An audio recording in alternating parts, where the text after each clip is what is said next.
Welcome back, ladies and gentlemen, to the 10th Annual Tournament of Champions, brought to you by Partners Promoting Darts, live at the KCI Expo Center in Kansas City, Missouri.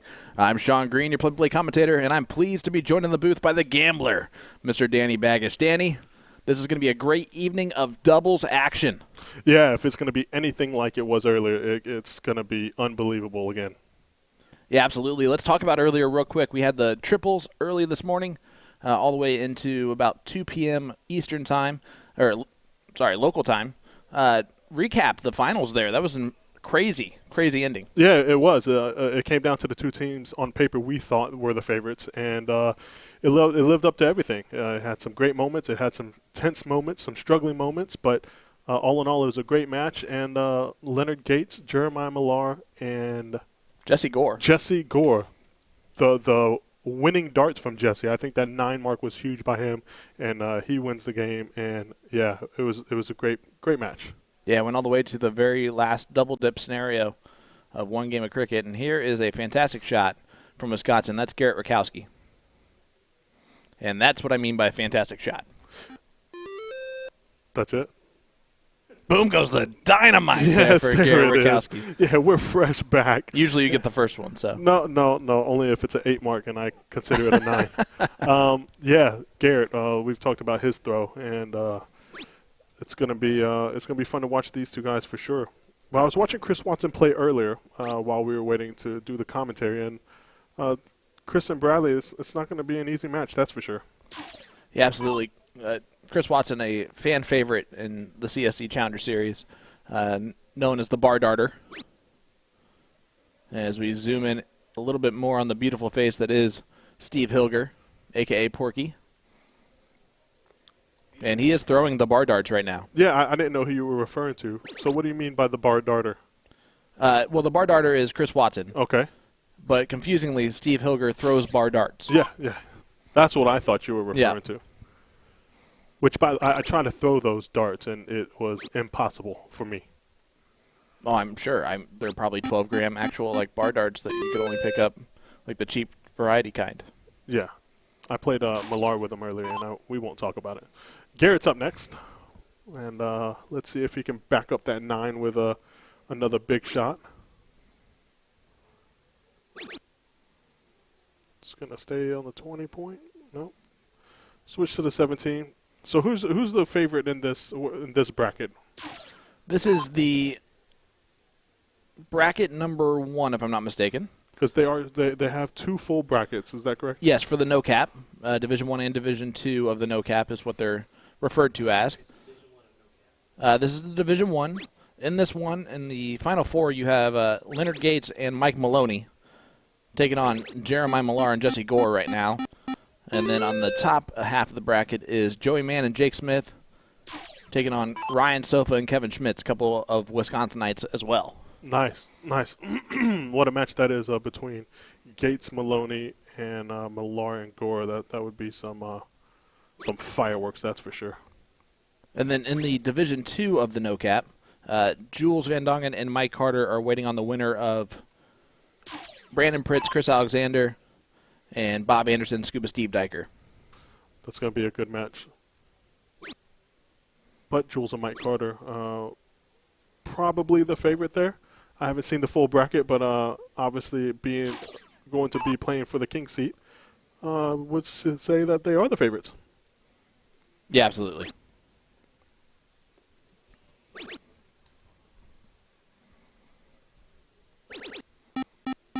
His throw is just straightforward. It's almost like throwing it through the board. Yeah, and he fires into that dartboard too. He does. All right, here is the bar darter, Chris Watson, from Phoenix, Arizona. Bull shooters in Phoenix, Arizona. Yeah, I've heard about it. I've never been there, but I've heard about it, and I heard it was a nice dart bar. That's for sure.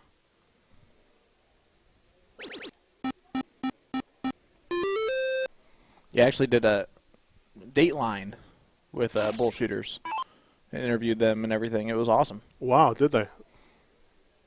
You can find that online on Facebook. It's all over the place. Huh? Yeah, Dateline NBC. Wow, I'll have to look at that.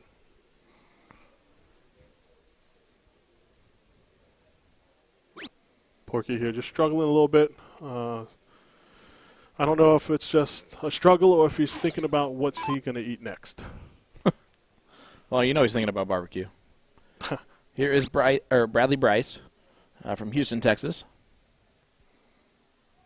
Or at least Texas, based on the Star City. Yeah, I didn't know. I was like, you know Bradley? To be from Houston? Not very well. Exactly from Houston? Usually Star City Amusements, a lot of those players are from the Houston area. Okay. Makes sense.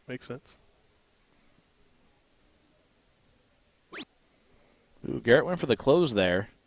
Doesn't quite hit it. This is a race to 2 legs on the one-loss side of the bracket.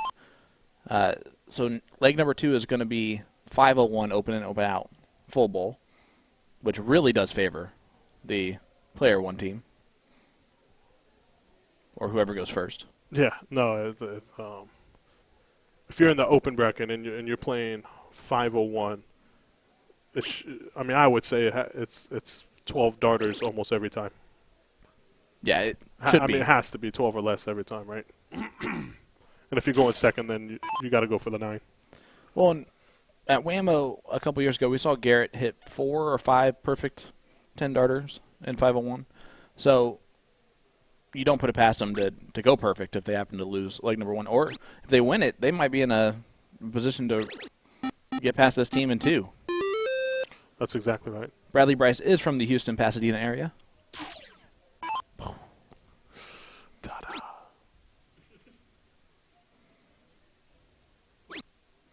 Only a 2 mark there from Bradley.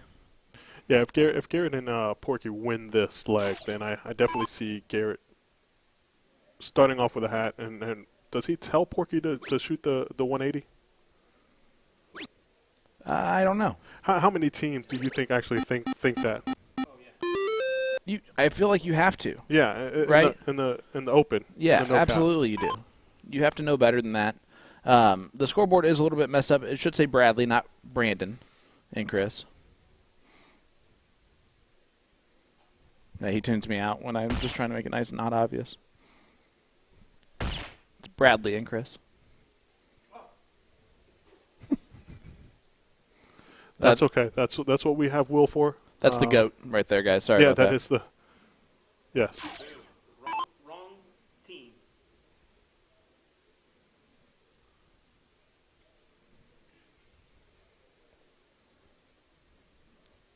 What's the strategy back there? Does Mike Carter play the winner of this?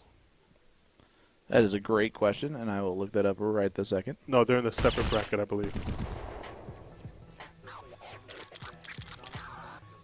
Yeah, the winner of this plays Dominic Punt and Zach Hunter.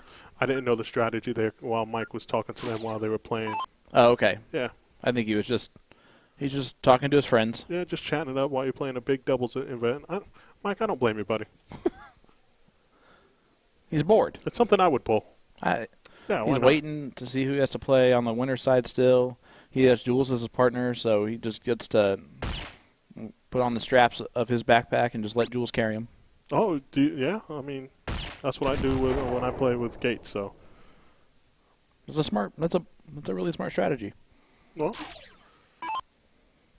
all right, so we're gonna see a hat trick here from Garrett. He's so good on the bowls.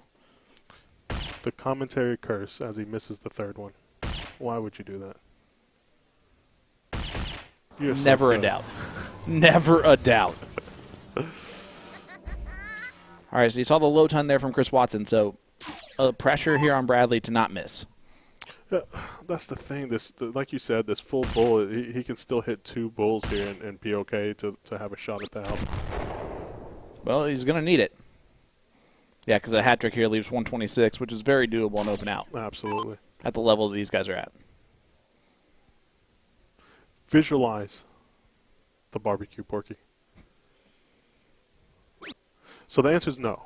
No. And that'll be a good conversation with. I wonder how many teams we talk to would say, "Hey, did you guys ever think about going hat trick 180 to break?" Because believe it or not, I believe not a lot of them. To be honest with you. Really? They did it at Whammo. They did it at Whammo multiple times. Yeah. So we got some insider information. That's what I'm trying to say. Yeah. From Will Stuart, who says that they did do it a lot at Whammo. So maybe they just don't expect Chris Watson to hit the low ton just to leave a look at the finish. Or they've been able to miss 3 darts and still get the first look at a checkout. That's the fat bull for you, right? Yeah.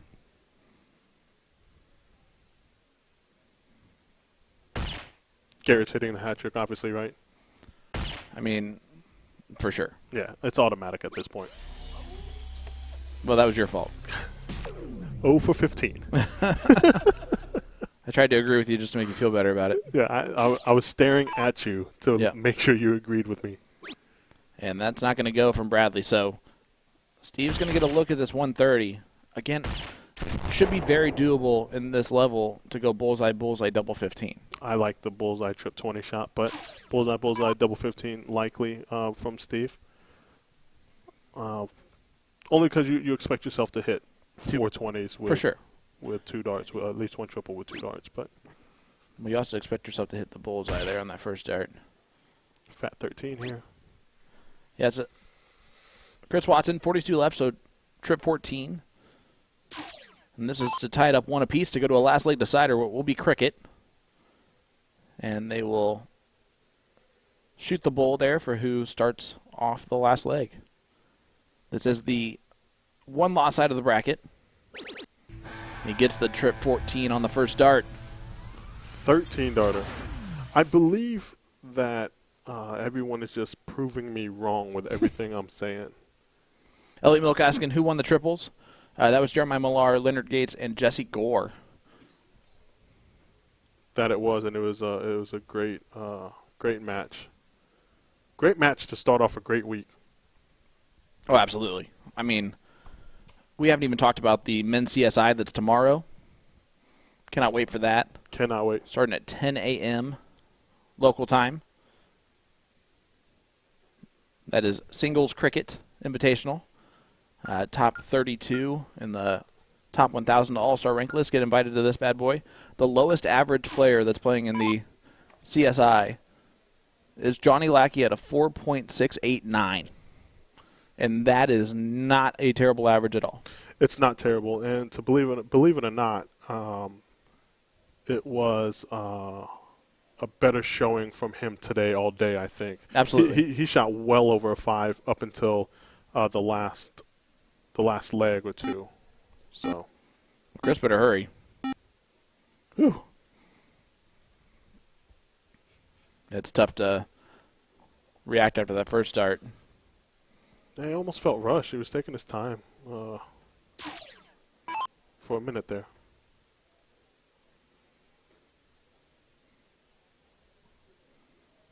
All right, so Garrett wide open here to start on the 20s. We saw him hit a 9 mark on him earlier when he got to look at him. Not going to do that, at least. What is happening? That's a big third. Really big third. Chris thought he was going to get away with it back there. I mean, he still technically did. He goes, bro, why'd you have to hit the third dart, man? And he's saying, I felt bad. Yeah, look at him. He's saying, I felt bad, but here you go. I did 1. And only a 3 from Bradley. So both teams starting off very slow. Very slow for most, but 3 mark for you, as we learned earlier when we were playing, is actually pretty good, Sean. Appreciate you. Yeah. For that. No problem. At least I wasn't like Nick where I allowed you to only use 2 darts or whatever else you were trying to make it more even for us to play. I said, no, let's play straight up, open and double out, split bull like you should play. Yes. It was his dad's idea. Nick went along with it, though. Yeah. And I still had game shot with 2 darts. I heard you shot a 4.8 with only 2 darts in your hand. Yes. That's nice. What? Good 6 mark there from Chris Watson. Gets the point lead back, but as we have pointed out many times today, and by we I mean you, high ground is more important in this situation. So Garrett a chance right away to get the point lead back, and he might just stay there for all of them. He will stay there for all of them. Not might, buddy. Yep. I'm starting to learn. Not might. Yeah, absolutely. But just because I say it, like I said, and as people have pointed out, yeah. you know, I'm no grandmaster, but we do think that it's the best strategy. And there you go. Closes the high ground. down in points. It's almost like they know. They should, right? This is why they're in the no cap. Look at Porky smiling. He's thinking about that sandwich he's going to eat later on. That's exactly what I was thinking.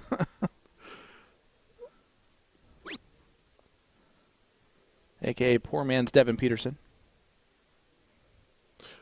Oh, no. Poor man's Devin Peterson. I like to say the wish. the wish version. The wish version of Devin Peterson. Oh, man. Oh, Porky. But we love him. So, and he's a good player. Good player, good guy. Chris going to stay right there. No, he goes to the 17s. Looking back at the 19s on dart 3. Good 7 mark at the right time. Last leg decider. Do you like that shot? What I don't understand is if you're going to go back to the 19s on dart 3, why not just shoot that on dart 2? Sure. But you're the expert. You tell me. Do you like that shot? I don't like the shot of going to the 17 because they already had 118. So hitting a triple gives them an extra 18 points. But he hit a 7. Now it just kind of puts them behind the 8 ball here. Chris Bayer asking where can we find the brackets. It is all on CompuSport. If you just search PPD Major Tournaments, all the brackets will pop up there. In this doubles side where there are 18 divisions of doubles per day, 16 teams per division, 600 added to each full division, and the double payouts per division is $1,880. So times 72 divisions overall for the week, and you end up with $135,360 in payouts just in the doubles events. And that does not include, like we've talked about, the men's CSI tomorrow morning, where first place is $10,000, buddy. $10,000 for first place. And this is the most meaningful difference in numbers here. It goes 10,000 to 1,000. Yeah, that's a lot of pressure. That is a lot of pressure. That's why last year both players, Jules Van Dongen and Leonard Gates, that went to a very last dip scenario that Jules ended up pulling it out. And you could see his reaction when he ended up winning it. But, they were exhausted. They were exhausted, and you can see the tension in that last leg where, both of them, I think, ended up in the mid-4s to low-4s in that last leg. But it had it all. Now all we can do is expect for more tomorrow morning. Nice and early to get the day started. Hey. It really does wake you up in the morning knowing that you get to come into something like that. There's Steve Hilger, and he's like, it's about time. And actually, it's a little bit probably too late for that 9 mark. It might be. But it does put a little bit of pressure on Chris here to kind of hit that first start triple because you don't want to be put in a position to, what do I do next?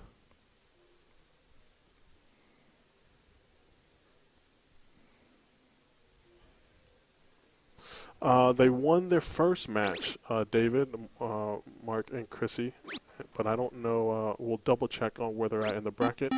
But they were in the winners last time I checked, but we'll keep you updated on that. This is where a 9 mark goes a long way for Garrett. Almost needs it.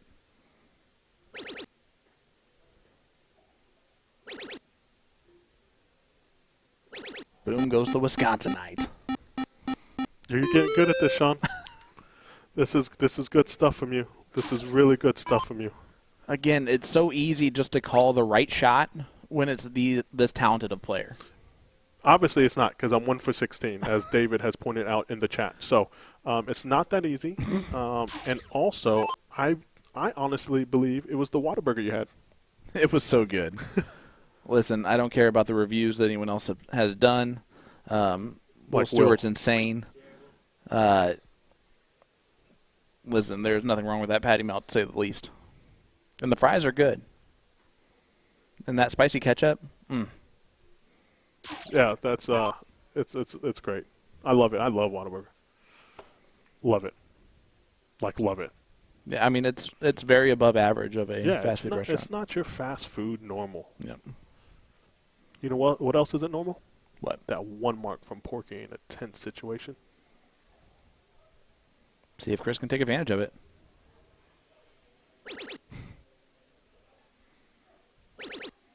Six will do. 58-point lead. That means all Garrett can really do is look at the 15s. He just 9'd them. What's he doing now? Come on. How many? 5. Oh. Nope, not even that. Only 2. And opens up the door here for Bradley to really close the door. Yeah, shutting the 15 down first. Close the door. 5-3. 3 15s is huge here. That's perfect. Yep. Well done. Bare minimum, but he gets it accomplished. And now do you go close 19s, close 17s, bull? Yeah. Throw the 19s first with the 1 mark on it? No, I throw the trip 17 first because if you don't hit the trip 17, whether it's first or last, then it doesn't matter. So if you miss a trip 17, then you can just go to bull with your next 2 darts. Porky did not listen to us at all. If you notice, he also holds 4 darts in his hand. I don't know if you noticed that. I did notice it, and there's a steel tip player that does that as well, and I can't remember who it is, but I've heard in the past it's just one of those things where if they struggle with their 3rd dart because their hand no longer holds a dart, at least keeps that feeling in there. Joe Hedrick. Yes, absolutely, he does do it. And I say steel tip player, but just dart player, period. Oh, there's a few of the Canadians that still hold chalk in between their fingers, even though it's not even a chalk scoring anymore. Dave Cameron does that. A couple of the Canadian players. Look at this from Garrett. You just knew the hat trick was coming. Yeah, for sure. Again, automatic for him, right? You're getting when that 3 first out dart of him. goes in, it's so easy for him to follow because that feel is so perfect with this throw. He doesn't have to vary it at all. Absolutely. Oh, We're going to get a tasty match next. Okay, nice. Well, this right here. An opening? Yeah, a huge Big opening. He went to the point with the 3rd dart when I felt like he should have went with the 2nd dart. Can Steve? No. Just at least get 2 here. That's what he's looking for. Put a little pressure on him. That'll Oh, work. there you go.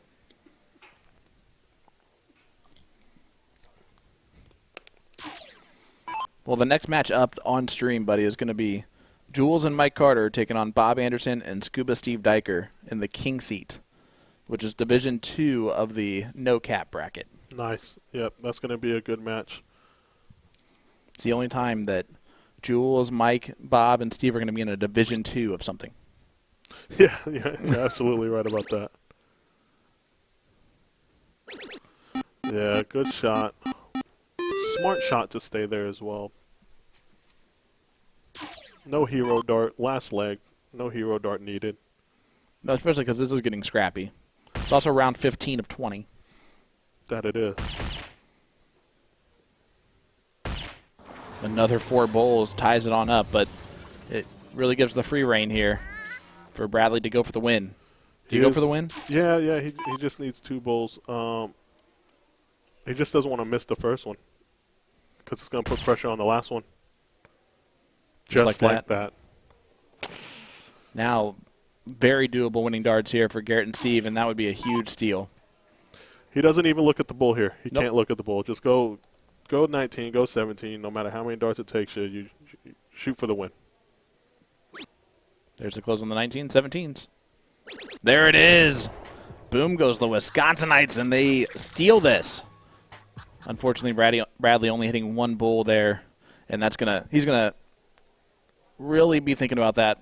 Hopefully it doesn't carry over because it's now in the last chance bracket, so you don't have time to think about what you just did. No, not at all. And that was tough. Good match though.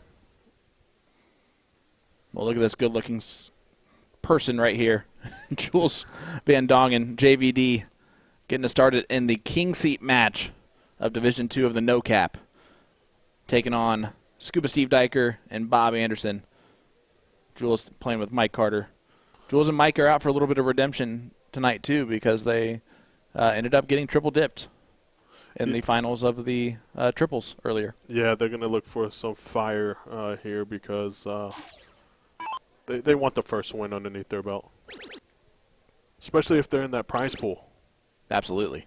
I don't know if you saw there, but the morning triples, boom goes the Dynamite there for Dynamite Carter. Dynamite. All the different variants, you got to keep up with it. Absolutely. But each one of those players right now, $2,500. Now that'll change. Of course. The cut will get less and less, but that's good to see on the scoreboard there, on the projector right after the first event when you win it. Yeah. Nice starts there from Bob Anderson. Bob and Scuba from Green Bay, Wisconsin.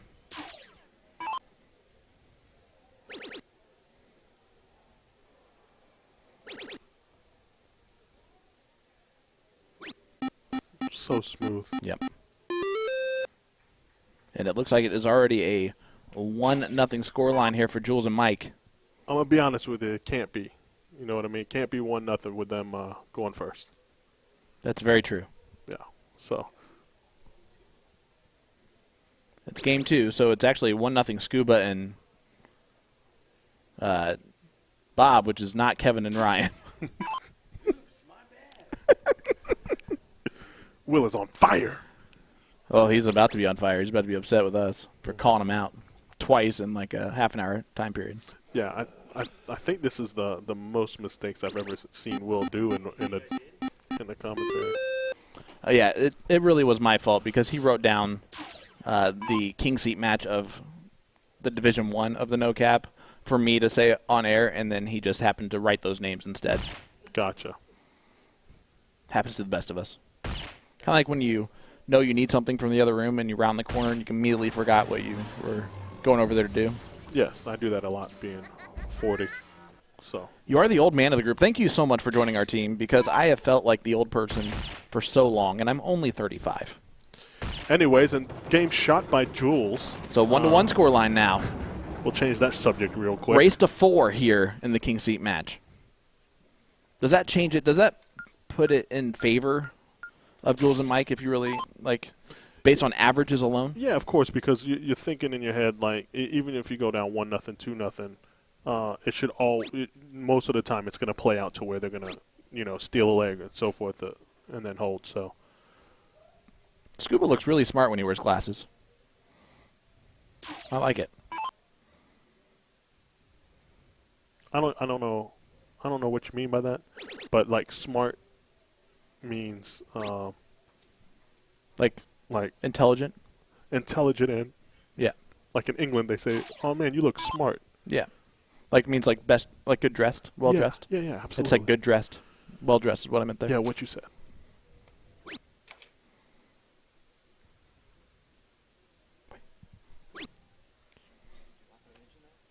To Danny? Lisa Ashton says hi to you. The legend, Yeah. Lisa Ashton, unbelievable. Well, there you go. Well, listen, Miss Lisa, nice for you to be here following along. Thank you so much, and I miss all of you over there. That's weird. You just said we don't miss you. That's what you said. Absolutely, thank you. Wait, but she does miss playing you. She did say that. I'm just kidding. That's one person I didn't play over there, There you go. and thank God, because it probably would have been the same result. Sorry. Listen, what else do I have on you? I've done literally. I was once an Indiana State level 5 champion in 01, just so you know. So we kind of have the same success in darts. Level 5 Yeah. champion? Yeah. It doesn't matter what level. If you're a champion, you're a champion. It You know does what? not matter. Amen, brother. You know what I mean? Yeah. So we're like the same person. You barely beat me in those legs we played earlier, too. And once again, just like it doesn't matter what level, it doesn't matter if I play good or play bad as long as I win. It's true. And you were 0 for 16. So Bob's going to take the shot at the 18 here. Just drags a little bit low. A little bit low, and he kind of falls through that last dart, doesn't he? It's kind of his thing, and it works for him a lot of the times, but not right there. But definitely a movement that you would like to get rid of. if you could help it. He's going to stay on the 18, yeah. So smooth. Real smooth. I might have tried to shut the 17 down and then go back up. Just, battle one number instead of two. I think he was thinking that if he hit the 18. Scuba going to close first, ideally. That's the bare minimum. Especially when you have someone like Jules coming up behind you.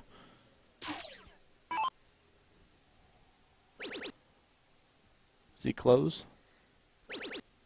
The answer is yes. Oh. I'm interested about... Well, boom goes the dynamite, first and foremost. Yeah. But I'm interested about him not going to the 17 on dart 3. You? Yeah. I mean, he was only down 1 point. It's only one dart. You're going to shut it down, put the pressure on Bob. Bob's not going to shoot to 16. He's going to go 15 first. And, you kind of just left 6 more points on the board for 51 against 45. And Bob's going to make him pay for it, isn't he? That's enough. I love this little back and forth action here. King seat match. No cap doubles. All 4 of these players in the CSI tomorrow. It's a little preview of that action as well. Nice shot by Mike. Someone who's shot very well recently has been Scuba Steve Diker. Yes. And he needs to really show it right here in this shot.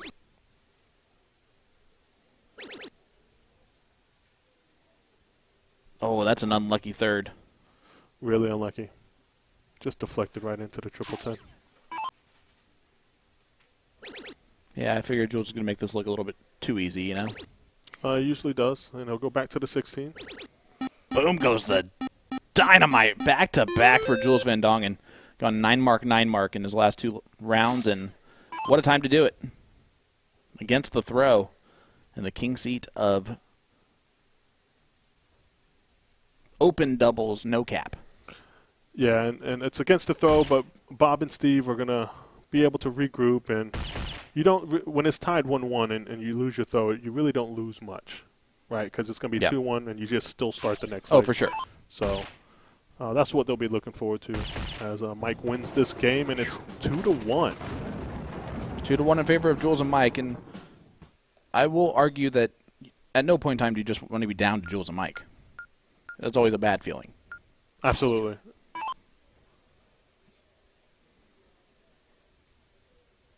They got to start off strong here. They definitely don't want to get down 3-1 because it's going to be almost impossible feat if they do that. Yeah, because Jules and Mike, at the very least, will go first for the match at some point, if that happens. Yes. That's 7 in a row, by the way.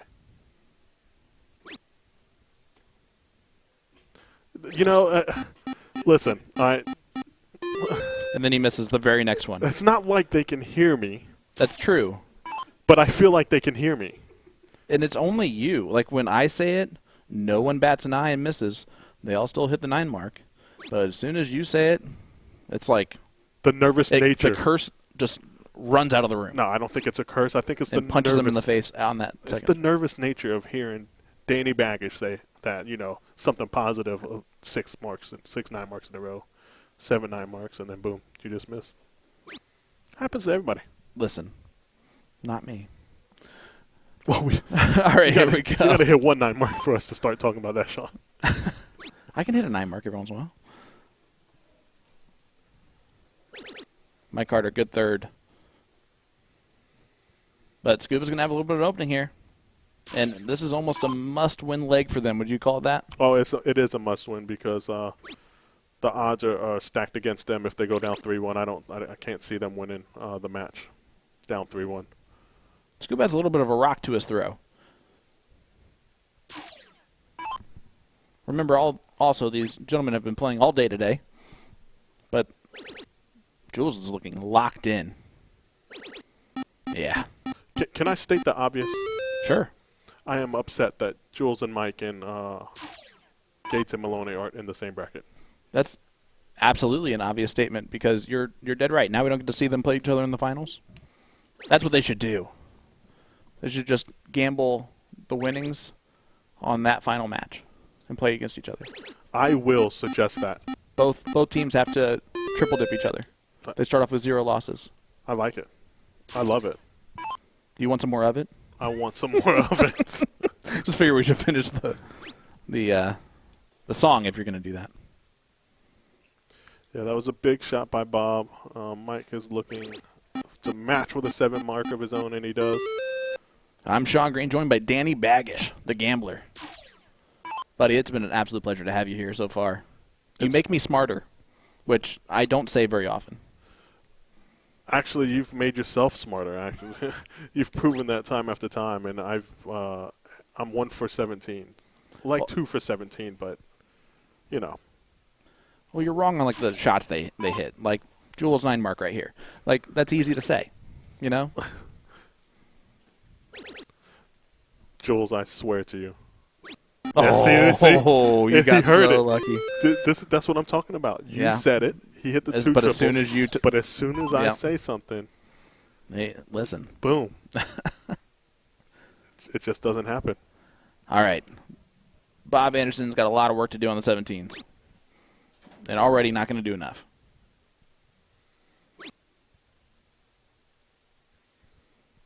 He's almost getting stuck back there a little bit. Are you noticing that? On his backswing. Like he's almost like struggling to come. hesitation? Yeah, he's almost struggling to come through a little bit, which happens to Bob sometimes, and it tends to work out usually in his favor. But you can tell it's frustrating him a little bit. Yeah. Goes to the 16. No reason to shoot the 19 there. They can't get ahead in points with 2 darts. So go ahead and move on. And if you're Scuba, you're not excited about the potential of being down 3-1 here to Jules and Mike, which we said is a must-win leg for these gentlemen. And in the driver's seat here is Jules Van Dongen.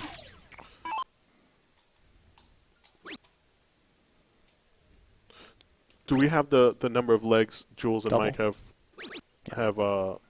dropped? We do not have those numbers, unfortunately. So we don't have the numbers, but we can ask them, right? How many matches have they played? This is the king seat match, so I believe they played 4 at this point. So 4 matches. 1, 2. This is their 4th match right now. And it was a race to 2 the other 3 Yep. matches, right? Yep. So 2-0, 2-0, 2-0, maybe. And then here, so I'll set the over-under at. Yeah, they played Ben Baxa and Kurt Anderson. Then Steve Hennings and Eric Lucky. And then Brett Hollanday and Corey Beck to get this point. I'll set the over-under at 1.5, saying that this is the only leg that they've lost all day. Okay. I don't know the answer to that question. No, but we're going to find out. Yeah, there you go. They might not know the answer to that question at this point. They definitely know the answer to that question. You know who's going to find out? Will. Well, he could wait till after the match. No, he's actually going to go up there and bother them, and he'll peek around the corner in about 3, 2, 1. Boom. And he's talking to him during the match. I mean, and look at the close talking he's doing, too. That's unbelievable. Well, there you go. Jules Van Dongen 6.0, which is not unbelievable. That's about what you expect out of him. And now they are up 3-1. Yeah, now he's getting yelled at by everyone else. Good job. Good job, everybody else. He's laughing because he's probably right that they lost. And if they did lose a leg, it was to Brett and Corey. Both teams have not dropped a leg until now. There you go. 3-1 Jules and Mike, and that's a tough start. Why? Because Jules punishes him with a 9 mark from himself. Hey, look at that. Danny Baggish is getting better. Boom goes the dynamite for Jules Van Dongen. 3 for 17. I don't know where you got your second one from, but all right. Someone in chat said it, but I don't know either. So we'll just run with it. Guys, we can't tell you much. We appreciate you joining us here on USA Darts and Partners Promoting Darts Productions. Sean Green, Danny Baggish with the GOAT Will Stuart in the background. And then Nick and Jen are in the back room doing some other stuff. But hit that like button, hit that share button. This is the king seat match, race to 4. Jules Van Dongen, Mike Carter up 3-1 on Bob Anderson and Scuba Steve Diker. I tried to be the most obvious of all time. That's all right. Oh, there it is. Poof. Nice little back and forth game here. Jules is going to trip the 19. Oh, he goes to the 17. Look, I like the strategy. I don't mind that. I don't mind that. You get comfortable as you play your opponent, know how they're shooting and so forth. So the maneuvering part is definitely needed in the game. So I don't mind that. And it puts more pressure on your opponent having to hit the 7 mark or 9 mark. Because you know you're battling 2 numbers now. Well, especially when they already have pressure on them to win the next 3 legs on a spin, or else they are now going to that 3rd place match. Correct. Which, I mean, it's just not going to happen. Things can happen, but This is why you play the darts. I understand that. Things can happen, but it's just not going to happen. Look, Jules and Mike, okay? Jules and Mike, Gates and Maloney, those top-tier teams like that, and Bob and Steve are great players, but those top teams like that, they're not going to, lose with a 3-1 lead, usually. That's typically the case. Yeah. Most of the time Americans don't make the 3rd round of the World Darts Championship either. So anything can happen. You're absolutely right. And I still have nightmares of that double 16 from Glenn. We don't want to talk about that guy. Love that guy. I love that guy. He great guy, great person, great family man, great dart player. Well, I think Scuba is thanks guys for giving us a chance in this league. That really means a lot to us. Appreciate that. They are 1 bowl away from this thing being over. Even if Bob hits the double here, nothing you can do. There is nothing you can do, and it's going to be a pretty comfortable 4-1 win. And Bob and Steve are going to look to battle back and get some revenge. Jules and Mike are in the king seat, where they were this morning as well before they got triple dipped by the team that ran through the loser side of the bracket. So they will look for redemption to hold the king seat. They only want 1 scoop of ice cream tonight. That's it. They don't need 3. As we move on over to this gentleman who now just saw that the camera shifted right onto him. This is Corey Beck playing with Brett Hollanday. It looks like they're taking on Sugar Shane.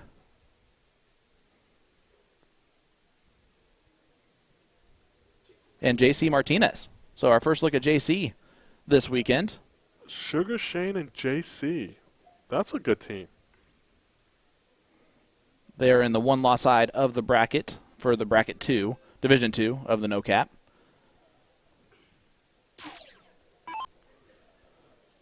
And JC, a new member of the CSE Challenger Series Division 1, out of the tournament. Brett Hollanday, a former Division 2 champion of the CSE Challenger Series. He's also out of Division 2 already, came in 7th and 8th place. But all 4 of these guys are darn talented. They are.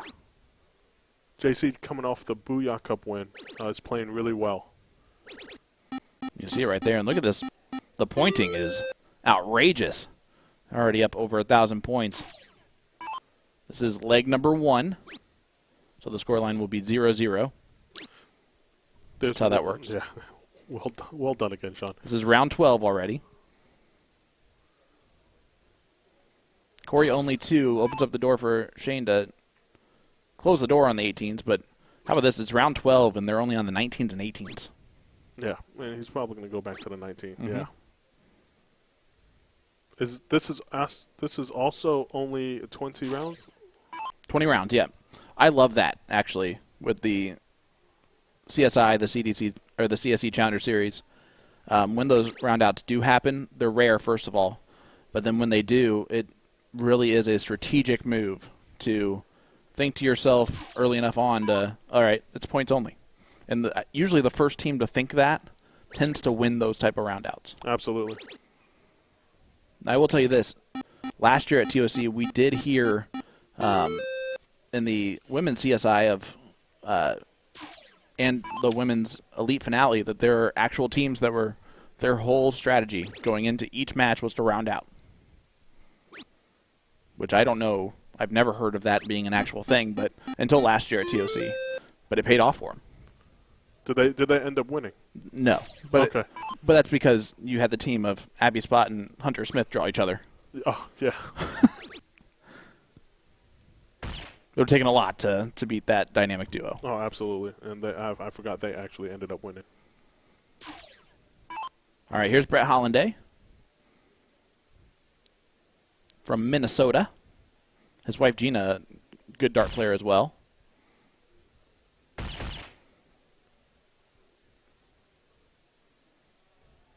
And here is La Maquina. La Maquina. He's real nonchalant with his throw. Fullback, and he lifts his head up as he throws. Not ideal, but it's very ideal for him. Yep. 5.87 there from JC, and they take out leg number 1. They now go to the 501, open in, open out, full bowl. And he's like, what do we play now when you just hit the button? And this is his first time at TOC. At least the first time in a while. Yeah, so the guy a break. He's still getting used to this whole setup, which is really cool that they're already in the system and the boards. We could honestly have a Division 18 match later on this evening in the streaming area, know exactly who the players are each time they set up automatically. Easy peasy. It is really nice for the commentators. Absolutely. And, of course, having CompuSport available to us as well, we can always look up where they're from and get any information that we really can on the players. And, man, as darts grows in the United States, the technology grows as well, and it makes things so much easier. And darts will continue to grow as long as we have payouts like $1.9 million for an event. I mean, a lot of players play in TOC events or TOC leagues and all of that stuff just for the Tournament of Champions because they know the money that is at stake here. It's interesting that they're going at the trebles, but that's because they missed the first round, correct? Yeah, he missed. Unfortunately, Brett had an unfortunate round, didn't hit a bowl, and it's kind of putting them behind the 8-ball, and it's going to be hard to come back from.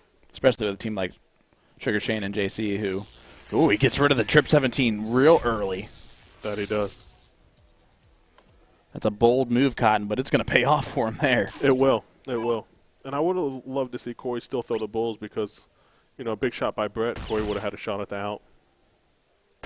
And still had the first shot at the out. Yep. Well, here we go. Hat trick leaves 50.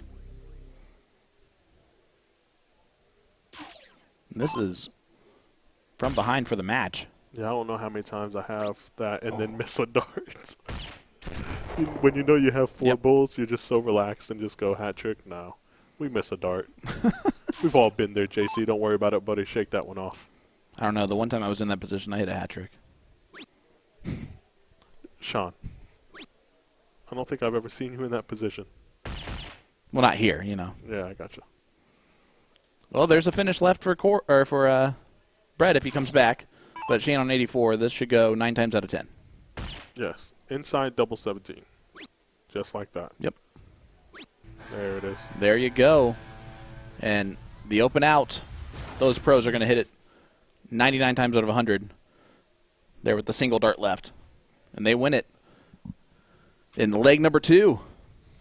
So we are going to have a lot more action coming your way, guys. Thank you so much for joining us here. Partners Promoting Darts, USA Darts Productions. We'll be right back at the Tournament of Champions in 2023. Sean Green, Danny Baggish. Don't go anywhere as we hear a word from our sponsors.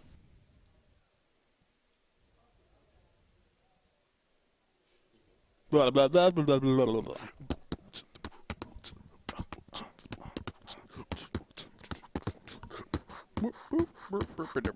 I can't do it at all. Let's go.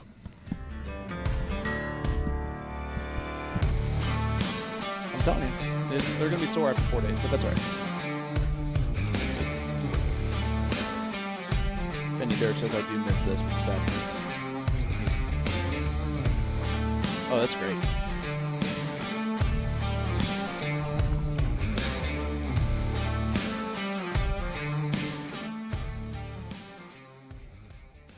Yeah, my right ear is hurting too. This is the right ear.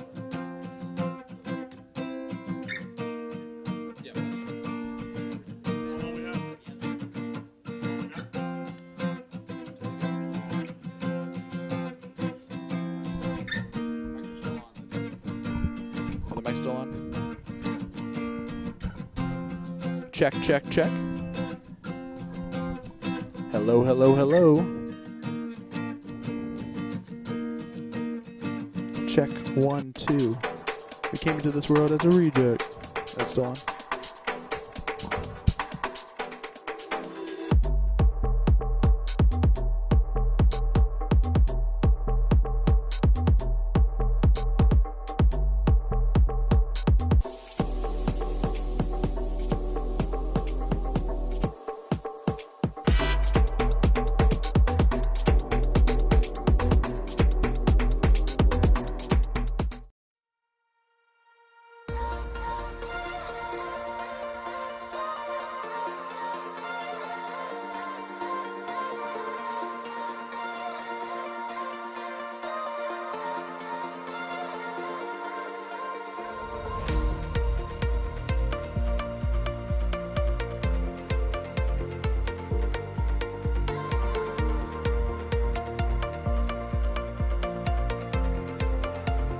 So you want to get into darts, but you're not sure how. We can definitely help with that.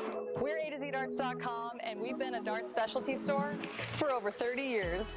We have the greatest variety of darts in the country. But don't worry, we can narrow down that selection for you, whether you're a complete beginner or a full-on expert. We developed our own Colonial brand to offer an inexpensive line of darts, dartboards, and accessories, so you can get into the game without breaking the bank. Join our amazing community by going to azdarts.com.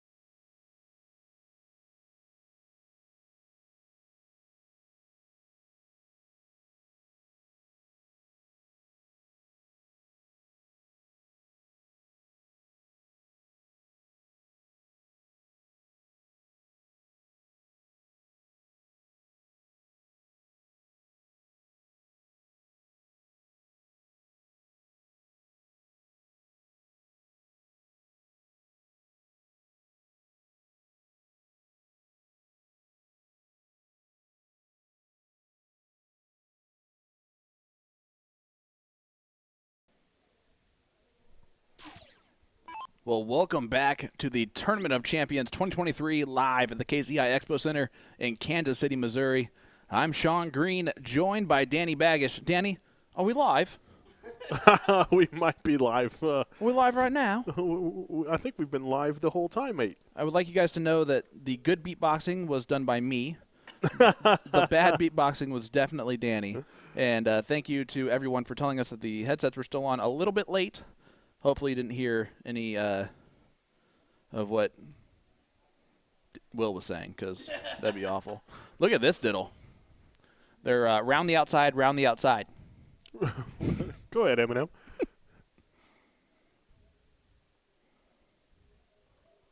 And that's also in the exact same hole that they've hit the other ones.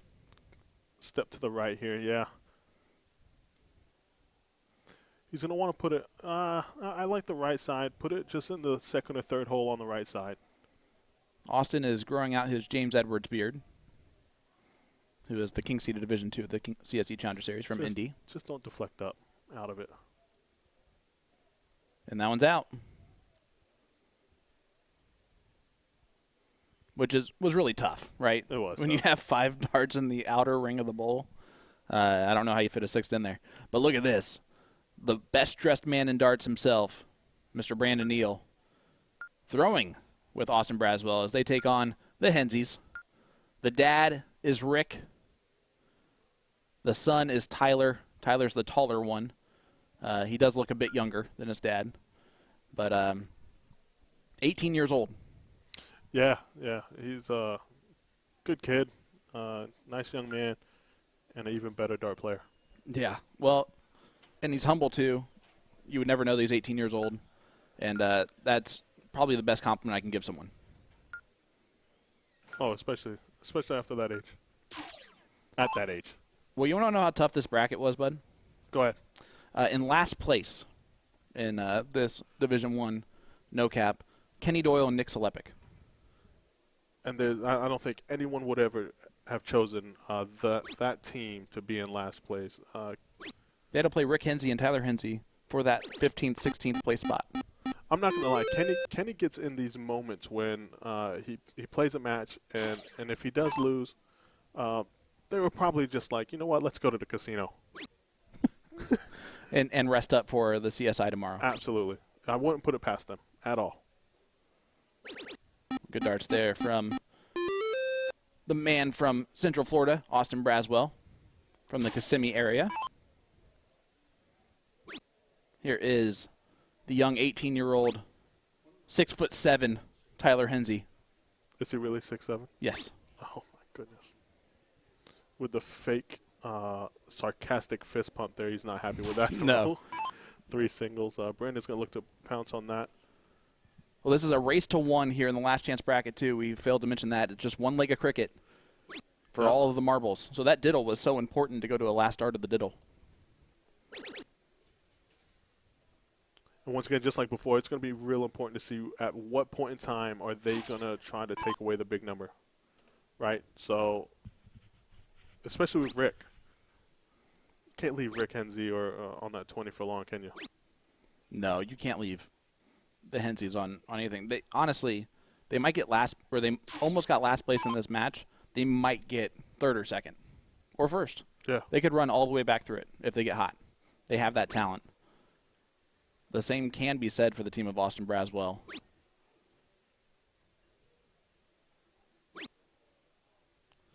But he's got to do better than that. Yeah, smooth player, smooth throw. Yeah, he's not going to be happy with the 3 mark. Tyler's going to look to come back from that 3 mark and try to hit a big 5 or 7 here would be huge.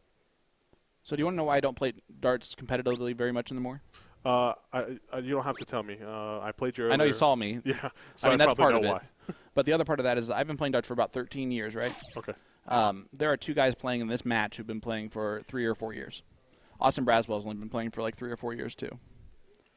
So we got 2 newer players to the game and then 2 savvy veterans as their partners, which is a great way to set up doubles. Great way.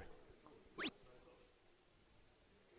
you think it'd be, like, you know how, you probably don't know this, but like the husband and wife teams, like I can't play doubles with my wife very often because we always put so much pressure on ourselves and we always feel like the other person's disappointed in us if we miss. Right. And so then we end up fighting the whole time. Right. When it's really just our own fault. Do you think a father-son team does the same thing? I don't know if – no. Rick's got to be just mostly proud that his son is in this level playing with them. Absolutely. And sometimes, you know, reasoning why they win matches and things like that. Yeah, absolutely. I would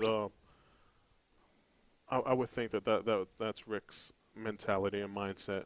You know, he's more so I don't want to let my son down more so than Tyler's like I don't want to let my dad down. But it's still equal pressure. It's still a lot of pressure. If your son decided he wanted to play darts and then got pretty good, would you come back into playing full time and play with him if he wanted to do that? Yeah, whatever he wants to do, absolutely. Would that be a cool, like, proud thing for you? Yeah, well, Jordan, I don't think you ever met Jordan. I have not yet. Yeah. Looks like a cool kid, though. Jordan used to play. He used to play, and he played for a while. That's my oldest one. Okay. And I keep forgetting that you're 40. You look 28. Yeah, so. no, I appreciate that. And then he got the yips, and he couldn't let go of the dart. Okay. So he quit playing, but he was actually pretty decent. We used to have battles with Larry Butler and James Butler. There you go. So another great father-son team. Yeah. If James took the game seriously, he could be real good real quick. He could, but stick to baseball, James. Pays way more. All right, here is Rick Hensey. I tell you right now, though, if Jordan started playing again from scratch, he probably wouldn't have that that hesitation because I've gone through that. It's not fun, but when you take time off and go back into it and just kind of rebuild the throw from scratch, you end up better than you were before. Mike Maloney did that. I had Ram it as Gravera. well. Did you? Well. Yep. My dad passed away, and I came back. I had dartitis, so. And that's always what ends up happening. If stress is going on in your personal life, it really makes it a lot easier to be stressed out on a dartboard, too. But boom goes the Floridian there for Austin Braswell. Huge 9 mark there. Doesn't take away the big number, but we'll see what happens, what Tyler does. This is one of the, both him and Rick are at times not wearing hats, and that is throwing me off completely. Brandon needs to go straight to the 20. Don't even worry about the 18 here. Go straight to the 20, shut it down, and if you have the extra dart, then shoot the 18. It's always annoying, though, if you miss one of the first 2 darts at the 20, and you're like, really? I'm going to have to throw all 3 of those, and I'm going to have a 10-point lead? Ugh. And you just feel icky going into it, but he's not going to feel that way. No, not at all. Look at this from Brandon Neal. One of the few players that's better looking in person. Look at the huge mark. Huge shot. No. I got upset that you called me out on it, so I'm not going to do it. It's only an 8. You know what? Honestly, the chat was going to call you out on it if I didn't do it. Yeah. Because they called me out on it when I only hit an 8 mark, and Will and Nick make fun of me in the background, so that's why I just immediately went to that hesitation for you. But this right now in the hands for Austin and Brandon. Yeah. I mean, they're out in control here against the throw in this one-leg race. And the round has to be close to about halfway through this. Almost halfway through it. And they're going second. And how often have we seen that today?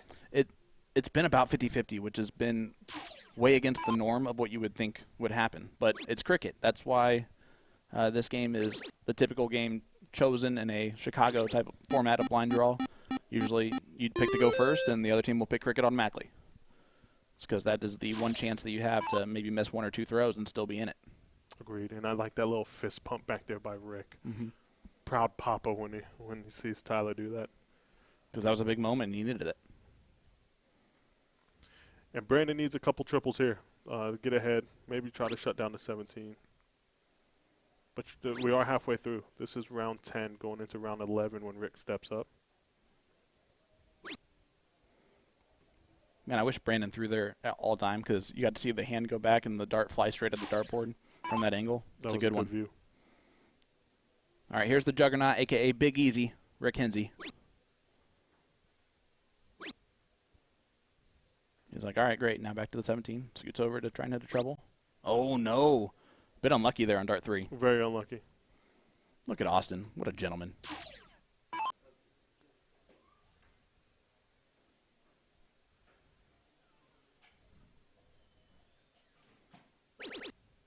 Great first dart. Going to look down. Go down.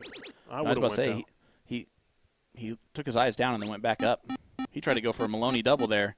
I do like the miss on the inside. If you're going to miss on the inside. But it opens up the door here for Tyler.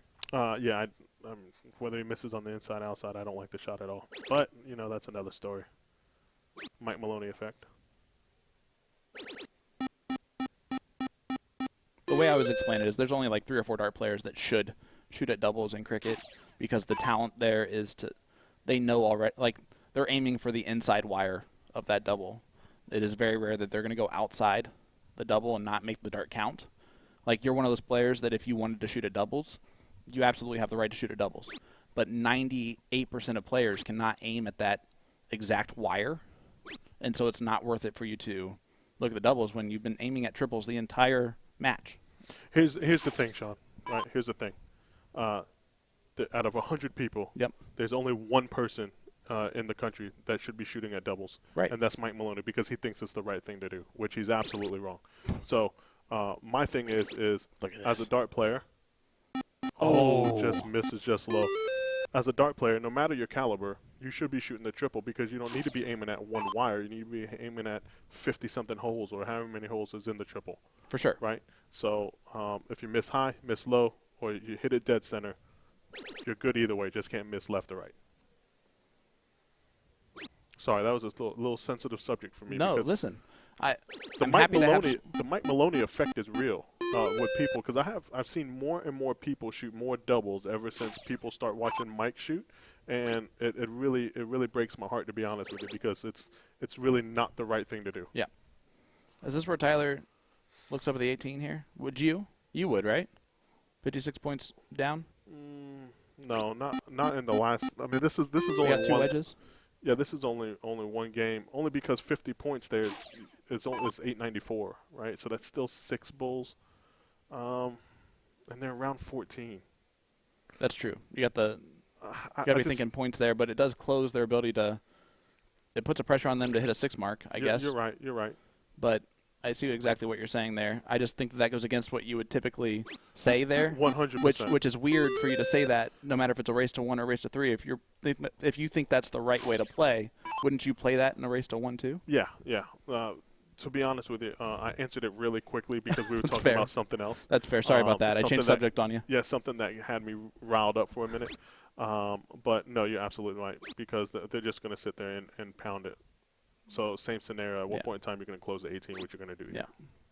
And now you got to – if they miss once, you have an opportunity here to really take control in round 16 or 17 of this match. Yes. 15, sorry. Not quite that too far. Not that quite that far yet. You get a chance to miss into a single there on the 16. Trip 15 needed. Hits it. Big dart there for Austin Braswell. Huge. And now it makes it 7-3. Tyler just wants 3 here. That's all he wants. Because if we know Rick, he can hit 4 bullseyes as he hit 66 of them against Mike Maloney. 4 is going to be no problem. But let's see if Brandon hits the Hattie here or hits it in 2 darts.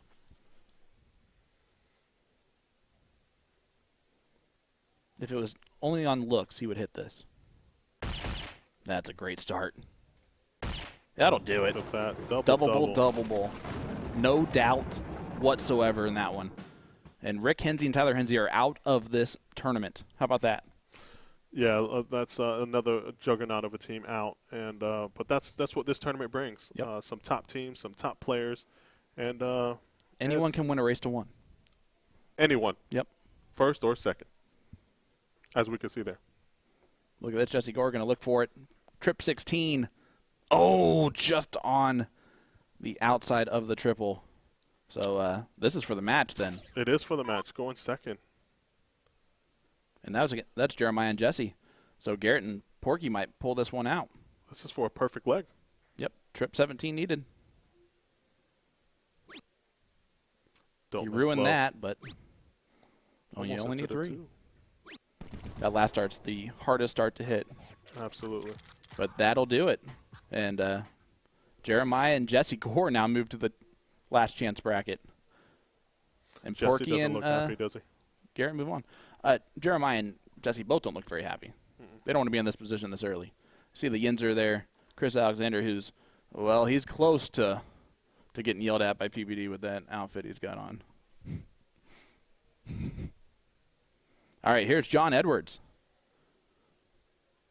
And that's Zach Hunter, tall drink of water, standing behind him. John Edwards from Iowa. So did you see what just happened there? So John Edwards had his hand out to fist bump Dominic, and Dominic just totally ignored him. Well, you hope that it wasn't having anything to do with, like, Dominic's shot or something, right? Yeah, I don't know. At the same time, I can always – you and I would fist bump you in, like, good moments when you hit, like, a 180 or something like that. For the most part, Sure. just let you go by. Typically in this level, unless it's just a natural thing to do, they'll avoid it. This is Mark Bond. One of the few guys who looks like he's wearing an arm sleeve, but it's really just an actual tattoo. Yeah, this is leg 1 of 1. So this is a race to 1 here, the last chance bracket. This is Dominic. Dominic's young. I don't even know if he's 21 years old. I think he's close. I think he's close to it.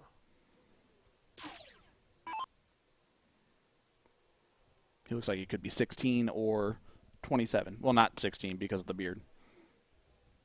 What do you mean? You remember PJ? That's true. PJ's an anomaly, though. We all know that. PJ and Joey. Oh, yeah, absolutely.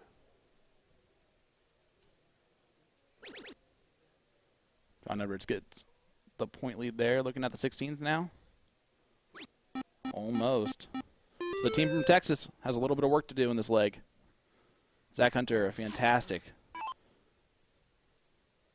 shot, uses his height really well. There's another 2 players from Houston where it's iron sharpens iron down there.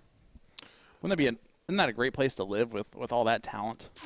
Yeah, Texas has always been deep with talent, and it just keeps getting better and better with some of the players coming up like Zach and so forth. So, yeah. His brother as well. Out of female players, you got Cheyenne Richards down there as well, who's good player. becoming a top female shot in the country. Oh, big last start. Needed last start. He did. All right, so here's Dominic.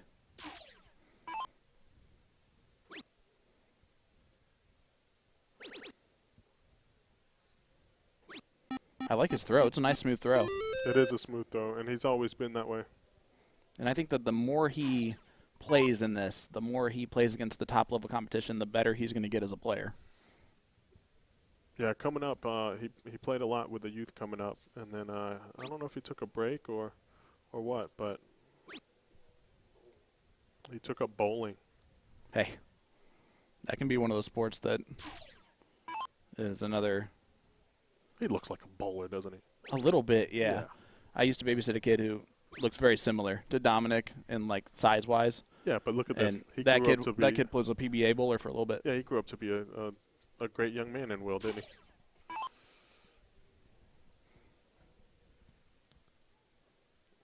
Will looks like someone's kid. Someone. And he eats like someone's kid. Yeah. Stay there. Little pump fake, but yes, you stay there. And he hits it. You always stay there if you're going to hit it. Yeah, absolutely. Makes it easy at that point, doesn't it? Sure does. And, yep. Do you close now? Yeah, 5-3. Why not? I would have taken a shot at the triple 20.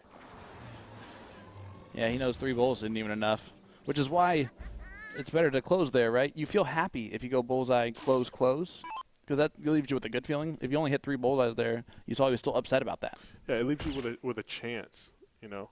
He can go bull miss here, and Zach still doesn't have an out, and that's what hurts. But there's the match. John Edwards and Mark Bond take out the team from Houston and Zach Hunter and Dominic Punt.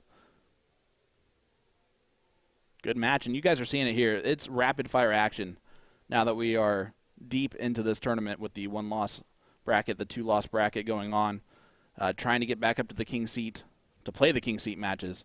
Leonard Gates, Mike Maloney and Leonard Gates are the king seat of the no bracket Division 1. And the king seat of Division 2 is going to be Jules Van Dongen and Mike Carter. But we're going to go ahead and hear from Garrett Rakowski. Nope, Steve Hilger, the other half of that team, in an interview. And we'll be back right after this.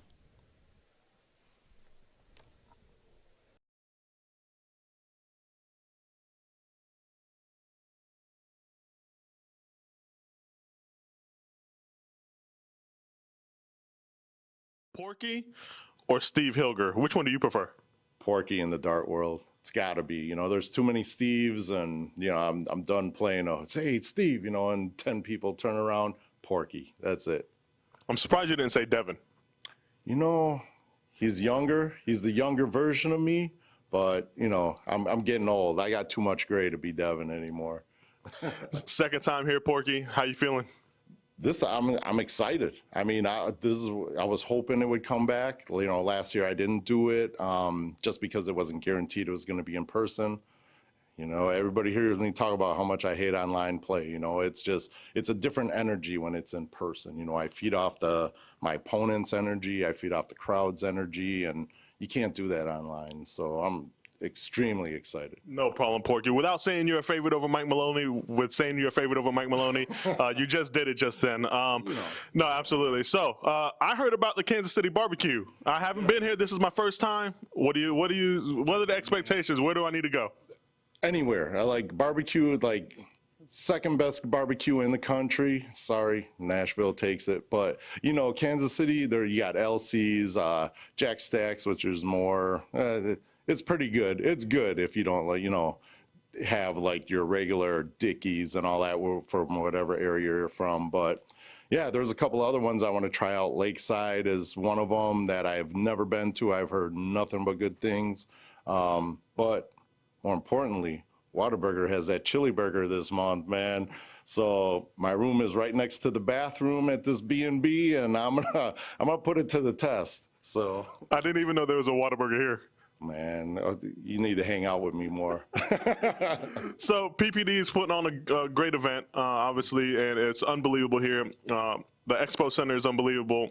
What is your overall expectation, and how do you feel playing into that venue and with everyone around, and what's the feeling like? Since I'm not going to be out there, you tell me. Man, I love it. Yeah, I mean, you've been there on the big stage. You're no stranger to it. It's the same exact feeling on a lower level. I couldn't imagine being on like a PDC stage, but PPD and what they're doing, it really showcases like the talent that we have here in America for soft tip darts. I'll tell you what, Porky, I got the feels when I first walked in. Good luck this weekend. I appreciate it, and we'll hit up Whataburger. Absolutely. And barbecue. Absolutely. Yep.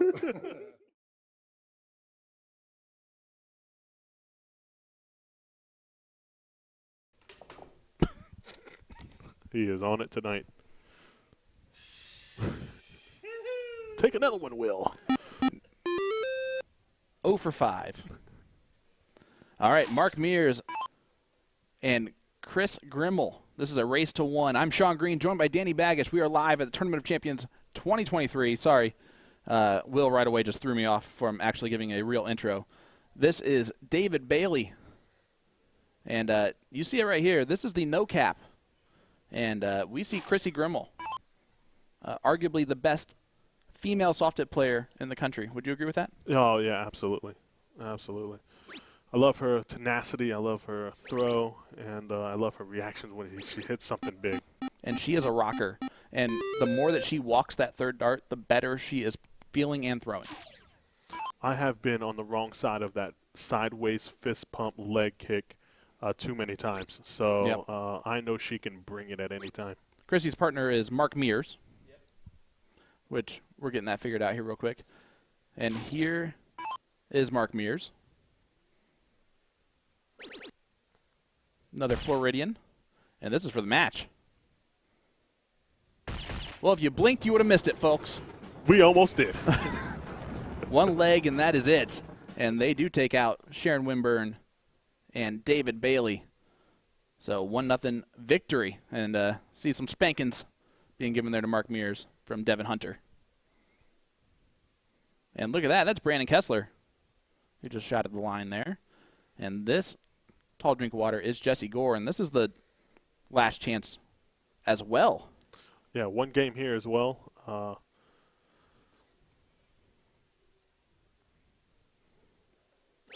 This should be a good leg here. Yeah, one of these teams is going to get 7th place, and this is Mike Scarborough and Brandon Kessler taking on Jesse Gore and Jeremiah Millar. Mike Scarborough still in the history of the CSC Challenger Series has the best interview ever, and the jersey is a good representation of why that he's wearing. Yeah. Lives in Phoenix and works at a dispensary, I believe, in Phoenix. What a job. Yeah. Well, it allows for a lot of background decorations. Has to be high paying.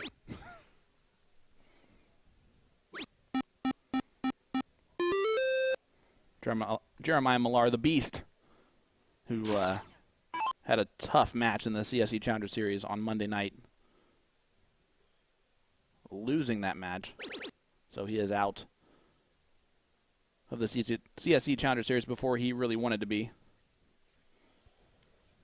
There was a lot of hype behind the Mike Maloney, Jeremiah Millar match. There was. Absolutely. You and I did commentary on that bad boy. Yeah, no, it was a great match. It had it all as well. Jesse Gore's thrown well when he's needed to. Again, with the big shot from Jesse. Yeah, great 7 mark there. Mike acknowledges it with the head nod. A lot of work needed to be done here on the 16s for Mike Scarborough. We call him the giant killer because when he plays in PPD Nationals and singles and he's in the Division 1 and he's going up against the likes of Mike Maloney and Leonard Gates and all of them, somehow or another, he is tough tough to beat, especially when he's going up against the best.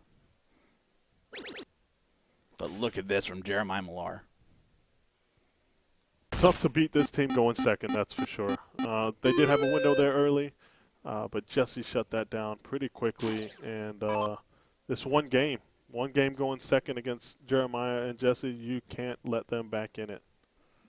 And Brandon Kessler, Motor City Darts and X1 Elite sponsored player. He's actually owner of X1 Elite, jersey company there. This should be it. Jesse's playing really well, and there it is. Yeah, so Jeremiah Millar and Brandon Kessler are actually partners with Next Gen and X1 Elite. So partner defeated partner there. Yeah, I did know that, but I was going to let you finish just because you wouldn't stop talking. But that was a good leg. Jeremiah and Jesse come through as expected when they go first, and we'll see who they have next. Yeah, and you can see again how rapid fire these matches are going. Race to ones will do that to you. You blink and miss them. As you see the full screen there. That's Sugar Shane Johnson with Steve Hennings behind him in the Super Darts blackout jersey.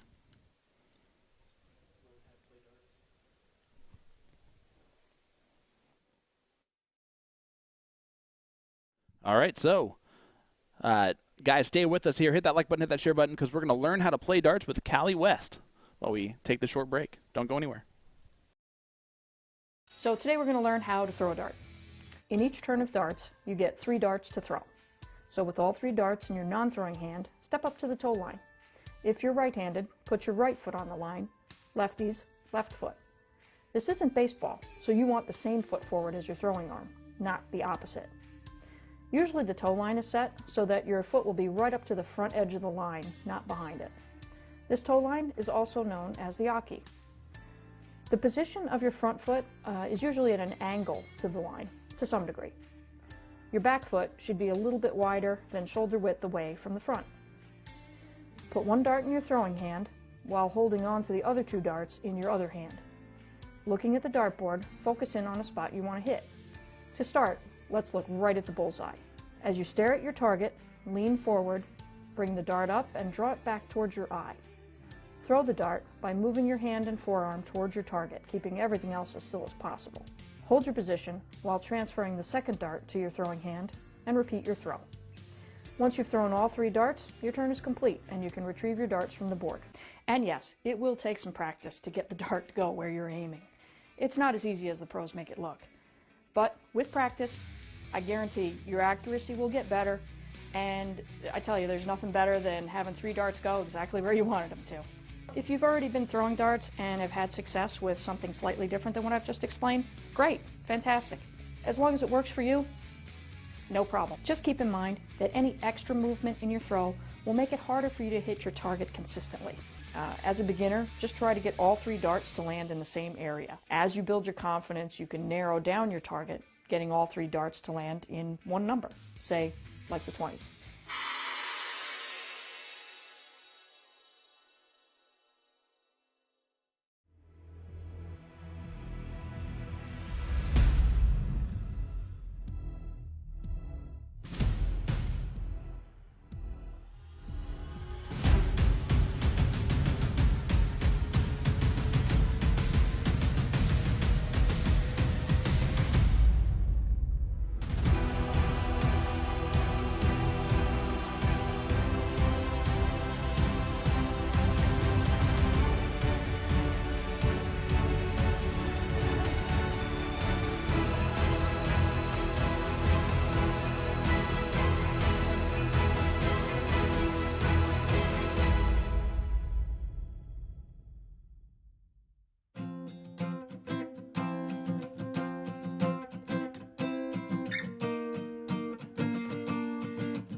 into darts, but you're not sure how. We can definitely help with that.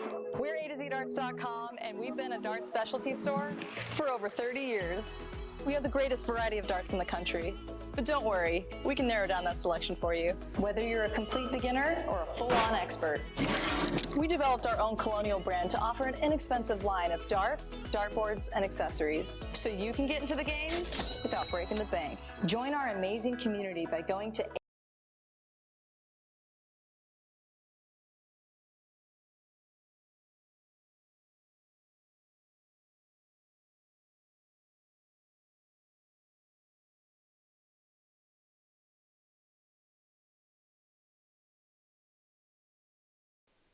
What's going on, everybody? For the first time this weekend, William Stuart here, joining you for a little commentary for this match as Danny Baggish and the one and only Sean Green take a moment to grab a beverage, a cool glass of water. So how about this? Mark Mears, Chrissy Grimmel taking on Matt Bella and Tyler here.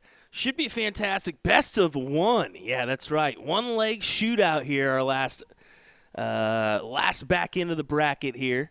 We want to thank you guys for joining us. It's been a great day of coverage here so far. Sorry for the couple mishaps I've had. That's it's going to happen here and there, but we'll get it wrangled in before our men's CSI tomorrow morning as we kick off our coverage. So remember, that one is going to start tomorrow morning at 10:30 a.m. That's right, 10:30 a.m. tomorrow is when that men's CSI kicks off. We'll be happy to bring you the coverage of that one. And the following day, women's CSI as well, but always love seeing a little Chrissy Grimmel action. But Tyler has the opportunity here to take these 17s away and really make things interesting and put them on that uptick. We'll see.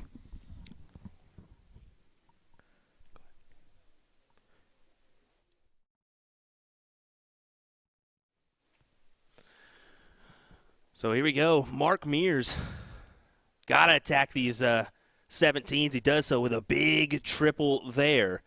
Great stuff for him as he capitalized on a good 5 mark. See if we can get some board sounds here as one-man band will start now.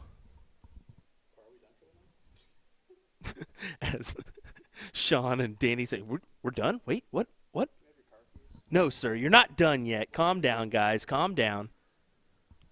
Don't be going and partying and going to the casino yet. Not without me, at least. Or LCs. That's blasphemy that you bring that up. Chrissy's going to attack the 17s here. Gathers the lead. And she could move on if she wants to, but really no need to. 7 mark there on the 17s for the one and only Chris E. Grimmel. As it's fantastic to see her making a run here in this no-cap division. I would say she would be a favorite, considering she's your defending champion in the women's CSI. She'd probably be at the top of the list. She currently does have the top average on that list, if I'm not mistaken.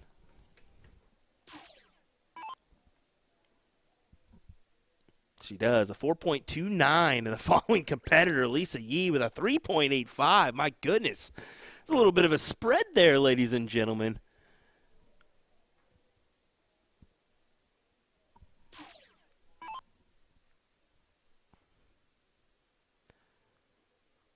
Do have a nice match on the one right next to this one. Brandon Pritz and Chris taking on Brett Hollanday and Corey Beck, which is a fantastic match. I was actually going to throw that on here first as we were waiting on Danny and Sean, but these guys started off and said, you know what? Anytime you get to see Chrissy Grimm, we're going to toss on over there.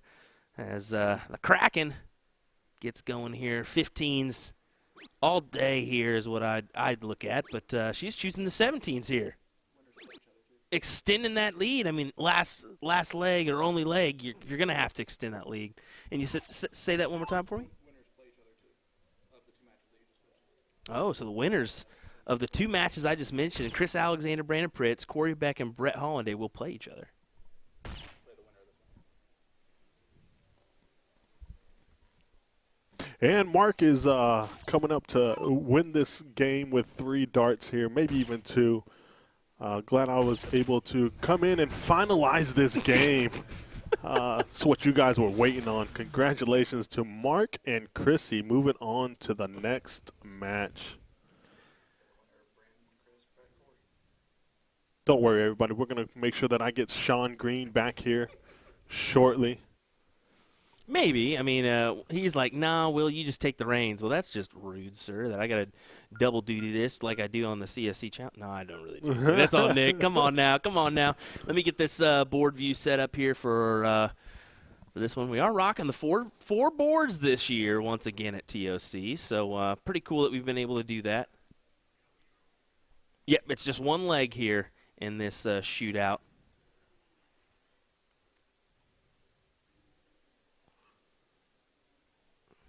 Long day.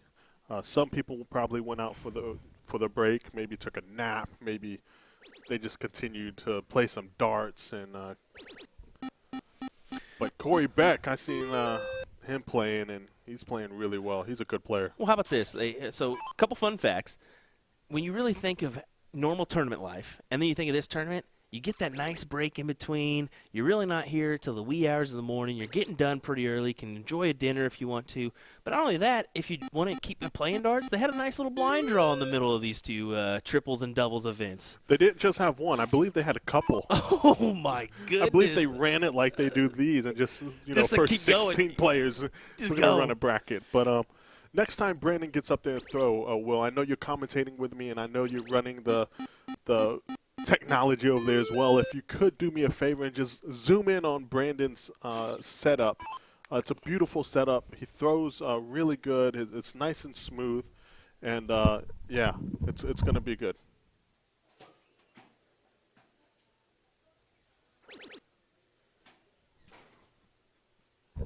It's Chris Alexander here. 4 mark. He's not going to be happy with that one. Corey looking to shut that 20 down with a triple after he gets ahead in points. Trying to take it away early. This one game is tough.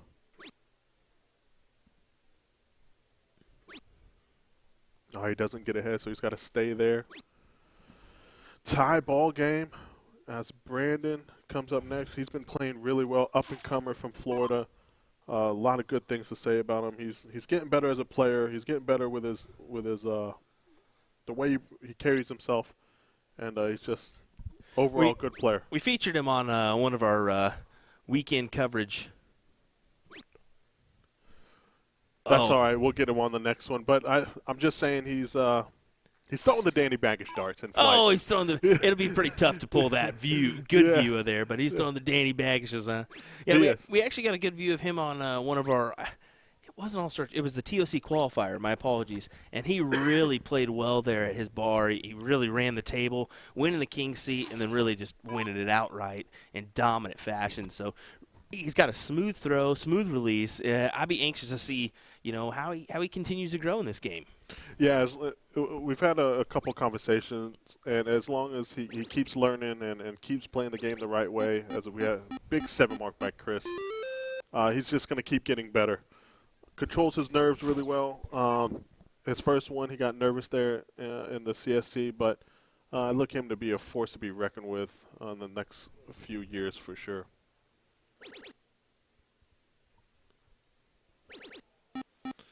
Six mark there by Corey, but Brandon's going to come up behind him, looking to maybe point first and then close. He's got a lot of confidence, but it's a little momentum shot.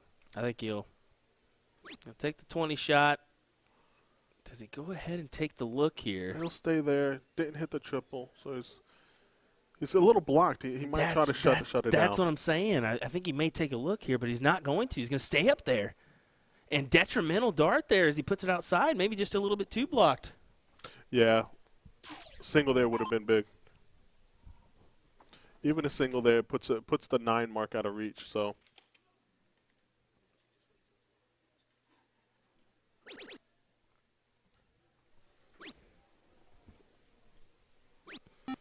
At what point in time do you have to take that shot at the 20? It only being one game, it's tough to sit there and battle 2019, then 2018. Now we're battling 2016, and they haven't really had a shot to take that 20 away.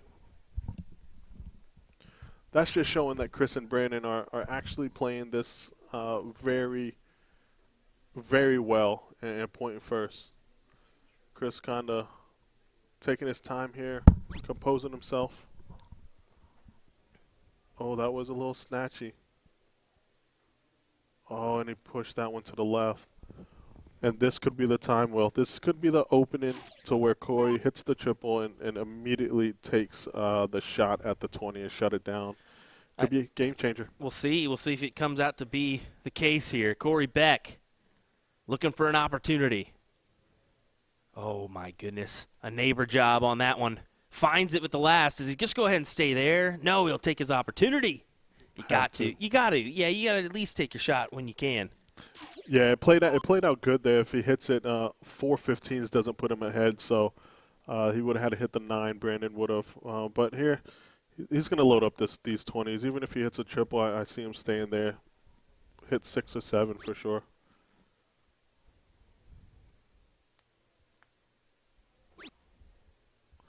So that's 6 darts and 4 marks from Brandon. He's not going to like that. And another opening for Brett.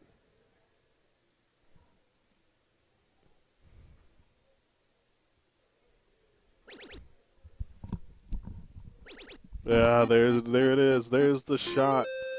Finally gets the shot at the 20, and he makes him pay. Chris is gonna need a big one here.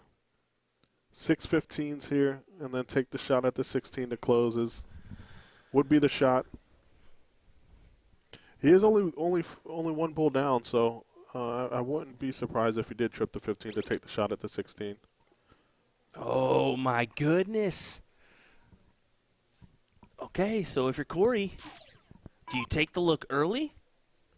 You pound another triple and then take the look? I'd say I would go that route just because it's the last leg decider here. You got to guarantee you getting another opportunity. Absolutely. One game here. I don't, and he tried to shut him with all 3. That is, and you can see the hand go to the face.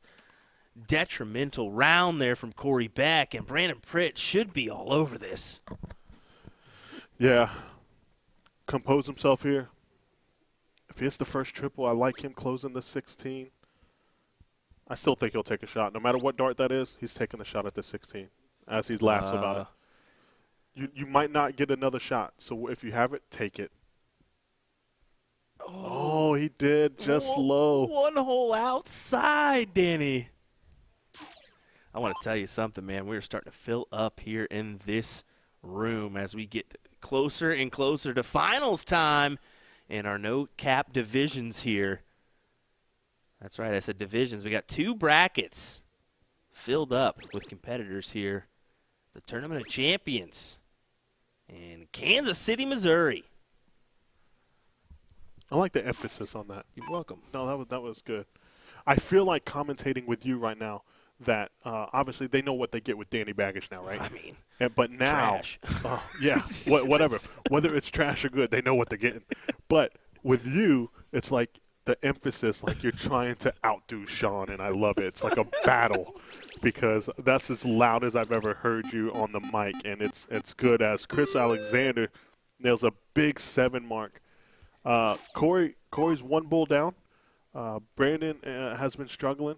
I like shutting the 15 down and hitting the bull, but we'll see what he does.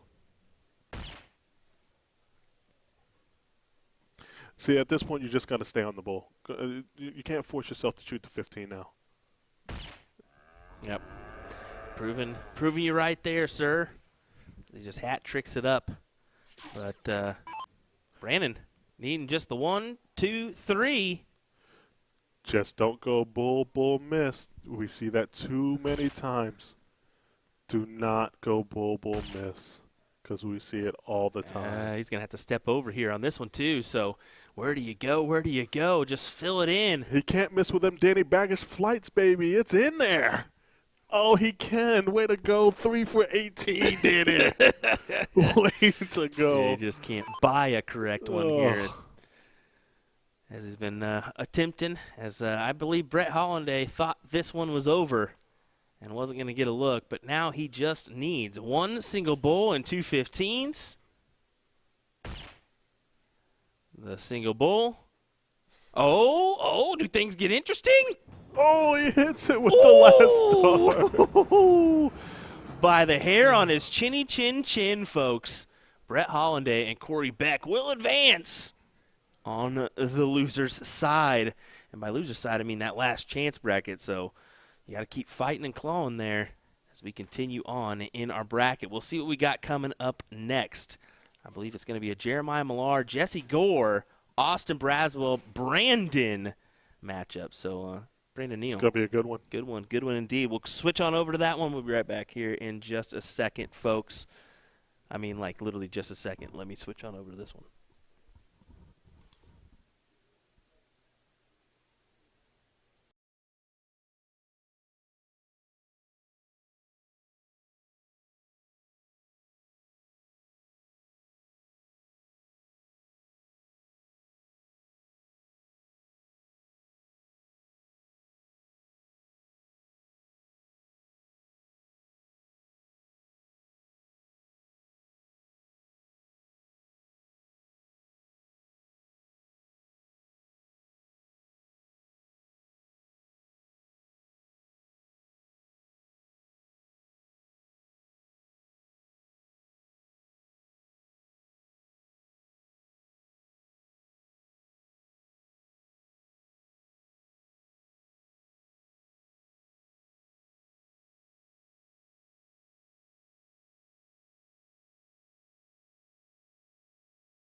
All right. Wasn't any time at all. Jump the cameras on over, and we're back for more action. Jeremiah Millar, Jesse Gore, Austin Braswell versus Brandon Neal here. The finest dressed person in the PPD in regards to Brandon Neal with his fancy white belt that doesn't match any of his attire, but whatever. It's cool. That is incorrect. It matches the bottom soles of his shoes. Okay, that was it. So Wow. I noticed it, Brandon. Looking good, my man. Very mediocre at best, Brandon. Jeremiah and Jesse winning the cork, and it's just hard to beat that team when they go first. So Jesse's playing well. He's been playing well all day, and I see it continuing as he goes for the 16 or 20. Okay. I love Jeremiah's look. Like, oh, yeah, nice shot, Jesse. I don't understand. I don't understand the bull shot there, but we'll see how it works out for him as Brandon tries to punish the 16s here.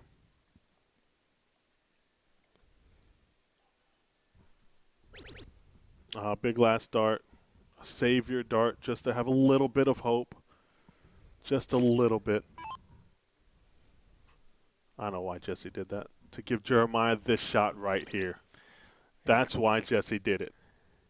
Jeremiah looking at the 15s now. You can see that step over for him. What do you think about that? Have you ever noticed from Jeremiah, he really moves on the Aki wherever he's going. If he's going to the 16s, he moves over to the left. If he's going to the 15s, he moves over to the right. What's your thoughts on that, if any? Yeah, I think it's a lot of movement, but he's obviously a seasoned veteran and a good one at that. And so it works for him. But I think he's not really setting himself. He just quickly moves and then throws. So it's tough to do, but he does it well. There you go. Jesse, opportunity is all his here, though. Needing the 3 15s and 2 bulls here. Then smacks the double with the last one as Danny scoffs. I'm a fan. If you do it in the right timing. If you put it on the inside wire, if you miss, I'm a fan. What do you no, stop. You practice enough doubles you practice your 16s, you practice your double 20s, you practice your double 8s. You should be. Not in soft tip. You play 01, right? You play split bowl. Not this weekend. Not this weekend, but most of the time you do. Yeah, you play Oh, split my bull and you're still goodness. shooting at triples all of the time. I mean, I take the golf mindset. You should be on the putting green most of the time rather than at the driving range. So most of the time you should be practicing doubles rather than triples. Congratulations to Jeremiah. Oh, see, here we go. I mean, is he Here going to we miss us go. last week? I can't do it. I'm done. I'm done. Take over the mic, Sean. I'm out. It doesn't matter. One bull with 2 darts, Jeremiah. Like, look, they even know, like, you had to have done that. Did you not see what Jesse just said? Danny just said you were going to hit that. It's so funny. It's so funny to them right now. Oh, gosh. This is great. I can't believe that happened. That of all things, that was an automatic shoe-in for Jeremiah, and he missed. And you know what? I'm not going to say anything here. So Sean is saying first dart, so it has to be. All right. Congratulations to Jesse Gore and Jeremiah Millar. 3 darts later when it should have been on the first 2. But they move on. They do play Garrett Rakowski and Steve Hilgert in the next match. This is the 1 game bracket as well. Oh, this is best 2 out of 3. And Jake Smith hitting the 3 bulls to win the first leg. Going into now the 0-1. It's going to be Kevin Schmitz to start us off. Yeah, Kevin Schmitz, the Rabbit, Division I finalist for Season 1 of the CSE Challenger Series. This is actually a true story. He was the first player I did a Boom Goes the Wisconsinite for. Really? In the finals of Division I of the CSE Challenger Series. Because I was that day old when I realized that they were called Wisconsinites, and since Dynamite is close to that, I just figured might as well throw it out there once, see what happens. So he's famous. I mean, yeah, because if to me, not to all of us, because you have created an unbelievable buzz around Boom Goes the Dynamite, and now Boom Goes the Wisconsinite. Hey, and we have a couple of extra Boom jerseys there. We have Boom Goes the North Dakotan jersey. We have a Boom Goes the Texan. Boom Goes the Floridian. Of course, the Boom Goes the Wisconsinite jersey. Am I missing one? We might have a Boom Goes the Yinzer jersey if Chris Alexander gets his way. Really? Yeah, for our Pittsburgh dart players. Okay. Jake and Joey looking to win this 2 straight. It's going to be tougher now after that miss on the single 12 and the single 11 there from Jake Smith. South Dakota, Jake Smith. His better half, Hunter Smith, is a darn good female dart player. Her and Abby Spot rolled through the women's elite finale, winning $8,000. No, sorry, way off. Winning $10,000 apiece last year. That's some cash. I mean, that is some cash. Again, tomorrow we have the men's CSI. First place singles is $10,000. Second place, $1,000, which again is a great payday for anyone. But I guess when you could win $10,000, it's a terrible payday in retrospect. In those types of positions, for you, you're a top dart player. If it's you and Jules, and you guys are in the finals there, and it's say 1 loss to 1 loss, do you guys decide to split any of that money, or do you like the aspect of playing all the way through as Ryan Sofa gets it done with a 142 checkout? That's a Wisconsinite for you. Yeah, to answer your question, yep. I feel like it's too prestigious, and you guys have worked too hard to not, oh, what a dart, get more than 1,000 for second place. It's just the way the payouts work. But yeah, I'd offer a split for sure. But if he accepts it or not, that's the question. Would Jules? With me? Yeah. Yeah, absolutely. Because I heard last year him and Leonard, I don't think split first place, which is why they battled, I think, so hard the way that they did. Do you think it takes away from the edge of the match if you do split it, or is the prestige of it enough to keep that fire burning there? for me, I hate losing. So Yeah. the prestige for me is I still want to win. I still want to win. I still want those bragging rights. And, I'm going to play the best I can no matter what. Well, here is Joey Mann stepping up. Last leg decider. The winner of this goes to the third place match. The loser of this goes to the fourth place match. And in this bracket, that difference is $160. So it's an extra $80 per person, which might not sound like a whole lot, but it is when you've been playing and working your butt off to get to this point. Absolutely. And that was a huge, unfortunate start by Joey. Kevin does his job, hits the 420s to force Jake to move to the 19s. And if he trips it here, does he go straight to the 20? Once again, in my philosophy, I would. But we won't see unless he trips it. Which he will not. Only 3 there from Jake Smith. And the other thing you have to think about here, and these guys are not thinking this way, but if you lose this leg, you play the winner of Jeremiah Millar, Jesse Gore, Garrett Rakowski, Steve Hilger in a race to 1. Those are 2 very difficult teams that you'd have to play right away after this match. Very difficult.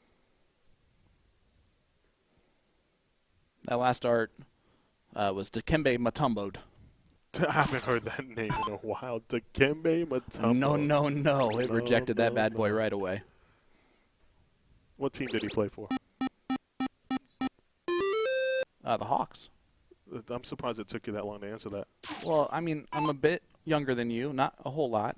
Like, my prime time was Reggie Miller Pacers. Okay. Well, you don't have to tell me the team. I know that. Well, I knew once I said Reggie Miller, but, like, Pacers have always been my team, but the Reggie years were by far my favorite time as a fan. You didn't even have to say, well, because of Reggie Miller, I know the Pacers. No, I know the Pacers because of Reggie Miller.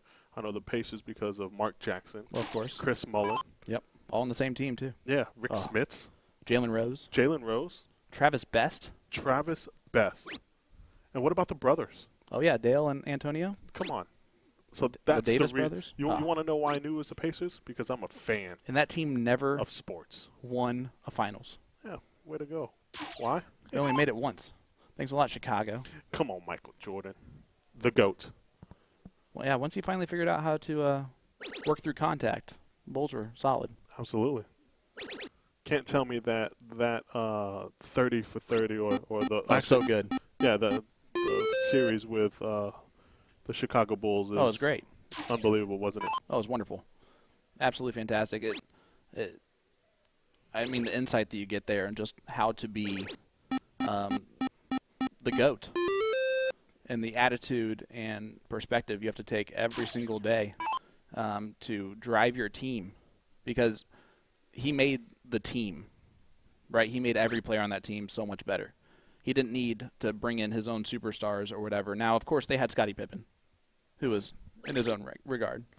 But, like, he didn't have to LeBron it up or anything like that. Yeah. What a last dart by Kevin.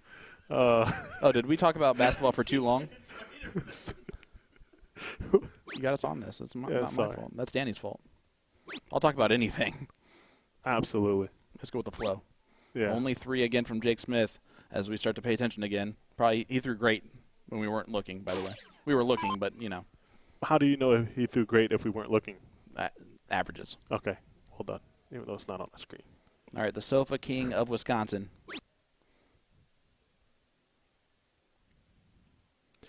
Needed more than that. I wonder if they do, because you have to report your wins and losses, right? Yep. So they know the situation here. Oh, for sure. They have to know the situation. So puts a little more pressure and emphasis on winning this game. Oh, great last start from Joey Mann. Let's see what the Rabbit can do. Is that his nickname? Yep. Okay. Come on, 8 Mile. Kevin Schmitz.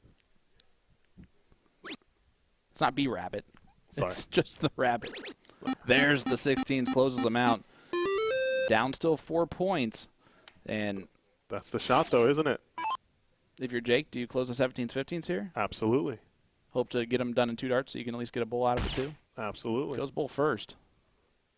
You said absolutely, but I was unsure there after dart 1. Yeah.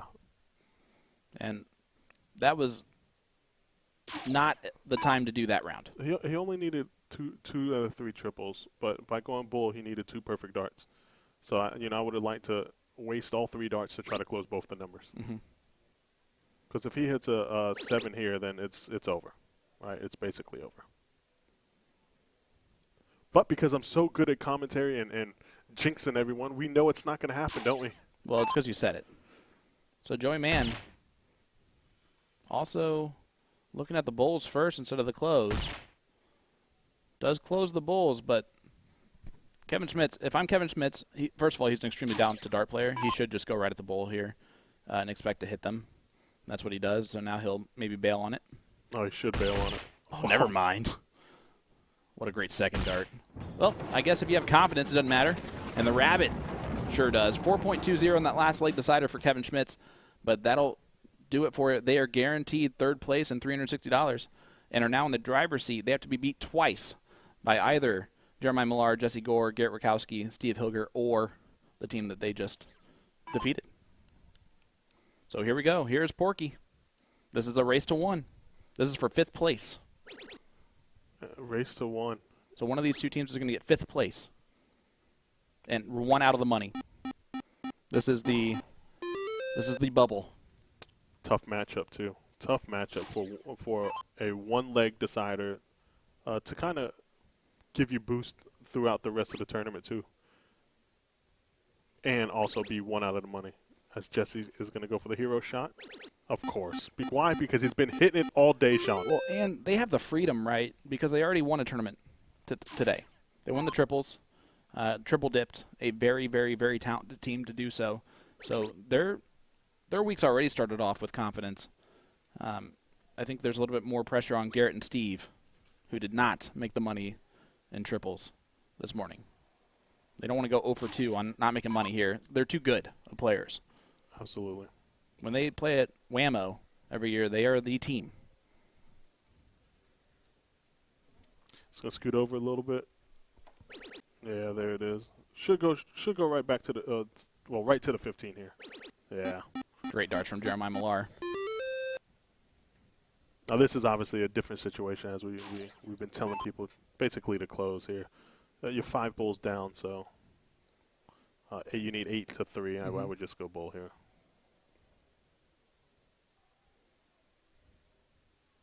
Steve smiling. He's always smiling. That's when he throws best. Yeah. What a guy. Oh, the last dart. Wires it on the outside. Jesse Gore, who's been fantastic all day long.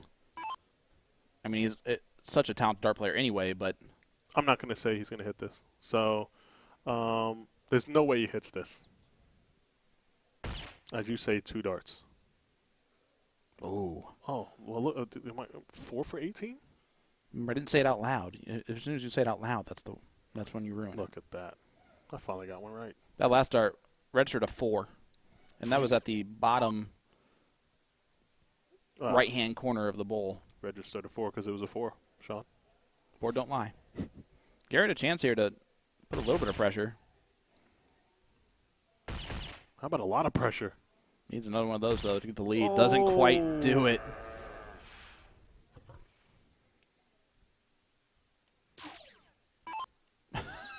Maya does a little clap there. You know what that clap was?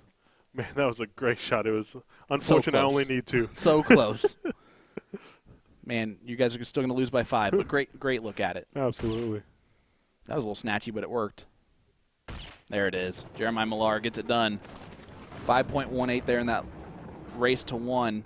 They've ran really far in the loser side, 7th place all the way through here. And when it's a pressure race to 1, it's tough to do that. But now they're going to go to the 4th place match where they will take on Joey Mann and Jake Smith. So Jeremiah Millar, Jesse Gore still fighting. And unfortunately, the bubble team, Garrett Rakowski and Steve Hilger. But guys, this morning we had a fantastic triples event, and we want to show you those highlights. So we're going to go ahead and do that real quick. Sean Green, Danny Baggish will be back with 4th, 3rd, and the finals of the no cap in Division I and Division II right after this. Don't go anywhere. the right time, it makes all the difference. But Mike Carter with another 9. Oh, look at this. Jesse Oh, Gore my at the goodness. right time. Don't shoot the double. Who He did? does, and he hits it. He did. Right on the Nervous. 8-2. Johnny was saying he was nervous. Did you see that? So here we go. Just, I don't think he was. To get it done, he's thrown so well in this leg. There's one. One more. And he gets it done. Wow, what a finals. Johnny, Jules, and Mike get second place. Jeremiah, Jesse, and Leonard take it down. What a match. That's exactly what we expected. Come down to the last leg. That's what we all wanted, and it gave everything there. Absolutely. What a start. What a start. I'm loving it. This is great.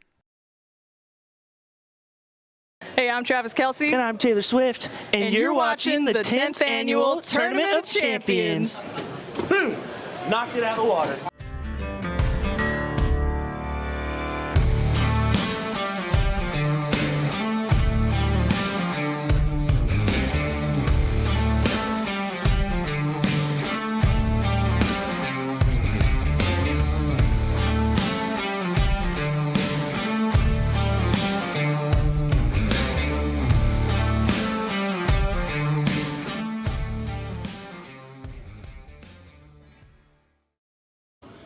All right, whenever you guys are ready, we are good to go.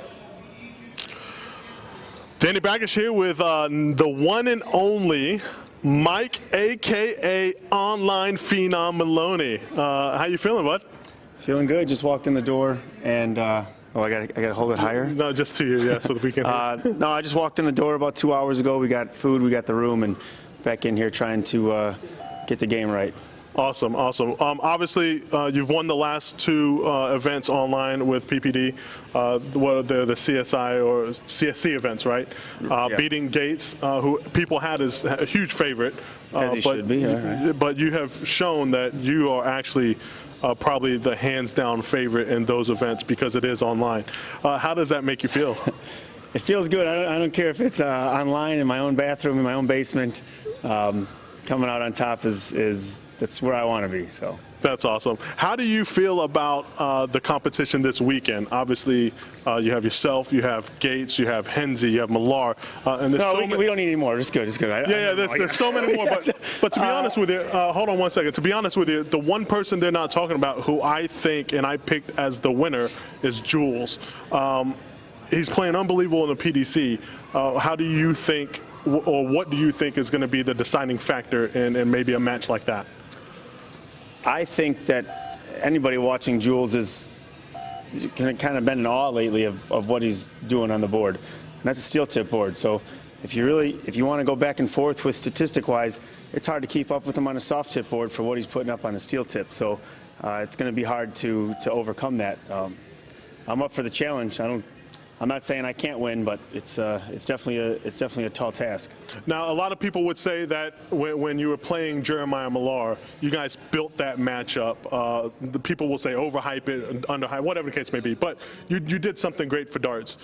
But I also saw a lot of nerves. Oh yeah. Can you tell me how that felt? Were you finally feeling the stomach, the tightness there? Yeah.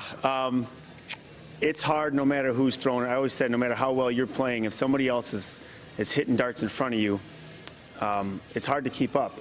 And I feel that match for the first time in a while that when he was faltering, I felt that I wouldn't. And then when I did, that pressure started building. And I was like, a lot of 2 marks that I usually don't throw, and he would capitalize so often. And it just kept putting me behind the 8 ball there. So, yeah, hopefully that doesn't happen this week, and I like to kind of stay in control, and I didn't have the control I liked in that match. So luckily it came out in the end in my favor, but yeah, it's definitely some nerves. I felt it. Yeah, so that kind of just carries over into my final question, and that's pretty much, Mike, you haven't won anything live and in person, but, I'm a huge fan. I think you're playing unbelievable darts, but when are you going to get that monkey off your back to actually do something in person? Do doubles count? I'm trying to cheat this weekend. I picked up.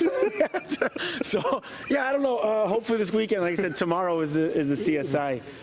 I would love to just jump right on that train and pull out, especially early in the weekend, and you're kind of free riding the rest of the weekend with that good feeling.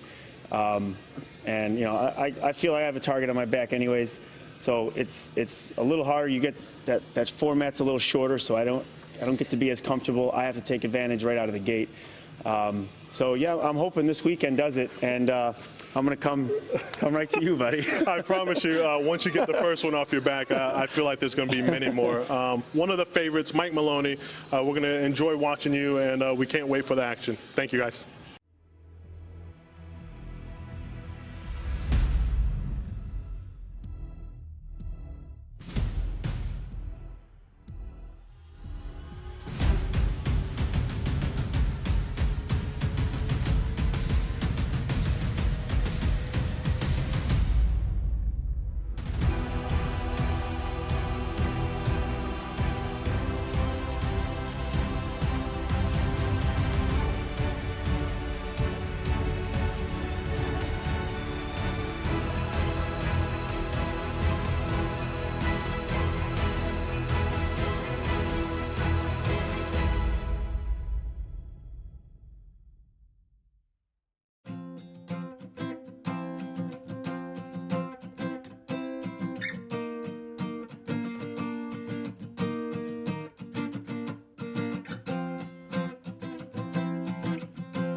All right, here we are in the, I believe, one leg. Corey Beck. Yeah. This is the one last chance bracket here. It's Corey Beck and Brett Holliday taking on Eric Ludke and Steve Henning in this one. So could be anybody's matchup here. Could be. I don't know much about Eric and Steve, so looking forward to this one as obviously Corey and Brett have been battling. And Eric and Steve obviously been battling as well. Making it this far, that's for sure. I'm here with my good friend Will Stuart.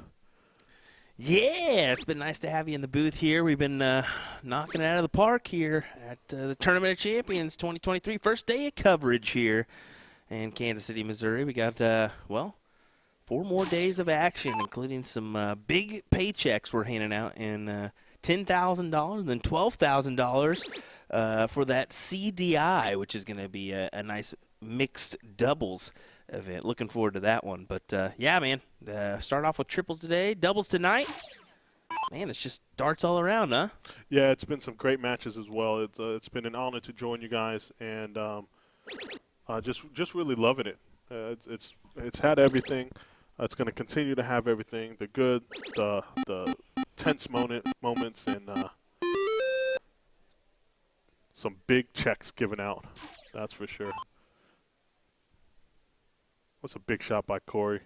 Eric's got some work to do on the 17s.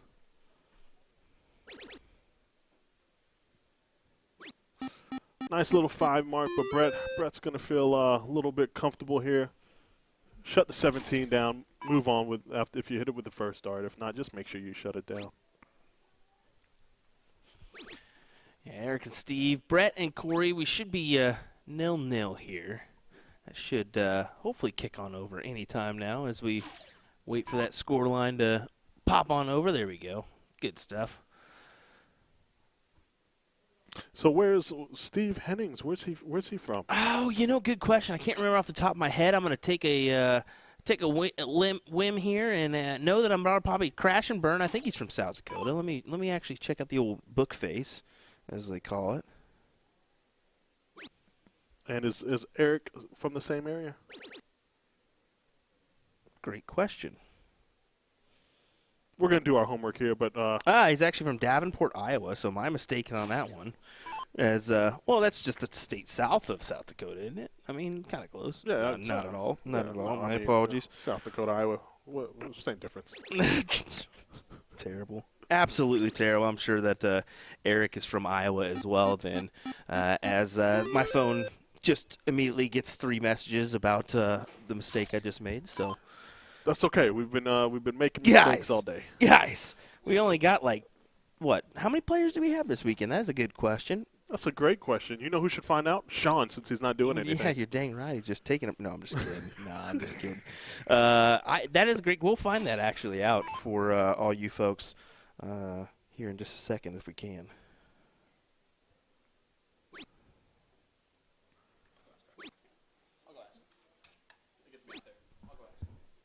Just a 3 mark by Steve. So Corey's going to look to shut this down, 1 or 2 darts, and then go to the bull. It's 5 bulls to 3, so I would go to the bull. But then again, it is only 1 leg, so could feel comfortable by tripping the 20. That's what he tried to do. Does give him another bull though, so 6 to 3 as Eric steps up. Going to try to fill up the bull here.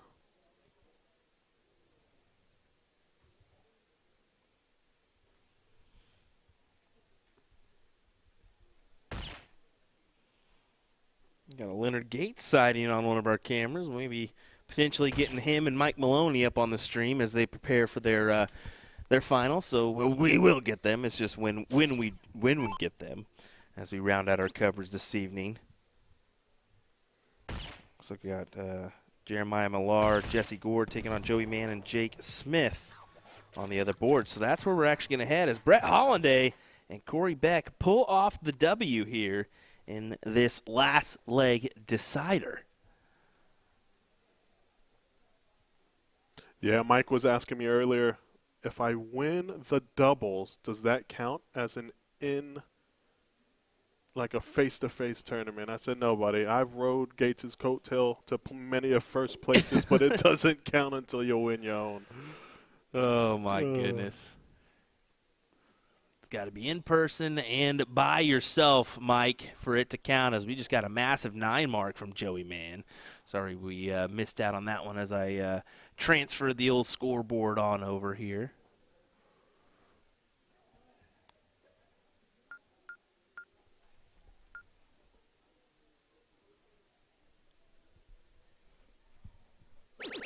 Yeah, good answer from Jesse. It was a 9, but 6 does the job.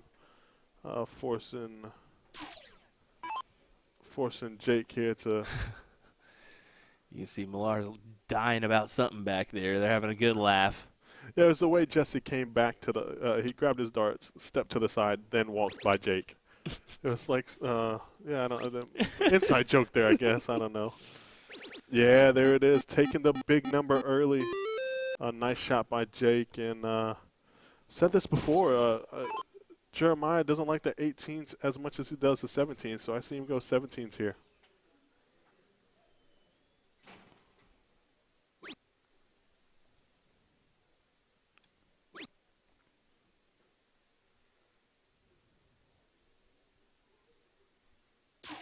And, Will, to be honest with you, I don't know if this is a record or not, but we have 1,036 players.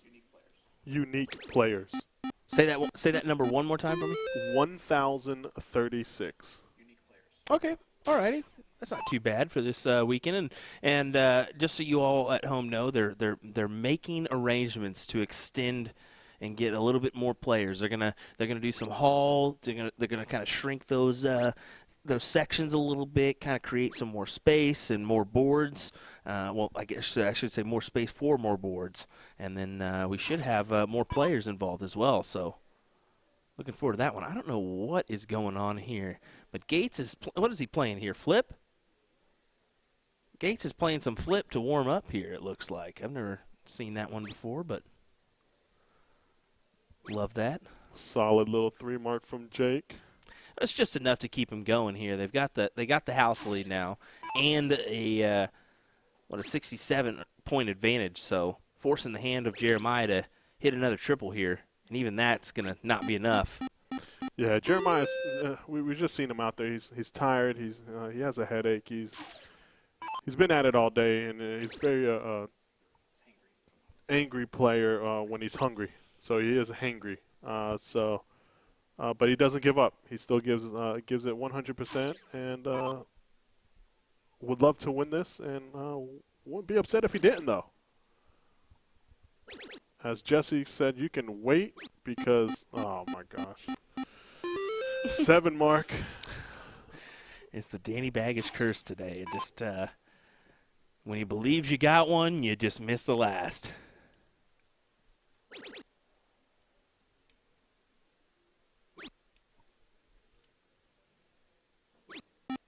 Oh, just inside on the double 16 to close. Unlucky. You know, when these players shoot the double, I'm like, I have mixed feelings. I'm like, oh man, unlucky, or oh man, you deserve that. I kind of figured you'd actually like that play, but I'm surprised you don't. No, buddy, no way. Just straight triple, huh? Straight triple. Triple plays just as big part as the double, and you've been aiming at it all the time. So you aim for the triples in any game that you play, whether it's 5-on-1 cricket, 80% of the time or 85% of the time. You aim for the double, maybe. But 10 to 15. What's the one that matters, Danny? What's the one that matters most of the time at the end of the day? It's the triples that matter. That double matters. It's the triples that matter, because unless you hit many triples, you're not going to get to the double anyway. That's the truth. That is the truth there. Jesse really needing to stop on the gas here, and even if he does, it seems like Jake and Joey kind of have their hands all over this one. Yeah, doing something that I don't think many teams would do, and that's win going second against Jeremiah and Jesse. So, yeah, that's a laughter of, man, I can't believe I missed that, but let's go eat barbecue afterwards. Let's go have some Texas Roadhouse ribs, as Danny Baggish would say. Absolutely. Well, you can eat those Texas Roadhouse ribs with a spoon. Oh, my goodness. Oh, it's Get so out good. of here. It's better than the microwave ribs that slaps that we had. Jeez Louise. Yeah. What a great suggestion that was. Well, there it is. 4 mark on the Bulls for Jeremiah, but Joey needing just the 2. And he gets it with one single dart. Joey Mann and Jake Smith will advance into the 3rd place match, I believe, if I'm not mistaken. So hang tight. We should have another matchup coming your way here shortly, as all we've got right now is Leonard goofing off on board number 1. So hang tight. We'll have another match here momentarily coming your way as we round out our Saturday night coverage of doubles action here at the Tournament of Champions in Kansas City, Missouri. Thanks for watching, everybody. We appreciate it. William Stuart, Sean Green, Danny Baggish, Nick Dichiria, and Jen Mounts. We'll see you later.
All right, here with Mark McFadden. First off, how was that drive? Super long, 16 hours to be exact. Where are you coming from, Mark? Rochester, New York. So you decided to drive 16 hours instead of take a flight. Is there any reason behind that? Because I'm scared of heights, so you tell me. Well, my co-pilot is not a big fan of flying, and personally, I don't want to lose any of my luggage or anything like a bunch of other people have, so I just took the chance with him and just rode it out. Fair enough. I actually thought I lost my luggage this morning. Welcome. This is your first time here. How you feeling? A little nervous. I know what to expect because a lot of the people from my air have gone a few times, so they kind of briefed me in, but definitely a little nervous, but I'm ready to go too at the same time. What was your thoughts when you first walked into the Expo Center and you seen this absolutely phenomenal setup? I was pretty taken back. It's super professional, very, very huge. I've been to Chicago, I've been to many other big tournaments, and this one's pretty big and pretty well orchestrated too, I could say. When you come here, you have everyone, Mike Maloney, Leonard Gage, Jeremiah Millar, a lot of the big hitters. How do you feel you can compete with them? Personally, I don't really even look at it like that. I just look at it like I'm going to give it my best and hope it works out. Oh, I'm sure it'll work out, Mark. Well, listen, we appreciate you coming. On behalf of PPD, USA Darts, and Magicware, good luck.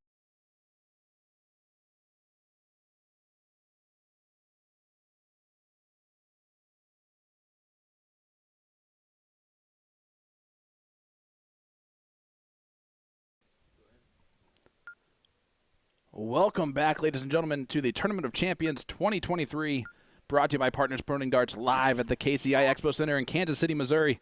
I'm Sean Green, back again and joined by the gambler himself, Mr. Danny Baggish.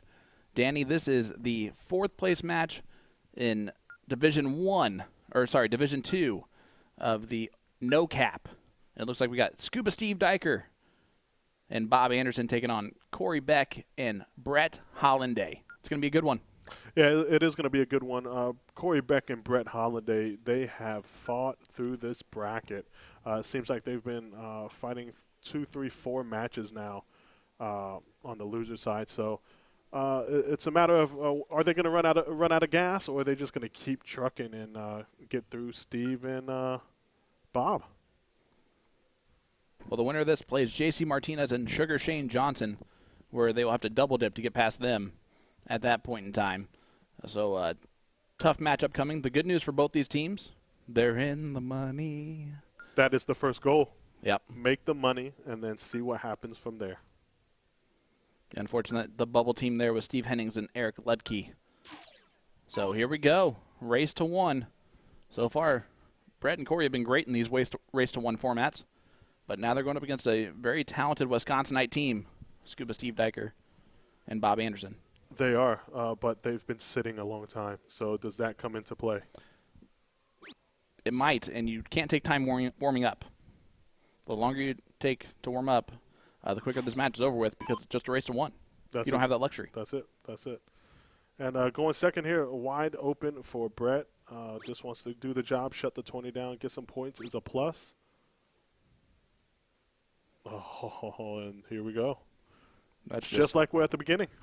Giving the gift right on back. The gift keeps on giving. Yeah. And Bob typically will just accept that gift and say thank you. He's a gentleman after all.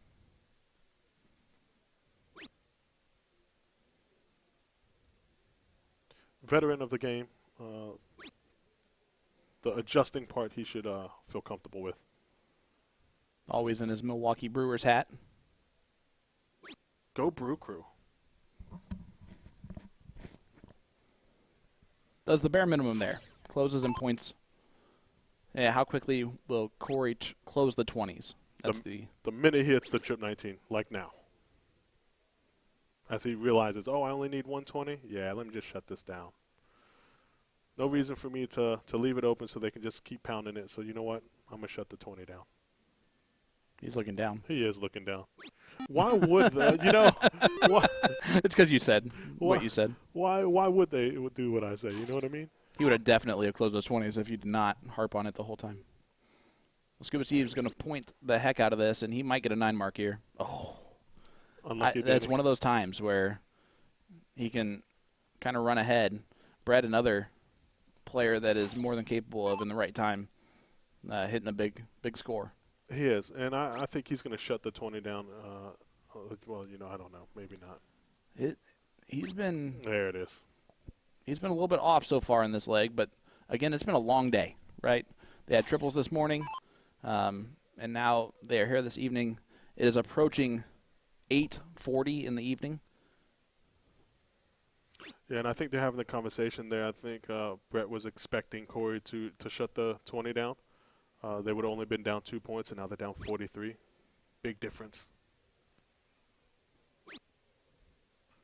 Yeah, and Bob, again, just the 3 mark there. Again, open up the door here for Corey to do something big. Yeah, it's getting later. It's getting later in the night, and Bit scrappier. a bit scrappier, yeah. Would you say the night events do favor the king seat more than the morning events, just because you're battling so much harder in that loser side and the 2-loss side of the bracket? By the time you get up there, it's 9:30 at night. You're very tired, and the other team's pretty fresh at that point in time. You got plenty of time. Yeah, you want the rest, that's for sure. There's the 9 mark I talked about earlier. Boom goes the Wisconsinite there for Scuba Steve Diker. Takes control right back. Very timely 9 mark there. Puts the pressure back on Brett and Corey.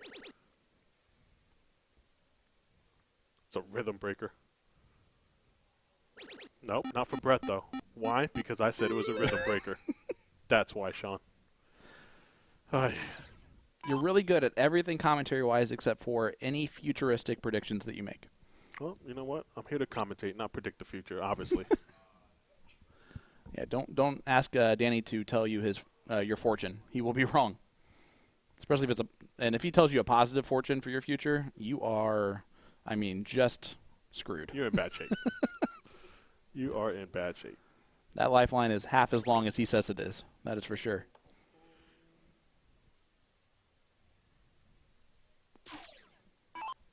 Corey, and a slight opening. 96 points back. Can get 6 points up here, which I expect him to do. Triple, and this is going in. What a shot. Oh, Danny, stop it. He's doing the same thing. Brett's saying take the shot. Is he? Brett's back there saying take the shot. What are you waiting on? Take the shot. And if Corey does anything like he did before, I think he's looking at it. He is looking at it this time. Oh. And, of course, he misses it because Danny said he was going to hit it. We knew that.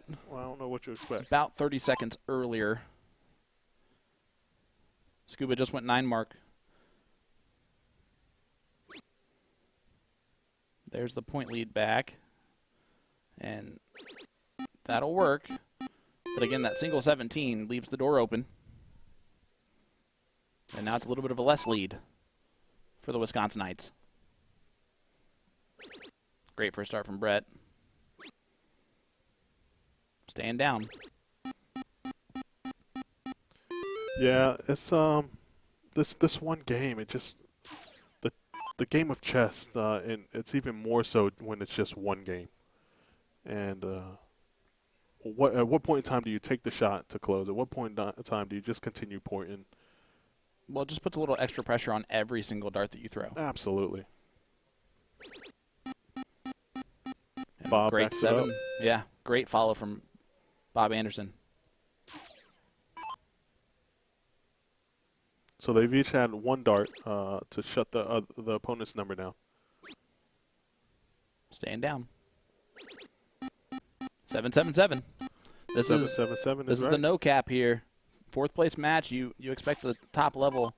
They start off slow, both teams, but they have really put it in gear now. This is the last race to 1 for a hot minute for both these teams too. Whoever wins it goes back to the 1-loss side format of Cricket 01 Cricket. And that's another break. Right back to Brett. Oh, he can't take advantage of it again. He's frustrated with that dart. Does catch the triple on the last one. Put a little pressure back on Bob here to at least hit 1 triple. But if you hit the triple with the first dart, do you close the 17 knowing that you need 2? We won't know. All we know is that whatever Danny says, he'll do the opposite. In fact, you won't even get a look to see if you would have possibly been right. What I am right about is him being at 604. That's true. Corey Beck, now at this point, a real opportunity to take control. And he's been throwing very well. I can see him doing that. 18s. Oh, that's the exact same spot he threw the last one. It's almost... I feel like he can readjust and hit the trip 18. I think he thinks that too. Oh. Corey, you almost gave me my 5th right prediction out of 46. We were so close. All right, Scuba Steve.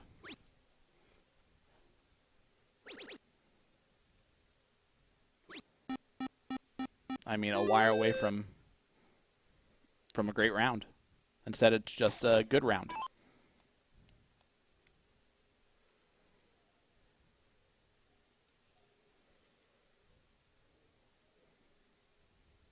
Who is going to really solidify control? He's looking up. And he closes it out.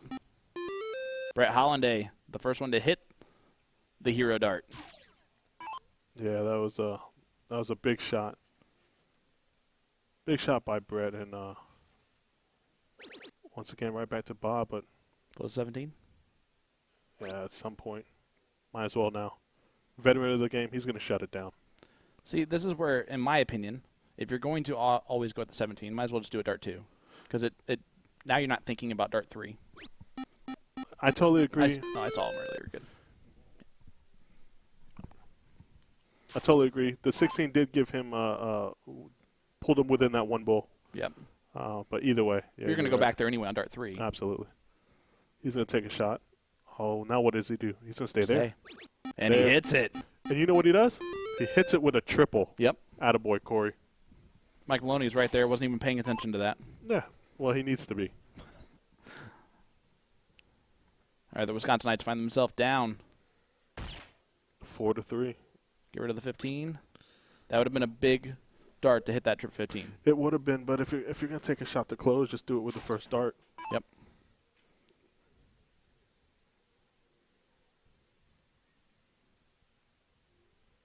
Use point here if you're Brett, right? At least first dart because it adds an extra bowl. Nope. I'm wrong. He's good enough to just go for it right there. And, man, I've never seen him happier. Wins that one. He will move on to the third place match. And that will do it for the Wisconsinites. Scuba Steve Diker and Bob Anderson for tonight. They'll be back in the morning. There's the actual happiness from Brett. And again, the second player wins it. The team going second wins it. It's been a really weird situation so far today. And this is the third place match we got going on right now. So let me set the format here. Kevin and Ryan won the third place match, so they need to still be double dipped by Jake and Joey. So if Jake and Joey lose this first match here, best 2 out of 3, they are out, and Kevin and Ryan have a good chance of the triple dip because they only have 1 loss. Now it becomes a different scenario if Jake and Joey win this first match, because then the king seat feels really good because they have to only win 1 time. And they still have to be beat 3 times. Yeah, that's whoever's in the king seat in this bracket. It's going to be a tough asking for that to happen. That's for sure. I don't even see the sweet leather jacket there, the mother of dragons in the background. Mrs. Van Dongen, Lisa, sitting next to Jules back there. In the red leather jacket. Oh, okay. She wasn't here earlier. Nice to see her show up. They live about 10 minutes away from the venue, so this is about as home as it gets for a Jules competition. Absolutely. Does that help? Oh yeah, it definitely helps. It's your home soil. It helps. I think that's what brought them to the victory last year. Would you say that you play best in Florida? To be honest with you, every tournament I go to feel like it's home. So, not lately, but I mean, you're Danny Baggish. I forgot. Used to. Oh no, misses the big number on dart 3 for Ryan Sofa. This is just leg number 1. They're going to play cricket 0-1 cricket here.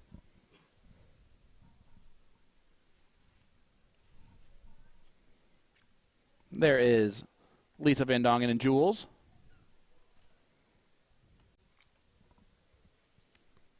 This is Kevin Schmitz right here.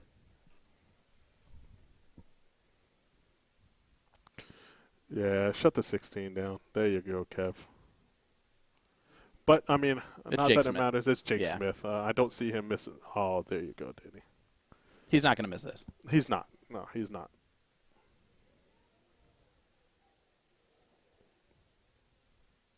There you go. Let's go to the leg number 2.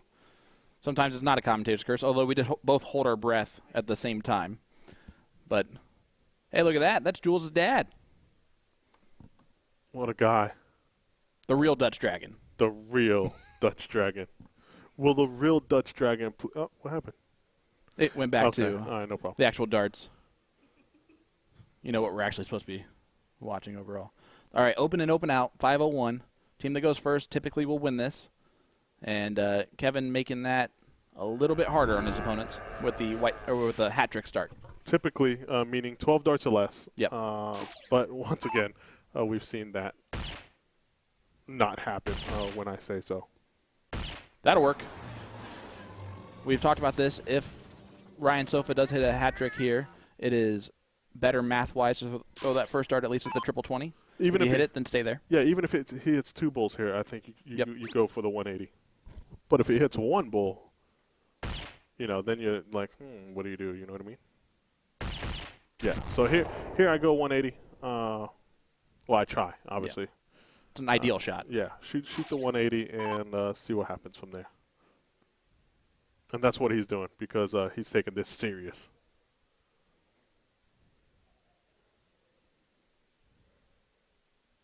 His eyes are looking up. Yep, exactly like we called it there. Stays right there with him, just in case someone with the caliber of Kevin Schmitz does miss. Unlikely, but you never know. My suggestion, or my guess, is that he's going to leave 85. Yeah.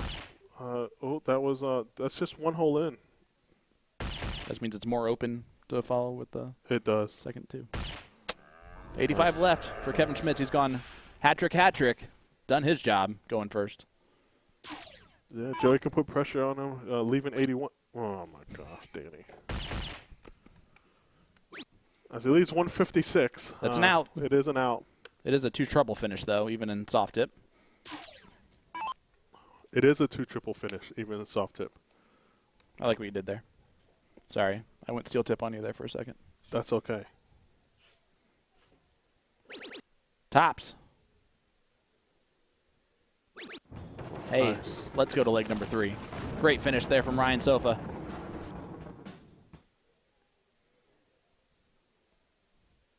Diddle for the start. It's going to be cricket. And I would typically say that this is an important diddle, but it has not been the case so far. Team going second has won just as many times as the team going first here in the last league decider of cricket. Yeah, and I think whichever team goes first or second, if they're both capable of breaking one another. So it's going to be another interesting game. I wonder where their dart was. I'm going to assume around the bull. Probably. Yeah, that was a good diddle by Jake. It's roughly around the bull. I think it might be one in the double. Yeah, maybe. I wonder if Will has it. No, we don't have a view of this, obviously. One in the double. It's in the double. Hey, good call. It was the way that he reacted to it. It was like, that's fine, which to me means 1 hole into the double for those guys. Yeah, this is great. You look smart with those glasses, Will. Real dumb without him, though. All right, here we go. Jake and Joey going to get us started. Last leg decider. Who do you got, bud? Who wins this? The player with the most points and everything closed at the end. No, I like. Man, I like Jake and Joey. I'm going to take Kevin and Ryan. Of course you are. Yeah, I feel bad for Jake and Joey because now they're guaranteed to lose this leg. As soon as you picked your team, I was going to pick the opposite. I know better. Yeah. And I took them even with him opening up with a 3 mark. That's how confident I am. No, you just didn't pay attention to the first round from Joey. No, I did. I can even tell you There's in a which 3 mark order. follow. You can even tell me what? In which order you hit the triple. Didn't he hit 3 singles? No, trip 20, trip 1, single 5. Okay. Oh, Going back up. that was a little snatchy. That one as well. Just throw the dart, he says. Yep. With no curse words whatsoever. No, we'll keep it at that one. The Sofa King of Wisconsin. He has some great dance moves. We found that out. Some great what? Dance moves. Does he? Yep. Okay, we'll have to ask him. Well, he needs to dance his way into the 19, and he doesn't. So Does not do that. A huge opening for Joey here. He's going to look to point or close first. He's looking to point first. Great darts from Joey Mann. Great darts, great timing. Putting Kevin behind the 8 ball here.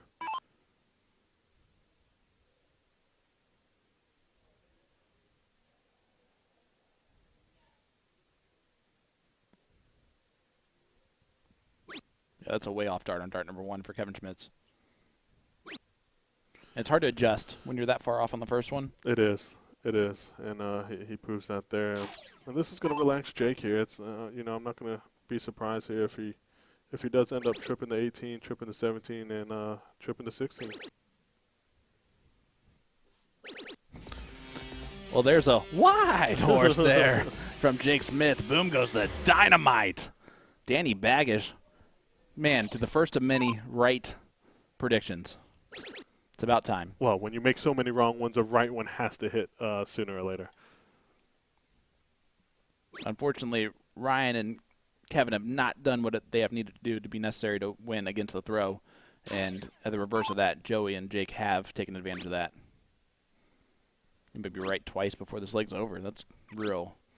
It's going downhill quick, guys.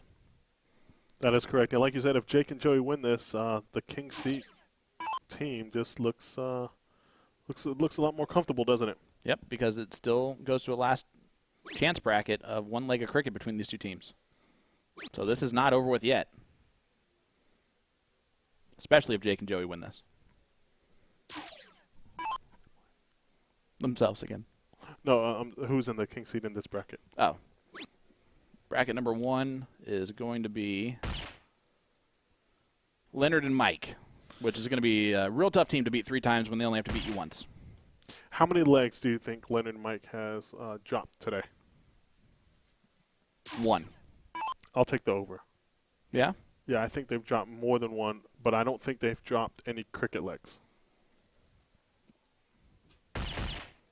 Well, they did have to play Jeremiah and Jesse. Oh, wait, it's all cricket, isn't it? Yep. Yep, sure is. So that'd be 0 still. That'd be 0. So, no, I don't think they dropped any legs. Well, way to just piggyback off what I said. Oh, you said 1. That's right. Jake and Joey take on that one. So now sitting in the very big driver's seat here is Mike and Leonard. They have to win 1 race to 2 of cricket. And Yes. they win the tournament. Yes. Well done by Leonard, being able to play so well and carry Mike to the finals there. And yeah, It's tough to do when they're in person. it is very tough. Mike struggles a lot, and as we all know that, I'll always touch base on that. Speaking of which, on Monday, CSE Challenger Series Division 1, that is going to be the King Seat match between Mike Maloney and Leonard Cates. Race to 9 all cricket. So that is heading your way on October 15th. Monday. No, October 16th. Oh, okay. I'm like, This upcoming Monday. Yeah, next. Not this upcoming Yeah. Monday, but the Monday after. It looks like Jake got that by a hole. It does. It does. And I'm going to say that they're going to win this last leg as well. Okay. I don't think there's any way in the world Kevin and Ryan shoot as bad as they just did. No, but I also don't think Joey opens up with just a 3 mark. So I think it's going to be a little more than 3, 5 or 7 here. Okay. From Joey, and we'll go from there. We'll see what happens. Then we're off and running. Guys, thanks for sticking around with us here. Sean Green, Danny Baggish, live at the Tournament of Champions 2023. This is the 10th annual Tournament of Champions. So 10 years in the making. We've been doing this a decade, and we are so honored and privileged to be here to call this great action. 3rd place match. This is to move on to the finals, and Joey Mann Boom goes the dynamite right out the gate. You said 5 or 7. You were way off. Way off, but, you know, I think 9 is even the better. rabbit might follow one here. Calling it before the first dart. What a guy. Just a bit out. We're not going to worry about that last little guy. Yeah, that was. I made you nervous there to start off with, didn't I? Yeah. That was I was good. ready to throw a Boom Goes the Wisconsin night, and it just did not happen. That was good. But what if Jake and Joey end up going back-to-back 9s? And that would be impressive now. 7 will work, though. Utilizing that 20 in a one-leg decider here.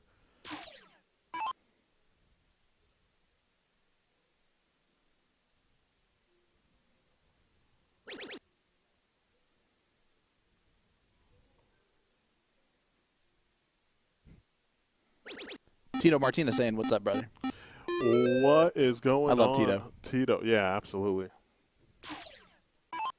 Great guy. Yeah, just going to shut it down here. So after 2 numbers, they're up 89 points. Yep. So that's they're utilizing the 20 in a one-leg decider to the best that they can at the moment. It's always going to be tough to come back. He's dropping that first dart at the 18 every time, isn't he? He really is, and it's hard to adjust into it after the first dart, and unable to do it again. That 18 has been killer both times. Yes, and it's the same shot every time. 4, and then low on the 18, and then high on the 18. Yep. And then Jake punished him last time with a 9, but just gonna. 4 is fine. Yeah. 4 is fine. 4 is better than fine there. Jake Adelfinger in the chat. What's up, brother? Hope you're doing well.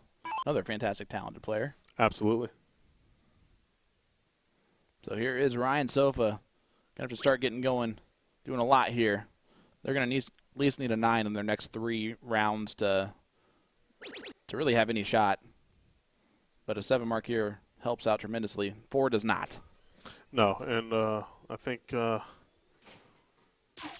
Ryan comes back to the board, it looks like he might be thrown at the bowl.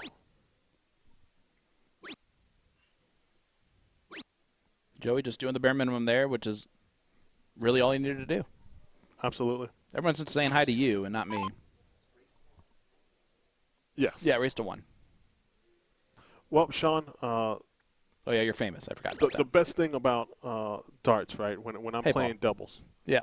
Right. If we win, it's because I shot great. That's what everyone thinks, right? Yep. If we lose, it's because my partner didn't play great. That's what everyone thinks, which is not always the case. Commentating. When we commentate, it's because Danny's here, right? They're loving it. They are loving the gambler commentating the darts. Good last start there from Kevin Schmitz. Took his time, hits the triple there on the 16. Well, you've been doing this a lot longer than I have, so that makes sense. Wow, the dart-wise, sure. But not commentating. You're great, Sean. No, listen, what's really annoying is that you're already better than me at commentary, too. And I've been doing it for 3 years, and this is like your first event ever. And you're just naturally good at everything dart-wise. It's just the knowledge of it. That's all it is. Just the knowledge of it. Knowing the players helps. Yep. And commentating and with playing you at this is great. level. Playing at this level, absolutely. I mean, that's all you know. If you throw me in like a level 10 match here, I'm going to know what those players are going to do way more than you will. Well, you're probably because of the right. mindset. Absolutely. Yeah, you're absolutely right. Hi, Tito. Hope you're doing well, brother. The first time I got to meet Tito was, of course, watching him play against Brandon Neal, the CSE Challenger Series, Division II, Season 1.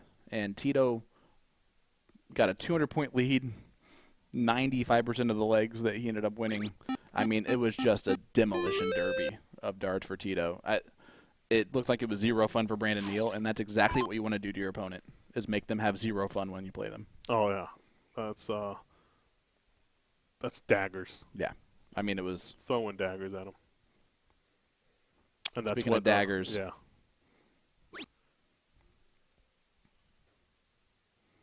No matter even if it closes both numbers, he does not have winning darts for the next round they shoot at, which is probably why if it was you would go bulls here? You would have gone bulls? No, because if he did close 3 numbers, 6 bulls would have given him the win. But that's okay, Sean. That's why That's why I'm here for you. I'm here to sign late. off on. All right, well, it's 9 o'clock, so that'll do it for the stream. No, I'm just kidding. Wouldn't that be, like, what a jerk thing to do if we just did that? Yeah. Thank you guys for watching, but unfortunately. We'll let you know how the finals go later on. Yeah. If you want to know, you should play TOC and be here next year.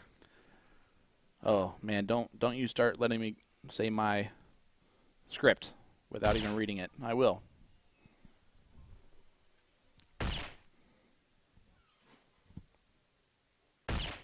Yeah, Ryan hits a hat trick there that's almost meaningless at this point in time with Joey stepping up. Yeah, Only needs 2. Joey's been playing very well this leg, and I don't see him missing this as there you go. Jake and Joey continue to roll through. They now win the loser side of the bracket. Move on to the finals, where they have to triple dip a couple players, Leonard and Mike Carter. No, Leonard and Mike Maloney. Mike Maloney. That's his partner. Easy. And this match here, is this one leg? Yep. One leg. No, this is a race to 2. Third place match. First leg of the race to 2? Okay. It goes to Corey Beck. It does go to Corey Beck, and they have been on a roll. 5.77. Yeah, Corey and Brett are rolling right now. Sugar Shane and JC Martinez, 2 very great shots. If you're looking just average-wise, JC Martinez is averaging a 5.216. Sugar Shane Johnson a 5.391. And if they win this match, they will get a chance to triple dip with only 1 loss. So they'll have definitely the better opportunity there against Jules and Mike Carter. Yeah, and Sugar Shane, he's been playing. He's at a 5.391, right? That's ahead of Millar. That's ahead of Doyle. That's ahead of Henze. Yep. So many great players. So he's been playing well.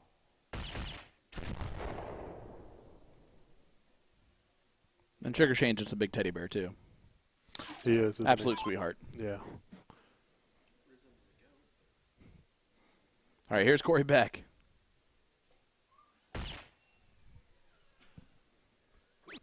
He's so sweet they named him Sugar. There you go. All right, JC Martinez will, without anything crazy happening, leave his partner the first look at a checkout here. Yeah. That'll work. Easy for open out. Bullseye, tops. Sugar Shane will, what do you think, hits that 7 out of 10 times? That's a big number. But you know to go bulls on the first 2? 5 out of 10 probably for Shane. How many do you hit? 140? 7 open out of and 10. open out? Yeah, about that? Yeah. So you're saying Sugar Shane's way worse than you? No, 'cause it's just... Well, 2 worse. Yeah, 2 worse. That's it. I don't know, 50% and 70%. That's a good 20% gap there. Well, You're 20% better. yeah, that's it. You know what I mean? We're not going to bring up where that comment originated from. We're not, because you know what? If they play today, Jules would give him a run and or beat him.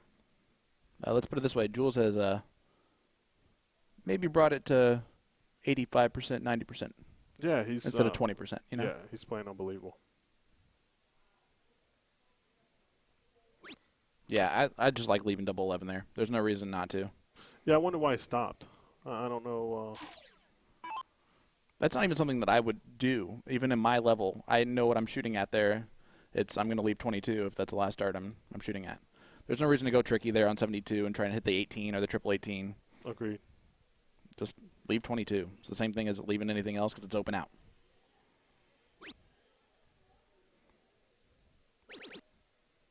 I like the switch there. That'll work. Put some pressure on the 64. But again, just go 14 bull. He is going to go 14 bull. He should go 14 bull. But there have been a few times in moments like this where he might just... Bullseye 14. Bullseye 14. It's always just playing with a little bit of fire. Just a little bit. Yes, you expect yourself to hit that every time, but you just never know. But let's go to a last leg decider. If JC and Shane win, they go to the finals. If not, they're going to go to a race to 1 cricket. And it makes it a little bit easier for Jules and Mike waiting in the king seat. They want nothing. They're rooting for Brett and Corey to win this leg. Yeah. To be honest, I mean, it's going to be hard to beat them anyways. But Well, for sure. Yeah.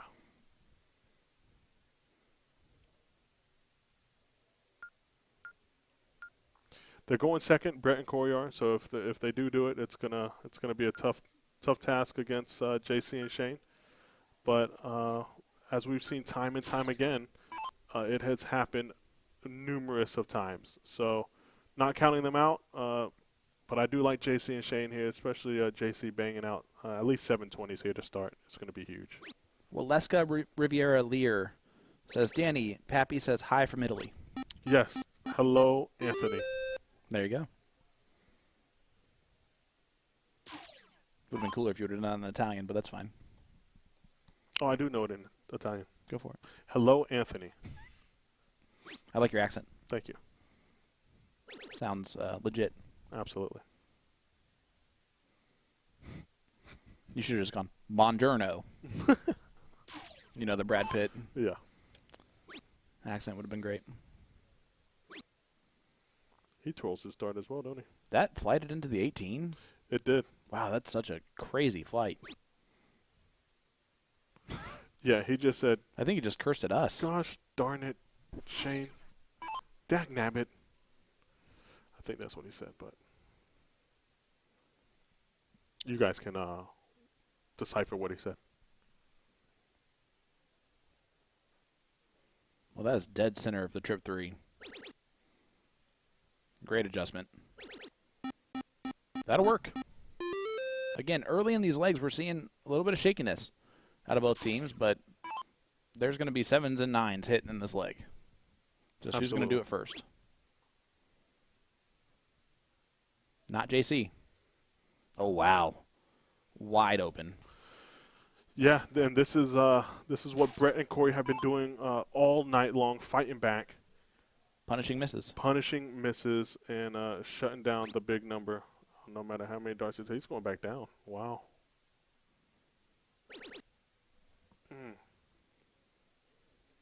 What do you think?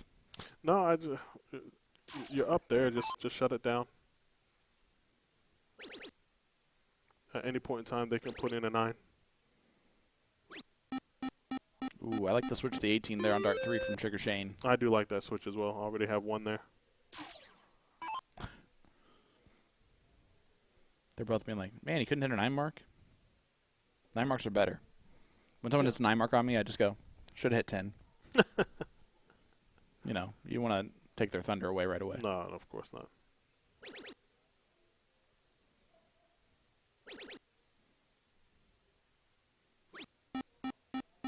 Stays there for all of them. Disciplined. Again, basically a race to 1. To potentially play another race to 1.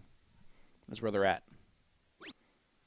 Yeah, but at a point, at what point in time are you going to shut that 20 down? Now. Has to be now. Even if you miss the first dart like you did last round, shut it down. Do you steal the 18s first? No. Shut the 20 down. If you trip the 20, maybe then, and he's not even going at it. He is now. Yeah, he He'll is close now, it. but a lot of pressure doing it with the last 2 darts. It did make him up 62 points, which is why I think he did that math-wise. It does make more sense to point first.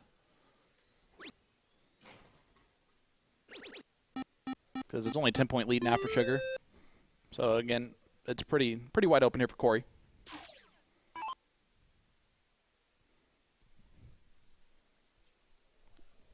It's up to you. We do have the finals of the other no-cap division going on currently on one of our other streaming boards. So our director was trying to see if we wanted to direct him to go over to that match or not. I'm just saying he makes the important decisions here. We talk about whatever's in front of us. Yeah, I totally agree with that. And what's in front of us now is a 9 mark from JC Martinez. Yes, it is. Boom go la maquina. I like it.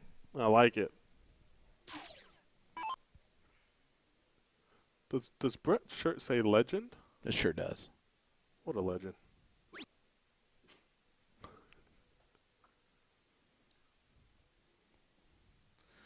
All right, Shane's gonna shut the 19 down here with the second dart or the third. Shane is not going to shut the 19 down. Probably a better statement to make now. Yeah, he was up 80 points. Once again, I think I just shut the 19 down there. Bradley Smith saying, Danny, why are you not playing in this? Well, he's not qualified. Yeah, not qualified to play in it. But, Danny, do you want to know how to become qualified to play in major PPD events like Yeah. the CSE Challenger Series and TOC? Absolutely. Well, players become eligible for those by playing in daily remote tournaments and leagues from partners promoting darts. You can get involved by going to dartstoc.com and checking out the map. The map will show any location with G3 boards within the PPD system, and if you're not seeing anything in your area, just have your vendor contact them on the website. From there, you can sign up for leagues on the website, and guess what? That's where you say what? What? It doesn't take a ridiculous amount of games to be eligible either. Consistently playing one league a week will keep a player eligible for TOC in the future. Again, just go to dartstoc.com to get signed up today. I butchered the beginning of that, but I ran through the rest of that pretty smoothly. And Sugar Shane Johnson, almost 9 marks to really shut the door on Corey and Brett. You did run that through that smoothly towards the end. And you know what? I'm going to take your advice when I get home, and I am going to look that up, and I am going to join it, and I'm going to be on the other side of the commentary booth over there, throwing the darts so you can tell me how bad I am. I can't do that. Corey Beck. Oh, that last start was unlucky, and it needed to hit for any opportunity because JC free reign to close the 16s and take out the 15s too if he wants to. Knowing JC likes to point, he'll point. I love you. That's why you're here next to me, Danny Baggish, the expert with all of the knowledge. Just knowing the players at that point in time, ain't you? As I think Jen's over there looking to capture the winning moments of Leonard Gates carrying Mike Maloney possibly to a championship in the doubles.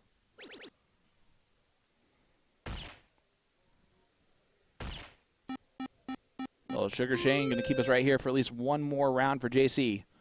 But as soon as this leg is over, we will head back over to the finals there to see if we can also capture those winning moments potential. 1-0 Joey and Jake.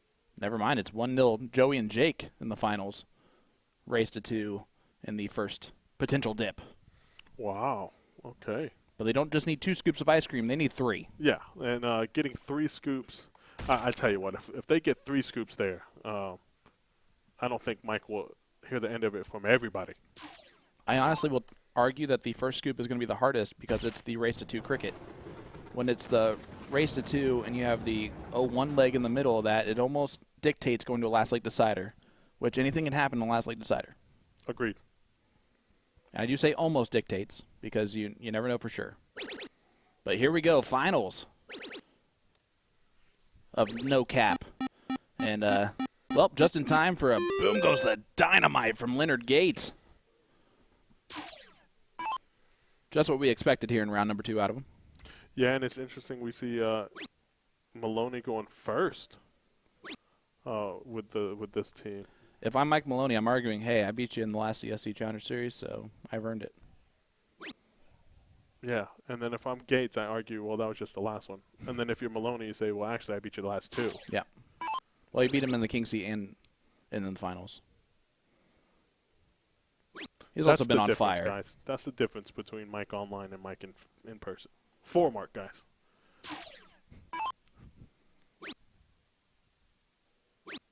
He also wears jerseys in person. Yeah, and then doesn't Remotely, he wear wears those, plain white T-shirts. Yeah, and he doesn't wear those joggers or whatever he wears, doesn't he? Well, I love the Star City jersey from Leonard Gates. Also, the Winmore patch on there looks nice, too. And 7 mark never hurt anybody either. But a 6 doesn't either. Yeah, so it's a 7.5 for Gates right now. He's thrown twice in this leg, and they're 2 bowls away. That's how quick these can go. Yeah. It's going to be who wins the cork, or actually. I think Leonard and Mike win it in the next leg. It's gonna be tough. It's gonna be tough because oh yeah, Mike's a great bullseye player. That's in. That's in. You got lucky that it was in. Yeah, so he's a great bullseye hitter, and he really focuses on that diddle. So it's gonna be interesting here to see because he's gonna be diddling, right? I would think so. Leonard, that was kind of the downfall for them in the finals of triples, is that Leonard was always diddling first and missing outside the bowl. Yeah. So it almost seemed like every time the opponent was going first, which is kind of unexpected because Leonard might be one of the best steel tip bullseye hitters currently playing. Oh, absolutely, and it is Gates diddling. Yeah, Gates so. definitely going first. Yeah, with that first dart, that's where you jokingly go, you want to count those up? Can you count the holes there? Yeah. It won't throw off Leonard, but now's when you go, I didn't see it. This is great. This is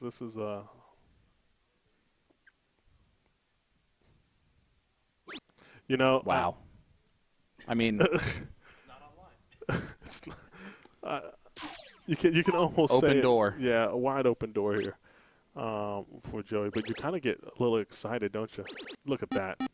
Great darts there from Joey. I get excited because when you know you're gonna have a close leg when something like that happens right out the gate with Leonard and Mike. But Leonard's probably going to throw in a 9 mark here just to make him feel better. 7 for sure. Yeah. He's not throwing less than a 7 at this point in time. No. He's too good. Yeah, absolutely.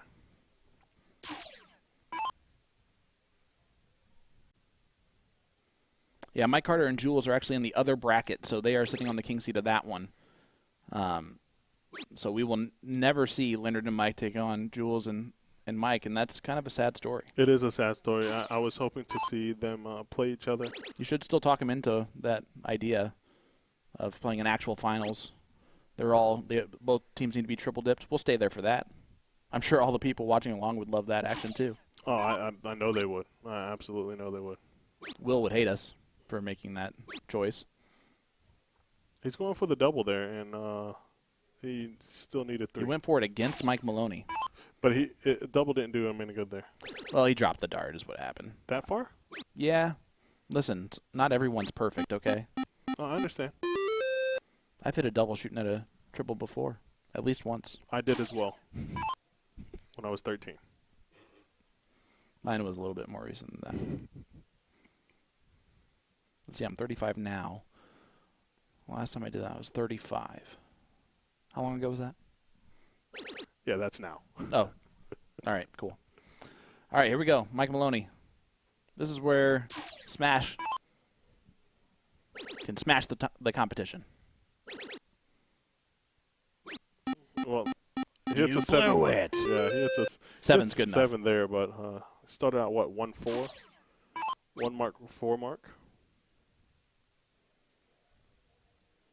Oh, and Joey only won there, and that might make all the difference.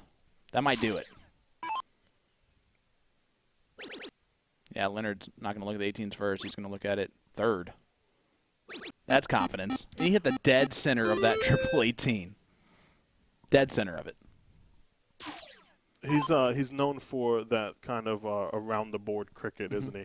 And he always leaves himself that 1 dart to close. And how often do you see him hit it? Typically in the CSE Challenger Series, he leads in white horses. And the most white horses hit. And it's because he is comfortable just switching that easily. Yes, it's the maneuvering part around the board is what makes him lethal. And Mike's going to shut the 15 down here, and it's going to be pretty lights out because I don't see Gates missing 3 bulls with 3 darts. No, and I don't see him not shooting at the winning darts when he has them. There we go. Leonard Gates. 3 bowls for the title.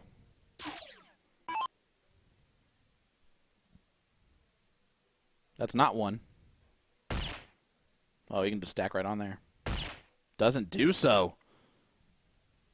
Shocker. Well, you called it. Shocker. You said he was only going to hit 2. No, I didn't. I know, but I wanted to make you feel better. Jake 4 away from the lead.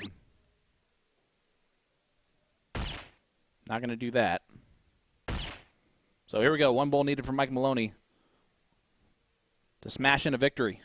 Smash and a victory. He might even smile at the camera. There you go. Gets it done. No smile whatsoever. Says congratulations. And Leonard Gates and Mike Maloney get their first victory of the weekend. And it happens in doubles. I should have took a picture of that. That's the most comfortable they've been with each other for a while, because I don't think they liked each other for a little while.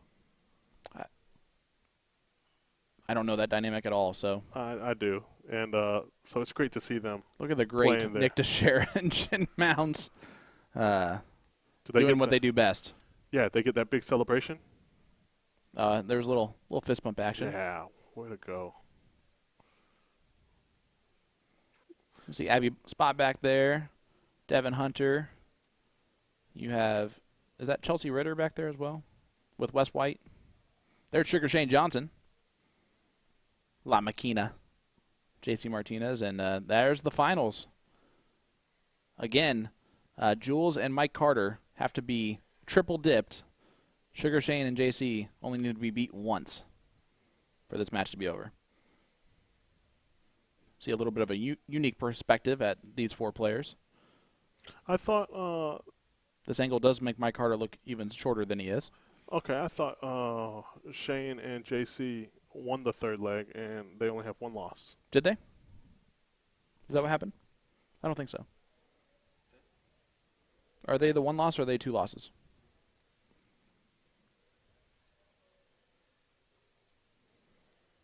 Because that's a horse of a different color then. You know? Yeah, I know.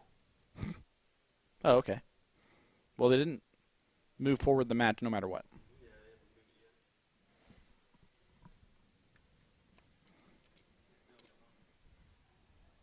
Only one loss, so you're absolutely right.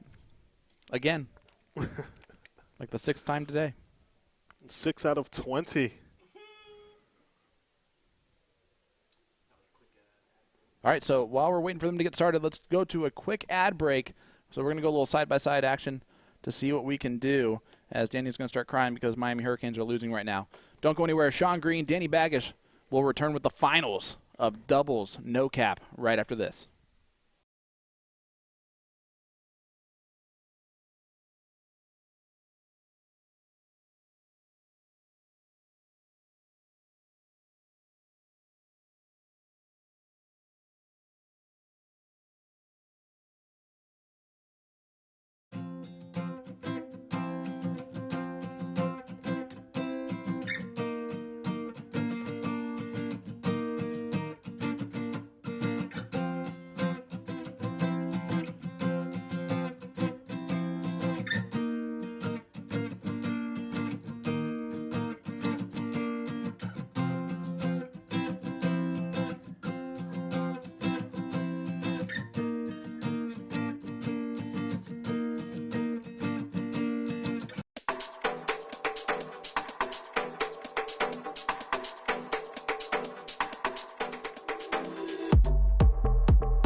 Well, welcome back, ladies and gentlemen, to the finals of the 10th Annual Tournament of Champions Doubles event tonight, brought to you by Partners Promoting Darts live at the KCI Expo Center in Kansas City, Missouri.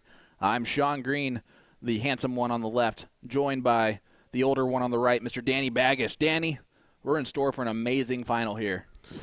Yes, we are, and I am the older one, Sean. I appreciate you pointing that out. That just means wiser, too. Older, wiser. I still think I'm the better-looking one, but that's okay. We can agree to disagree there. Oh, I don't disagree with you, actually. You know who we aren't better-looking than? That guy right there, the Dutch Dragon. Man, movie star looks. That's what he's got there. Absolutely, and he's playing like a rock star. So it's gonna be fun to watch. Well, it looks like the Dutch Dragon is gonna be going first here. So let's set the format here of what's going down. Jules and Mike Carter are the king seat. They have to be beat 3 times. JC Martinez and Sugar Shane Johnson have only 1 loss, so Jules and Mike Carter have to still beat them twice. The format will be race to 2, all cricket, until Jules and Mike Carter lose a match. If that happens, then we will go to the 1-loss format, which is cricket 0-1 cricket, race to 2 as well. And, of course, if we go the entire distance like we saw in the triples event this morning, it'll be 1 leg of cricket for all of the marbles. Yeah, and you can see Mike stretching his arms out there. They've been sitting a long time, a very long time. So we'll see how that affects them. And JC and Shane have been playing nonstop, and let's see if they can keep it rolling. Is this the type of format that actually favors JC and Shane coming into this? Because if it does take Jules and Mike an extra minute to get going, it basically ties up the losses. Yeah, it does. But in a race to 2, it usually doesn't take but maybe 1 game to get going, especially at this caliber. These players, it'll only take 1 game. And so if they're struggling here, they'll definitely come out firing as JC hits a huge 8 mark. Yeah, great 8 mark there from JC Martinez. I believe this is his first Tournament of Champions. At least he definitely was not here last year, and I know it was his first CSE Challenger Series appearance in Season 5. And we're not going to see too many rounds below a 7 between these 4 players. And if they do have that, that is an off leg. That's how great these players are. Absolutely agree. And I don't know if you noticed that just in the background there was a Danny Baggish gambler jersey. Was there? There was. Yeah, there's some people who wear the Boom Goes Dynamite jersey, too. It's crazy. People will wear anything. Well, with that kind of aspect, you're absolutely right. Well, look at this. The point lead's still in the hands of JC and Jules, or JC and Shane. See if he goes 18s. Oh, that's a tough dart, and Mike Carter's going to have an opportunity here. And Mike does like these 18s. Yeah, that really was a tough dart. I can see Mike at least getting the 15 point lead right here. We haven't seen anything less than a 7 mark for the last few rounds, so I'm going to guess he 7 marks the 18s. I'm going to go with 5. Well, shocker, Danny is already wrong. And you are too. That's unbelievable, Sean. You know that? Listen, you're good at playing. I'm good at talking things into fruition. Sugar Shane Johnson. Do you like the move on the 15s? On dart 3? Yeah, it's not necessarily a bad move. Yeah, I don't mind it. He's going to go to the 15. Oh, 16. Back up to the 18s? Yep. That's our first 5 mark we've seen in a while. And it comes from the best player out of the 4. And I don't even think that's arguable. No, he is definitely the best player out of the 4.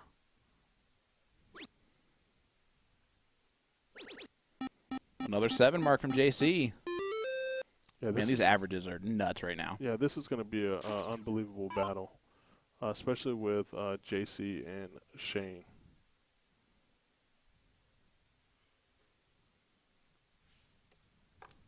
Oh, no.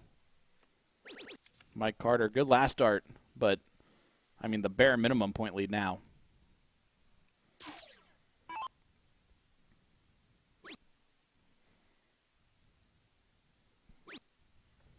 The difference here in prize pool, by the way, $750 for first place tonight. So we're walking out of here with $375 apiece, or it's $570. And, of course, if you win, for everyone but Jules, they're in the $50K supercharger as well. So they get a little piece of that pie. Which is always a good thing, isn't it? More money. That type of pie tastes delicious every time. Yes, it does. And just to let you know, Sean, if we're going by stats, yep, Jules and Mike are the underdog. I actually was aware of that. Again, you have JC, who I think is 6th overall in the average, 7th, 8th in averages. Sugar Shane is 4th in average. The difference is Mike Carter, but Mike Carter plays better than a 4.776. He's just better than that. Oh, I agree. I think he is above a 5.0 player, typically, especially in tournament play. I like that shot. I really do.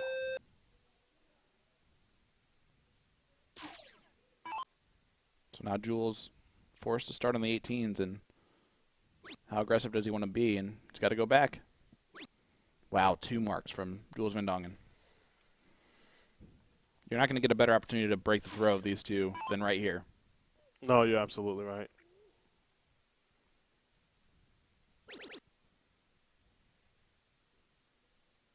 They're just not hitting the hero dart right now. And Both teams. Yeah, when Jules and Mike's just stay in the match and hang around in there, at any point in time they can just turn on the switch and all of a sudden you'll be trailing. I think Mike Carter does it right here. Yeah, I like the close here. It's only 4 bulls to 3, to be honest with you. So Trip 18, there goes the 16s. After the double 15, yeah, he knows it's good now. Yep. Even it's a double just for fun on the 16s. Yeah, that's a time. That's the time to do it, ain't it? Kind of just threw it up there. It's 5-3 here on the bulls. So yeah, after the first one falls out on the 18, you just close it out.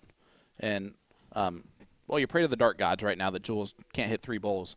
Yeah. 9 times out of 10, he will. Correct. Is this one time? Maybe. That's a tough first start too. But if anyone can fit it in there now, it's Jules. Just moves over nonchalantly and hits a double. Oh, almost. Unlucky. So here's the Unlucky. opportunity. It needs to be 5, but doable. Very doable. If the first start goes in the double, I almost feel confident he hits it. Now I'm definitely not confident he hits 5. He's like, why didn't I do it on the first start? Yeah, especially if it's a double with that one. Oh, look at that one. That was close. Yeah, the double there would have just been more frustrating. Yeah. So Mike Carter is going to take out leg number 1 here. Yeah, dead center. As we go to leg number 2, and Alyssa Evans in the background cheering on. The cuter half of Mike Carter. She had a great joke earlier. She is a bear hugger. She hugs hard, and she's taller than Mike. And she says she actually worries sometimes when she hugs Mike that she's going to choke him out. Oh. Because of where the arms go around because he's shorter. That's. I thought I'd put that live on air in the finals here. Yeah, that's. It was a great joke from her. I mean, we don't have to let everyone know that, do we? Oh, it was hilarious. I tried not to let everyone know the joke I pulled on you earlier, but you had to tell everyone. Well, that was funny. That was funny, even for me. I appreciate that. That was good. Shane just a bit outside on dart 3, but you knew what he was trying to do there, and he almost pulled it off. Huge lead early on in this leg. But it is early. It is early. You know what's not early? What? Miami Hurricanes losing in the 4th quarter. Well, boom goes the dynamite no matter what he does here on dart 3. 7 marks fine. He's the dynamite. Yeah, but it doesn't warrant the same. No, that's why I said it the way I said it.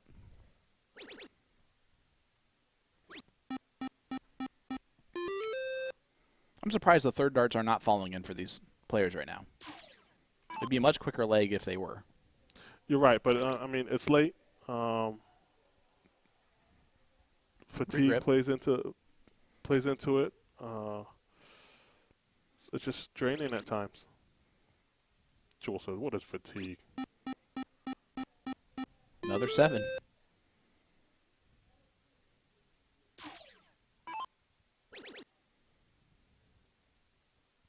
Oh, great news about all 4 of these players.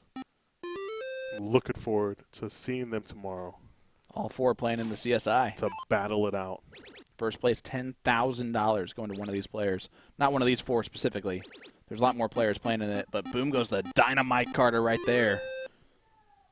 And you hear Alyssa in the background giving it. We can hear her from the room here. And that's why we love Alyssa. What happened there? Oh, nice. Oh, okay. Someone is wearing a Danny Baggish jersey. That is confirmed. Jules is going to look to stay there. No, he's switching. Shane is saying, I got a little shot. Good darts. But he's got a chance for the 8 mark here. Oh, just pushes it. If you look at him, and while Shane throws, he keeps looking at the score. Yep. And before every dart, that's tough to do. Yeah, I'm the type of player that doesn't take my focus off of the target I'm hitting. Again, player is a relative term. But I already know what the score is. I know what the darts, like the math, before I step up there and play. So I never have to look at that screen in between my 3 darts, if that makes sense. Absolutely. But again, the stress level of this also causes a little bit of cloudiness that I've never experienced. Great 8 mark there from JC Martinez. Needed it. He did need it, and it kind of puts this game 2 out of reach here. Well, with just 3 marks from Jules, it does. Yeah. So we're going to go to a last leg decider here. Most likely. We should.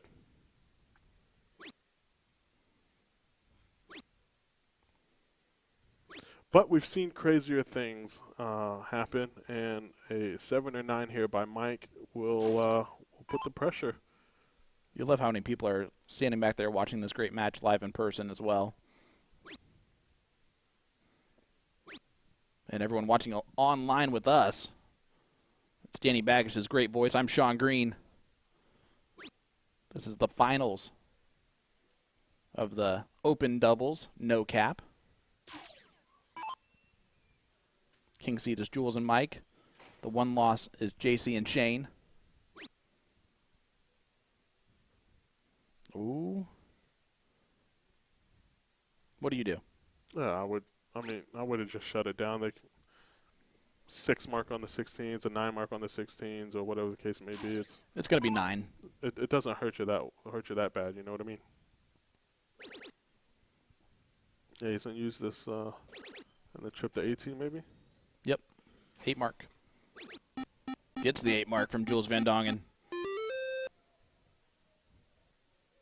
So it puts a little bit of pressure on Shane to hit a 5, at least. Yeah. He should do it. But we've seen a lot of shoulds not happen. Absolutely, and there should be no.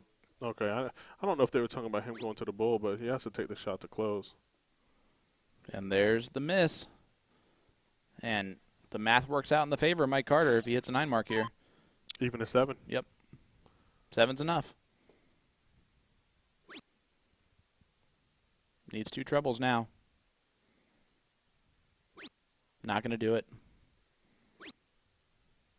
What a terrible time to only hit 3. Terrible time to only hit 3. But it's still 5 bowls, and with Jules shooting it, right?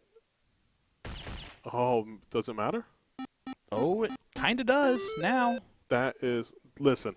This is for the match of the first dip. It would make JC and Shane have 2 losses if Jules does hit this dart. Jules hits the 5 bowls here.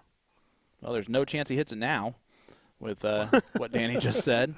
So JC's going to be, or Sugar Shane's going to step up here only needing 1 bowl. Come on, man. Listen, I just felt it. I felt like he was going to hit it there.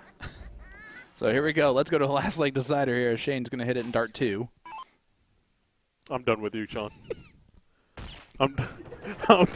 They're going to start thinking that we see it ahead of time. We don't. That's the crazy part, right? Yeah, this is. No, they're going to think you see it real time, but me, I see it a little bit early. 1-1. Let's go to a last leg decider. Me sick. Jeez. I like how I even was fancy and said dart 2. Yeah. No. Well, that's the whole reason why I'm laughing. We knew he was going to hit it, but the fact that you said dart 2. Well, Jules nice wins double the deal. bowl. Nice double bowl there, Jules. The fact you said dart 2 just made it even better. This is going to be tough for JC and Shane to win against the throw. Yeah, you know what? I'm not even going to comment. So Fair. let's just see what happens here. Chad, it really is just a random guess. I was just trying to make Danny feel even worse than he did, and it happened to work out. Thanks, Shane. I'll pay you later for that extra $1. Jules is going to start out with a 9 mark, though. Oh, Yeah. drags a third one low. 7 will help. 7 will work. It will work, but if you continue guessing and I'm not. saying the right things, they really will think that we're watching Yeah. and this is recorded. So let's try to stop being so good at your job. I will do my best, but it's hard to be this awesome. You're absolutely right. As Mike Carter's going to come up here and shut the 19 down and go to the 17, and then white horse it up. Well, he blew it on dart 3, so Sugar Shane's going to look at the 18s, see what he can do here. Oh, gosh. That's a tough third. Yeah. When it's hooked like that on the flight, it's really hard to get that third one in there. But right now, Jules and Mike doing their job. 18s. 18 again? Nope, 15, 17, 16. Whatever I say, it's not going to happen, as we know. And but a wide, so opening for JC. Pounce on it and see if he can fill it up here. Oh, last dart just short arms it. So here we go, Mike Carter. Point lead dart 1. 18s. Yeah, and he's not happy about that. Nah, just go back to the 20. Just be comfortable. Or 17. Same difference.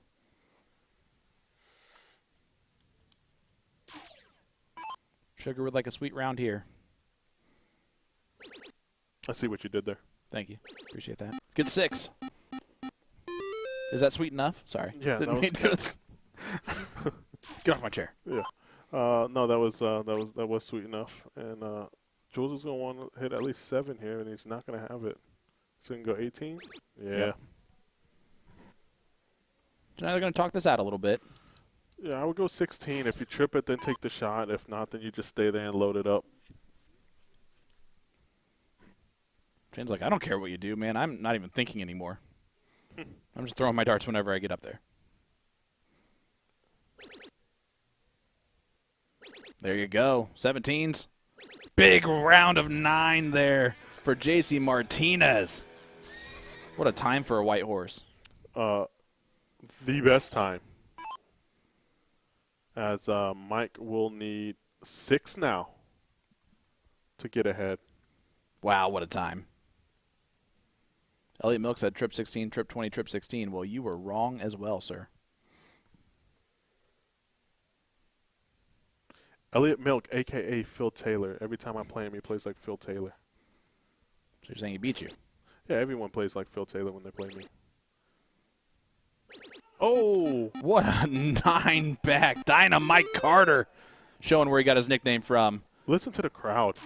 Listen to him. He gave a big come on there. Yeah, he did. Trip 15. Yeah. Oh. Don't you also – you would like starting off there, wouldn't you, with only 23 points? Yeah, I mean, it's Jules, so I don't see him missing the 3 bowls here. And we know what's going to happen now that I said that, don't we? Nope. Nope, he's going to hit took it. 2. Only took 2, and man, what a leg there, because now Jules and Mike are only 1 match away. JC and Shane now have to triple dip. oh, that's right. Yep. Because it's There's only 1 loss. only 1 loss. So Jules and Mike still have to do it again. We will play a race to 2 all cricket again. So it is again the no loss match.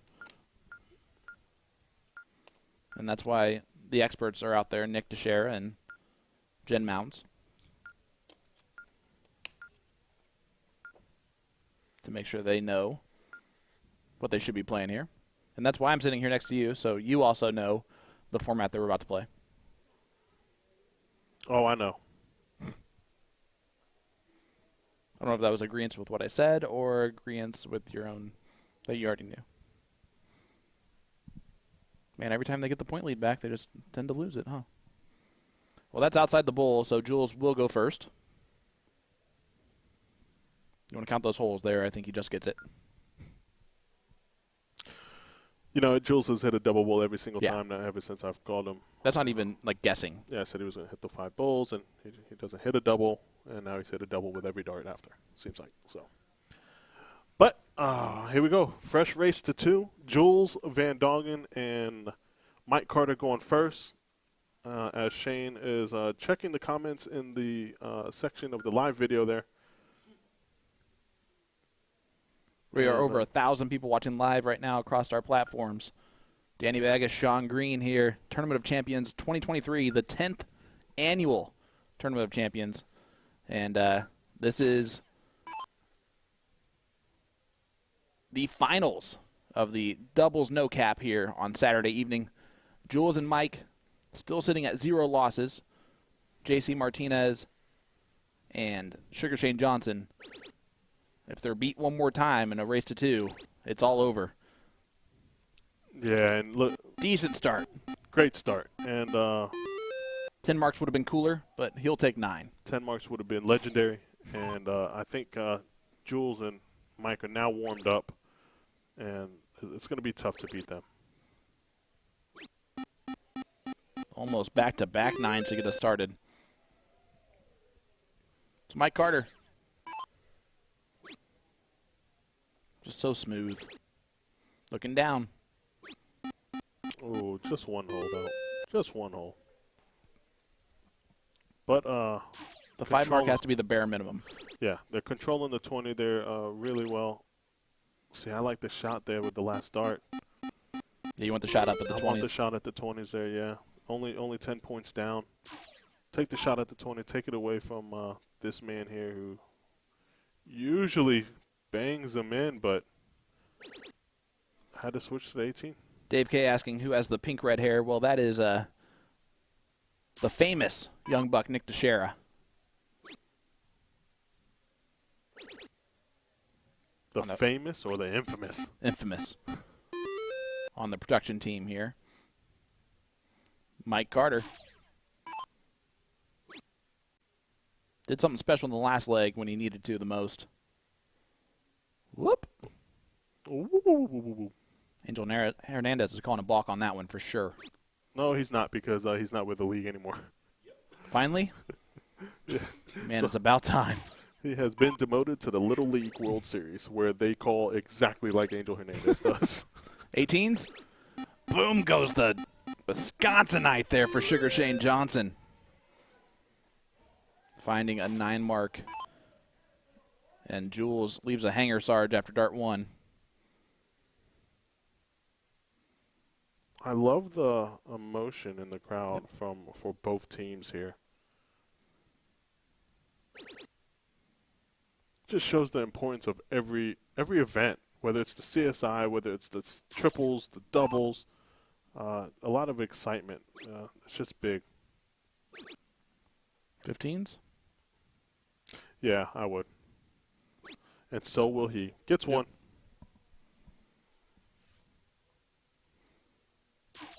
Dynamite needs a 9. Not going to get it. Not this time.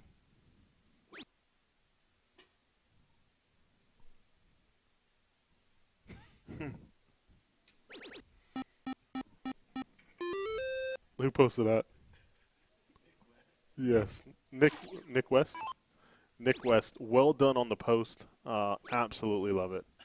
Better Photoshop than Will Ever's done. Yes. Yeah, it's Leonard Gates carrying Mike Maloney in a backpack carrier. They did win the finals in the other division of the no cap. They're just hitting the double 19, kind of waving the flag there. That was more of a fun shot. See if I can do it. All right, let's go to leg number 2. JC and Shane win leg number 1. Jules and Mike will get the start here, and they just broke the throw on Jules and Mike. JC threw a 5.18. Sugar Shane threw a 7.33 in that leg. 7.33. And a 5.18, and we wonder why they broke the throw there. That's a gross doubles average. It is. And Jules opened up with a 9 mark there. Yes, he did.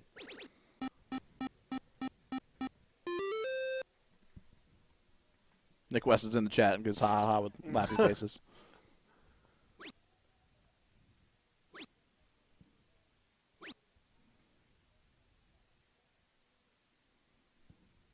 Thanks a lot, Mustache. We already said that.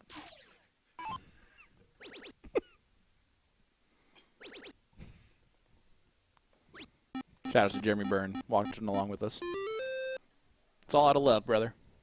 Jules and Mike controlling this leg. Sugar Shane is going to have to pull out some of them 7-point whatever he had last leg. Yeah, the Dragon tends to breathe fire when he loses a leg. Yeah, I think that goes with a lot of us. You're right. A lot of us do that. Yeah. Well, us. You know what I mean. Us. You can't have it on mute and respond to me. That doesn't make any sense. Philip Kirk asking me, how much do you practice? Like, how much did you practice when you were, good? Okay. Well, Again, I want to know that's a relative term. Yeah, when I was on the tour, I practiced about 4 hours a day. What's the longest practice session you would hear about from another PDC pro? Like, who practices the 8 most? hours. Every day? Yeah. You know who doesn't practice? Oh, I'm going to guess like Michael Van Gerwen? Gary Anderson. Does he not? Well, when you're a legend of the game like Gary Anderson is and has done everything he's done, maybe he's just done with practicing. Absolutely. You know who's been practicing? Jules Van Dongen. Jules Van Dongen. He regrips here. Right on cue. And he'll just hit on dart 3 just for fun. It's fumbling the darts a little bit. Gets it done anyway. 1-1 score line. Let's go to another last leg decider, baby. So let's diddle. Look at this replay from Jules Van Dongen. See him almost drop the dart, but instead just resettles in there and fires it in the top of the board. Well, top of the bullseye. Yeah, 1-1. And a must-win for JC and Shane. And LaMaquina just went, gosh darn it. yeah, and Jules is going first. No! See, now wait a minute. Yeah, it was all you. Wait a minute. That was the same hole that he hit last time. And Is Jules that hit 2 a holes double. out, too? It is? No. It's in the 1 hole. That was the same hole he hit last time, and you said the same thing, and he hit a double. Well, he's going to double say here. it. This is a double. Right there. It's more fun if we guess and get it right. All right. Like I said, Jules JC's is got a- going first. Oh, my goodness. What's happening? That's, I think, one further out. No, it's tied. Good. Wow. But this is a perfect lay shot right over the dart into the double. Just like that. No, he did not just do that. Yeah, he's in the double. No, he's not. He's 1 hole in the double. There's no way. Yeah, that's 1 hole in the double. Yeah, we'll see. No, it's not going to be Jules going first. Let's see. Dang it. It is 1 hole in the double. Great dart there from the machine, LaMaquina. JC Martinez going to go first. Who else Last late decider. is nicknamed the Machine? Well, James Wade. No. Well, he is. Huh? But then you got the Green Machine, which is MVG. There you go. And Burt Kreischer is only the machine in Russia. Oh my goodness, That's what happens when you win a diddle sometimes. Can we screenshot Shane's face just then? Man, that would have been a great meme. Dave K liked watching quick matches on tour. That's not what he said. But thanks, Dave. I appreciate that. Thanks for the love, my man.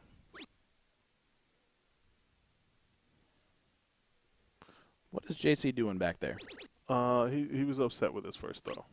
He opened up with a 1 mark. Well, I know that, but he was like looking up at the sky, holding his glasses there. Yeah, Trying to resettle in. that's all it is. It's no different than kind of looking at the ground, taking a deep breath, and so forth. After you open up with a 1 mark, it kind of hurts it. Well, JC and Shane, if they lose this leg, this match is over and the tournament's over. And we have a winning team of Jules and Mike. But if JC and Shane win this leg, it's still not even close to over. That is correct. But open up with a 1 mark, even though he hits a 6 there, which is huge, is always tough to come by with Jules and Mike playing on the other side of the game. Jules is going to do some Jules things right here. Trip 18. Almost. But huge lead. 168 points is a lot. 168 is a lot. Were you impressed about my math there? It was pretty easy. True. They're fighting, though. They are fighting. 168 down to 42. Let's see what Mike does. Yeah, shut it down. Trip the 20. Don't miss low. Didn't do any of that. Didn't do any of that. 9 mark here ties it up, so let's see what happens. 9 mark. Oh, that's perfectly laid as well. Oh, yeah. That's 9 mark all the day. Boom goes the dynamite there for JC Martinez. And we got a tie ball game. Tie ball game. So Jules is going to take advantage of the 20. Higher ground. He'll keep on it. And he'll stay on it. Joe Dirt, keep on keeping on. Get 7 of them. That's it. 7 of them. Make sure you hit 12 17s. You're nodding your head. You only need a 9. By the way, it was too many. Yes. They only get 7. That it was. Mike giving us the best compliment overall. The Baggish green commentary reminds me of the commentary from Dodgeball. You know what? Never seen Dodgeball. But thanks, Mike. I don't know if... Have you really never seen Dodgeball? I've never seen Dodgeball. Oh, my gosh. Are you Nick Dichiria 2.0? No, what? I mean, what? It's a bold move, Cotton. See if it pays off for you. Nothing?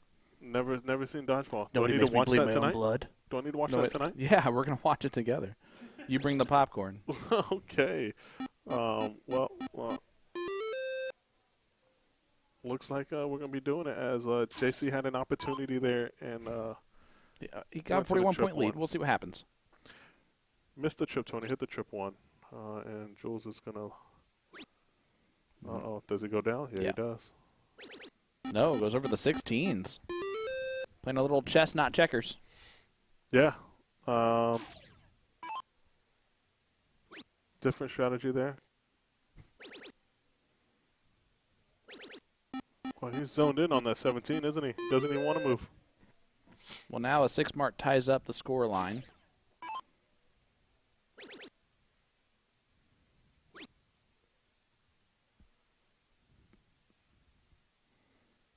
Am I going to find the opening on the 20s, or is he going to pick something else? Yeah, maybe 16, because the single 16 brings you within 1 bull. There you go. Hits the triple, though. Man, I love this. Last leg decider. JC and Shane need to win it, and everyone's throwing their best right now.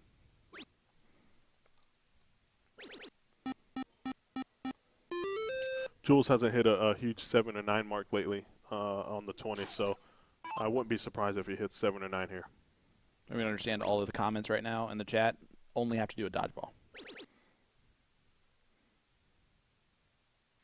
Yeah, shut the 17 down. Yeah. Sorry about that, Jules. Check the time real quick. I didn't mean to call you there. It's going to go 20. Wasn't the right time, Jake Southern. Call him later. Yeah, exactly. All right, opening here for Sugar Shane. He's staring down that 20. No. 17s? Yeah, might as well. That'll work. That's like 7 out of 9 triple 17s. Sometimes those are going to be that's the kind of number that can save you. Kind of like in poker. I love 9-7. Yeah. My favorite hand. Okay. Because it just sneaks in there. 17s are kind of like that. You know, they're just, you can sneaky point them. Made all that up. No connection whatsoever. But it sounded good, didn't it? It did sound good. Mike composing himself. He knows he needs about 720s here. So go to 16. What a bad time for a 3 mark. And wide open here for JC and Shane.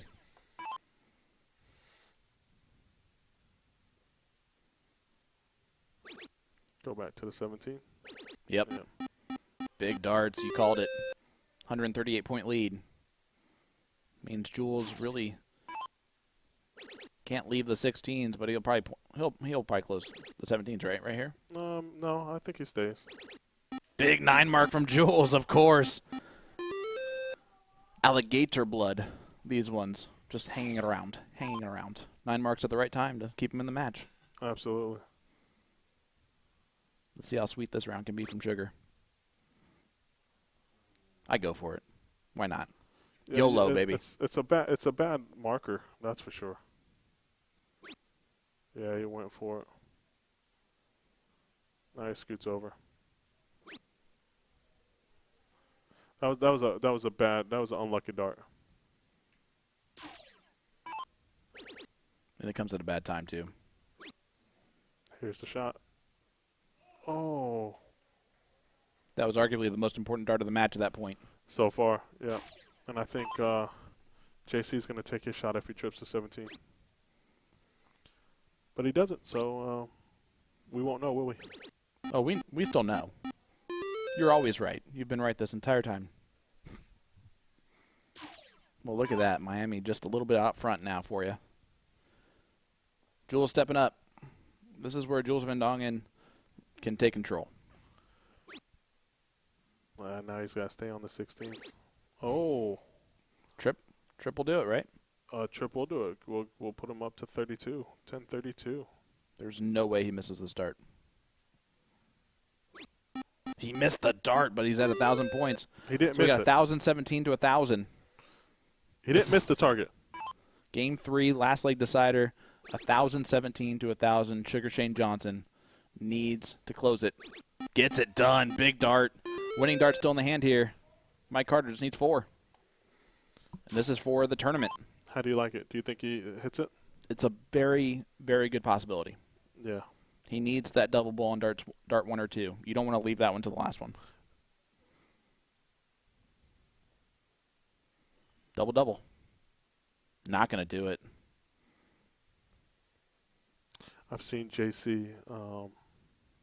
He's been cool and calm and collected so far. He has, but in moments like this, I've seen him think too much and kind of push. And what you don't want to see is him drop the dart as well. In this moment, I argue that you don't even have to think anymore. You know exactly what you're doing. Correct, but it's still a big moment. For sure. He knows he needs 3, and if he misses, the game's over. I think it helps him knowing that this doesn't win the tournament. This is just the first loss of 3 that you have to cause him. Still thinks about it.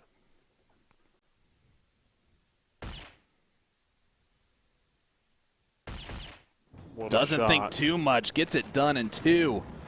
1,017 points, just enough to win that last leg decider. And, hey, there's 1 scoop of ice cream. They still need 2 more, but the first scoop was the hardest to get. Always the hardest to get because now it's favorable to always go to a last leg. Absolutely. Now, that being said, they will only play 1 leg of this format. Cricket, 501, cricket. It looks like the machine is running to the bathroom there real quick. I know that motion of scooting out. Absolutely.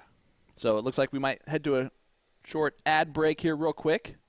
And everyone is. Look at this. It's clearing out of here. Don't worry, guys. We'll be right back with the second dip potential of the final here right after this. Don't go anywhere. Sean Green, Danny Baggish, live in Kansas City right after this.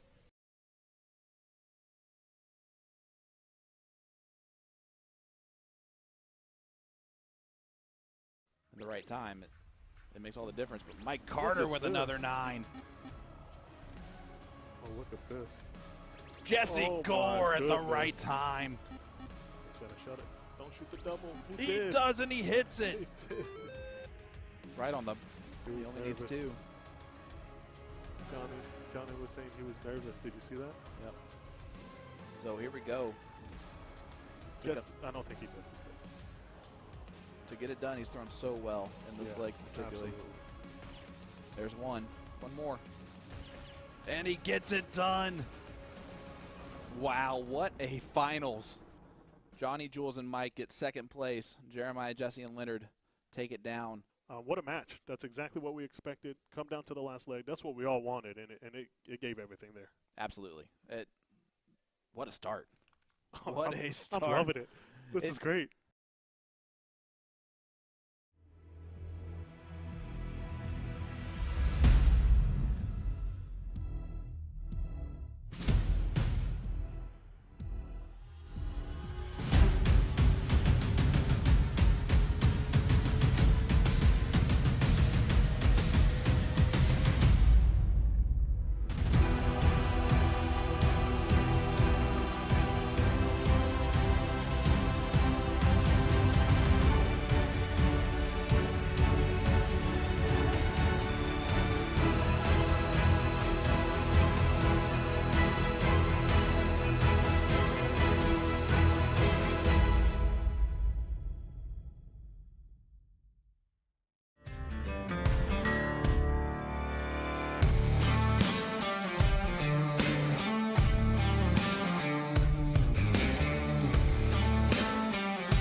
All right, welcome back. Sean Green, Danny Baggish live at the Tournament of Champions 2023. This is the second scoop, so to speak. Jules and Mike Carter have one loss now, so we will play Cricket 501 Cricket. Sugar Shane and JC Martinez are trying to shock the world to create this comeback, to potentially win this doubles tournament here on night one of the Tournament of Champions. Of course, the longer this goes, all four of these players are playing in the CSI tomorrow morning as well. So, pretty sure the idea is to win this, whoever decides to win this. You know, still a long way to go. And then get some sleep for tomorrow. Danny, we're in for quite the story here. Do JC Martinez and Shane Johnson do the unthinkable here and triple dip? Jules and Mike? Yeah, the unthinkable is basically what it would be, but they look they look like the fresher team, even though they've been battling and battling and battling. So I can see it happening. And how does that affect Mike and Jules going into tomorrow, knowing that they've been possibly triple dipped in both events? Listen, it would leave a bad taste in your mouth, but tomorrow singles is a whole different ball game. So for Jules, he's going to go into that knowing that it's just him versus whoever he's playing, and he's always going to take that battle. Absolutely. But, I mean, it still weighs in. It weighs on your mind.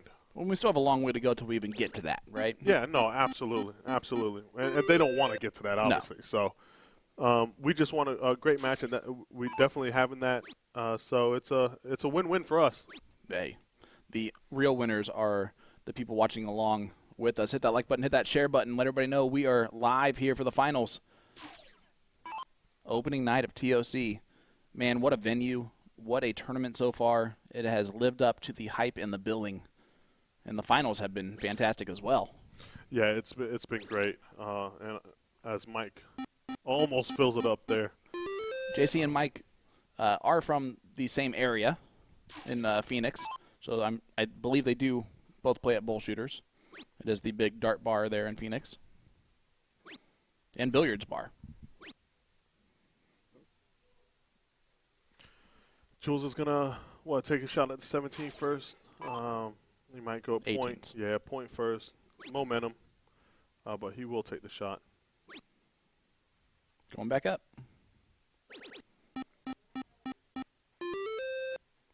It's this beautiful camera that just shows clearly their eyes, you know?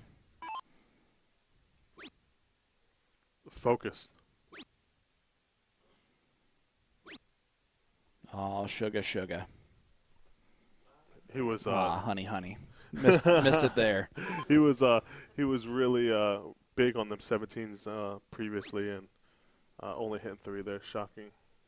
Well, bare minimum for Mike Carter is just to close the 17s and move on.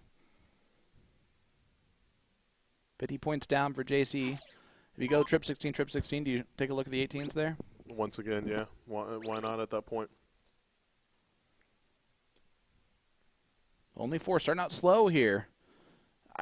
JC ran to the bathroom. They kind of took a 5-minute break or so in between, and I think the momentum had time to shift back to neutral.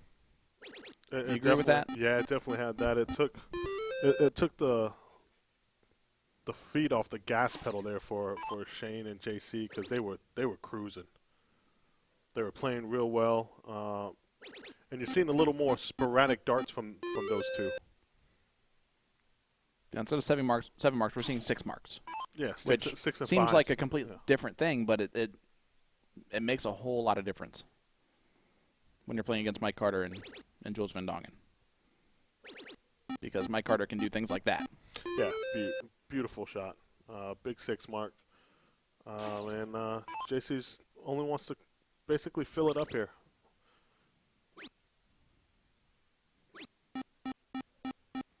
Just not enough. Jules free reign to actually win the leg if he so chooses. Yeah, he won't. I don't think he'll take a look at the 18. He does. Well, the double ball helps on dart 3. Wow. All right, well, let's go to leg number 2. Shane, just do whatever you want here.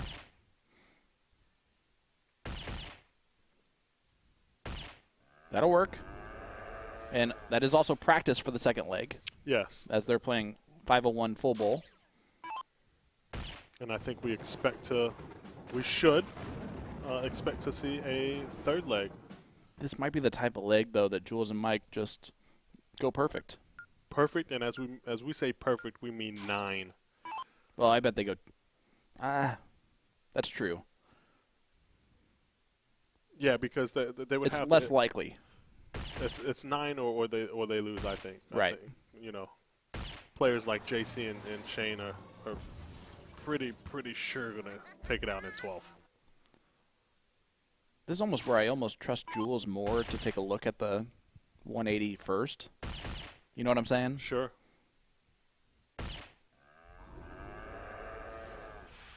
But goes chalk on the hat trick as well. Sugar can continue to do the same thing. That misses fine. Still will give them the first look at the checkout most likely. Yeah. Mike should know to go 180 here. And he should throw the first dart at it. Yeah. Yeah. Throw the first dart at the 60. You see him stepping back again just to make sure he wants to risk it here, and it's just always the right shot. Again, if I'm in level 10, I want my partner still shooting that first dart there if my opponents are shooting as well as these two are. Absolutely. But if you're in level 10, Sean, they're most likely not shooting that one. You're not hitting the hat trick this No, but you're still going to shoot it, right? Yeah. Like, you're still – it doesn't matter how I can hit those shots, right? So you can't expect not to. Yeah. But right now, this one's out of reach. You fully expect Shane to hit the 95 checkout, but just in case, if you're Jules, you want to leave the 125. In which he will. Yeah. Especially where their first start's at. I mean, just wide open bowl. Yeah. A little extra pressure here because if Shane misses this, does he go it bull? might be over. Yeah, does he go bull? Yeah. He will. Bullseye trip 15. Yep. And he just busted. It's open out, so he did hit that. And we got a 1-1 score line. And the earthquake test is still working on that camera. It was such a good shot, it shook the room with the excitement. Nice one. Nice one. All right, that first dart leaves a little bit of room here for JC. But not enough. 2 holes in to 1 hole in, and Jules and Mike will go first in the last leg decider, and it will be cricket. It will be cricket, but Jules and Mike have went first before, and JC and leg Shane, number 1. Yeah, JC and Shane have pulled it out. So just another exciting leg of darts. That's what I'm looking forward to. We'll listen for the sound to see what he hits. Nothing so far. Still not missing anything right now. Thanks, guys. Only a 1 mark there from Jules.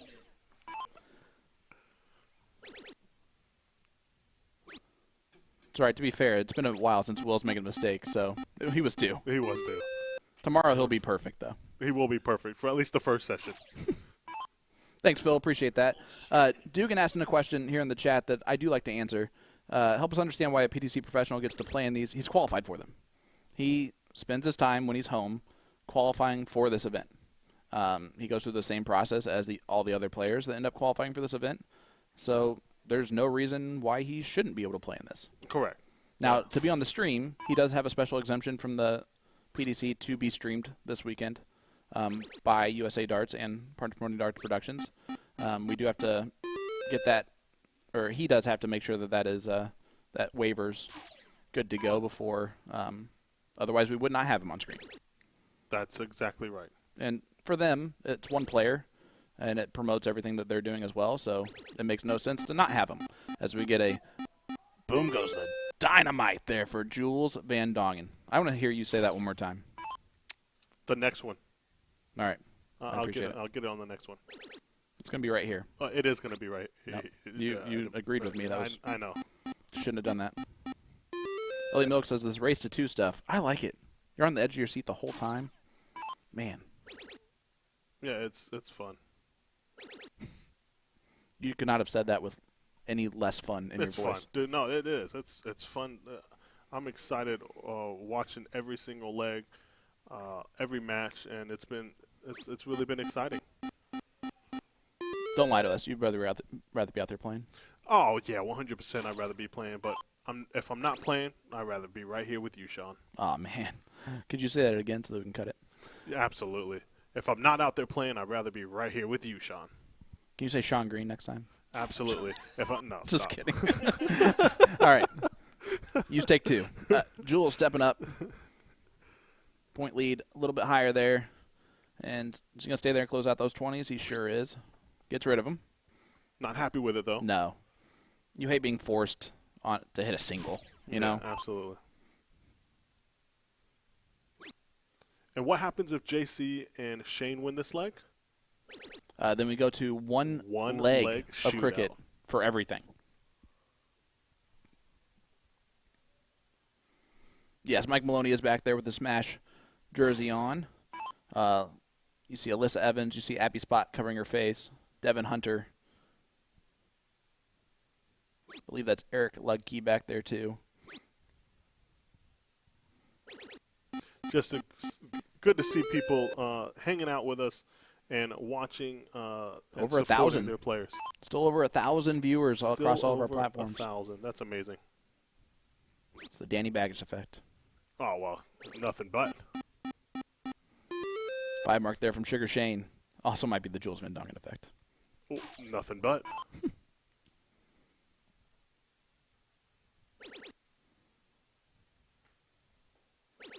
Nice.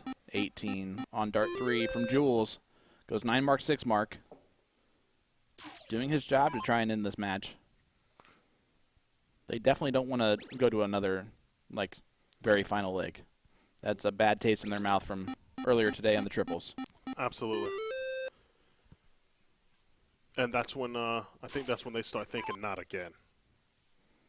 Steven, I am the least likely responsible for the effect on the amount of viewers. Mike Carter, another 6 mark. They just go back and forth on the control here. Sugar, a 9 mark, gets back control. Well, 8 mark.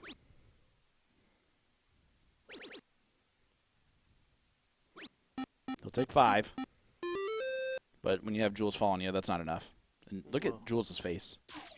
He looks angry. He does look angry. You know who else looks angry? Winners. Mike Maloney in the back.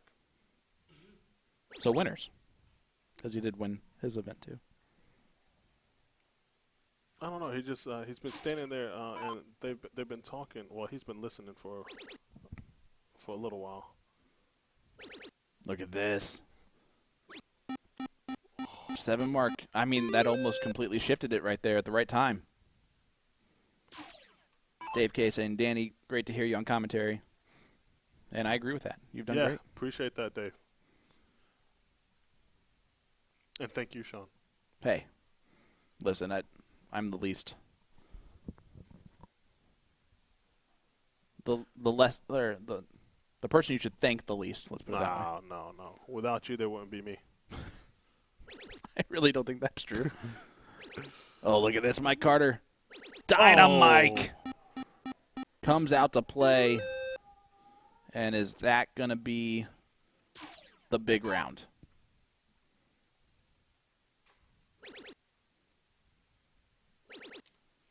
Look at this. Oh. That's nice. Nice shot, though. What JC's thinking here, just don't hit the triple with the first dart. And what do you think Jules is going to do? Hit a single. Oh, he went 19.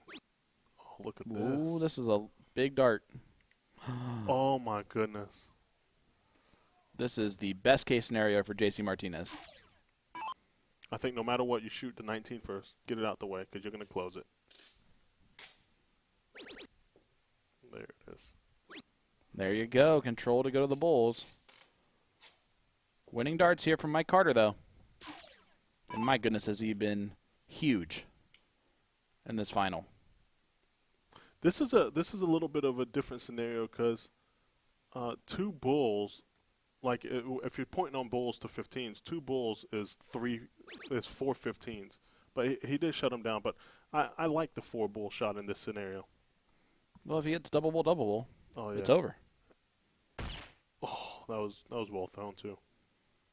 I bet when he threw that, he thought it was probably a double. Shane's looking confident back there.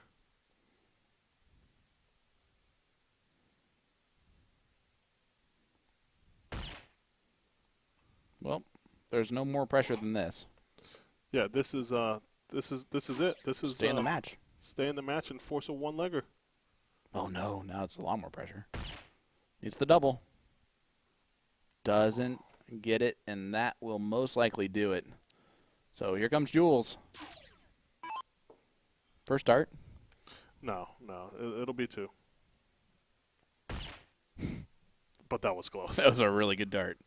There it is, the Dutch Dragon and Dynamite Carter win the doubles no cap event tonight. So it also gives Mike a share of that Supercharger 50K bonus pool. Jules didn't qualify for that, but he will easily take the winning money. And it gives them now they have a little bit more momentum going into the CSI tomorrow. So let's talk about that real quick, right? Tomorrow morning, 9 a.m., you got the triples that's going on for all the other folk here playing. But at 10 a.m., the men's CSI, top 32 in average in the top 1,000 of the PPD All-Star rank list. It goes from a 5.792, you can guess who that is, all the way down to a 4.689 to get in this bad boy. That's Jules Van Dongen all the way down to Johnny Lackey. I can't wait. No, it's gonna be good. And just looking at these names, it's gonna be great darts galore from everyone, and it's gonna be some top caliber matches. I can't wait. Excuse me, sorry. I cannot wait. Neither should you guys.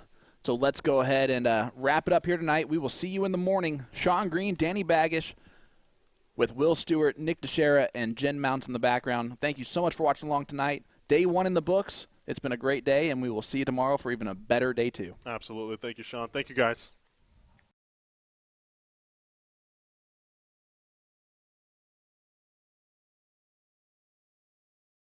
At the right time, it makes all the difference. But Mike Carter with another 9.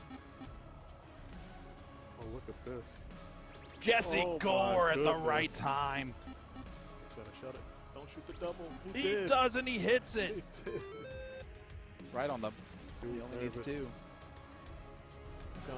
Johnny was saying he was nervous. Did you see that? Yep. So here we go.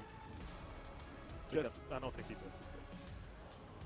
To get it done, he's thrown so well in this leg particularly. Absolutely. There's one. One more. And he gets it done. Wow, what a finals. Johnny, Jules, and Mike get second place. Jeremiah, Jesse, and Leonard take it down. What a match. That's exactly what we expected. Come down to the last leg. That's what we all wanted, and it gave everything there. Absolutely. What a start. What a start. I'm loving it. This is great.